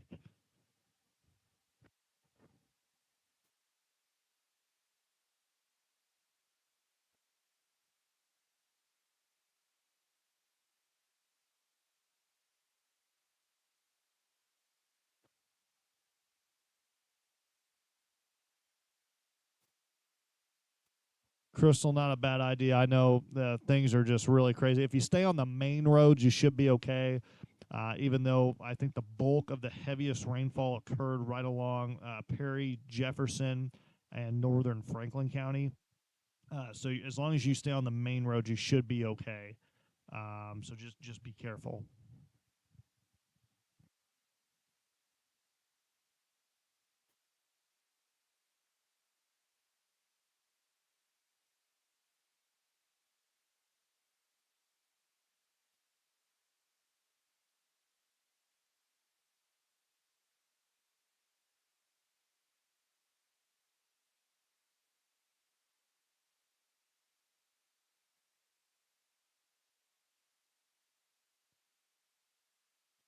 It should be okay. Like I said, just stay on the main roads there, David. And like I said, you're going to have moderate to heavy rainfall with obviously just dangerous lightning. But stay on the main road. Secondary roads might be a little bit hazardous right now. Correct, Sarah. Yes, just normal general thunderstorms the rest of the night. Good sleeping weather for Southern Illinois. So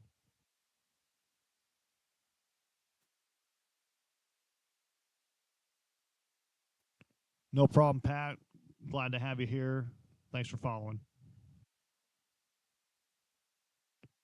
Jack, you're fine, buddy. All clear in Williamson County, so you're good to go.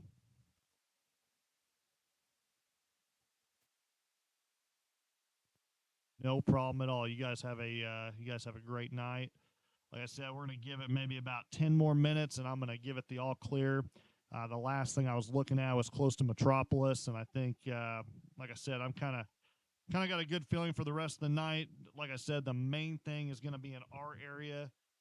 It's just going to be the flash flooding. So those of you that are in and out of the region, like I said, just regardless, travel is going to be dangerous the rest of the night.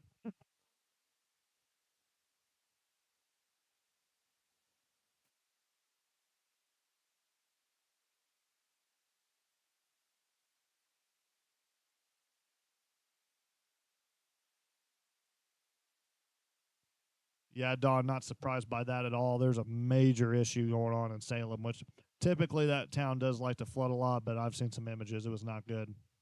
Oh, you're all right, Jack. No problem at all, buddy. No bother.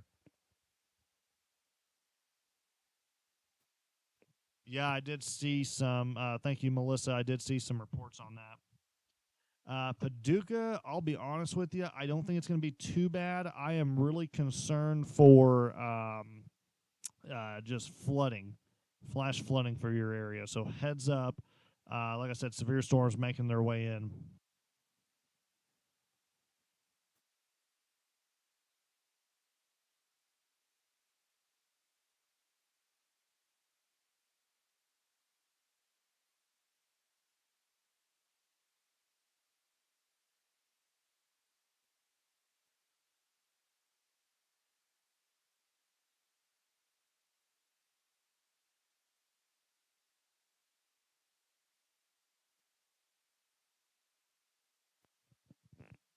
Yeah, hopefully, like I said, I mean, still some moderate rain falling in your area, so we'll have to see how much rain. Actually, we can take a look real quick since we're just kind of got active radar up right now. So there's Salem. Let's go ahead and just look at maybe storm total. And this is going off, obviously, you're looking at, I don't know when that started. That was 2 days ago. So, I mean, yeah, you guys have picked up almost, I mean, 7 inches of rainfall. That's a lot.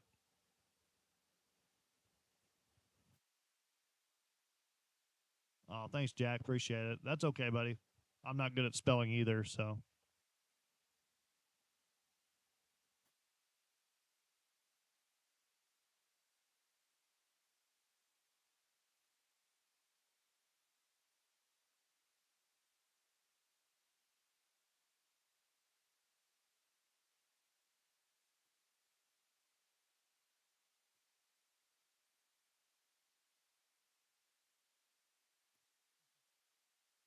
yeah, nothing wrong with that. Always gotta have an eye to the sky, right?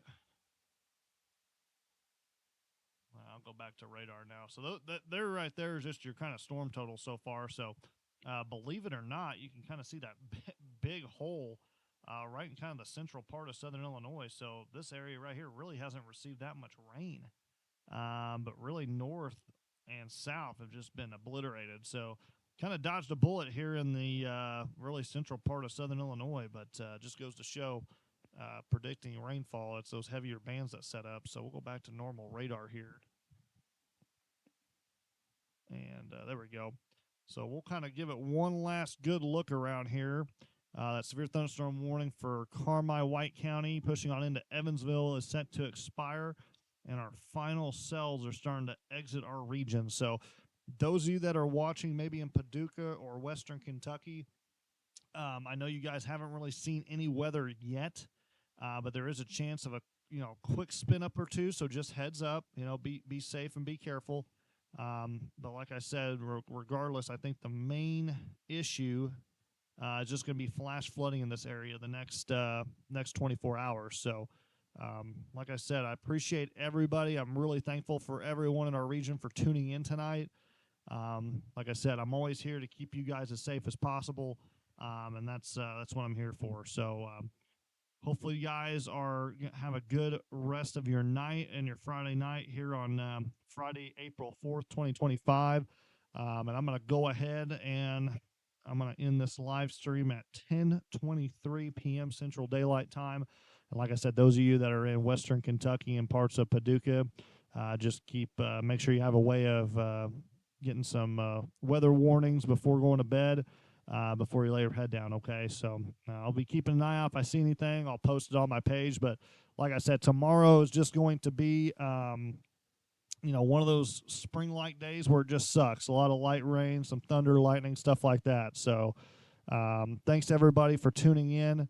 I really appreciate you all, and stay safe out there, and we'll see you next time. So from Luke Sager and the Storm Predictor, have a good night. God bless. Stay safe. Thank you, guys.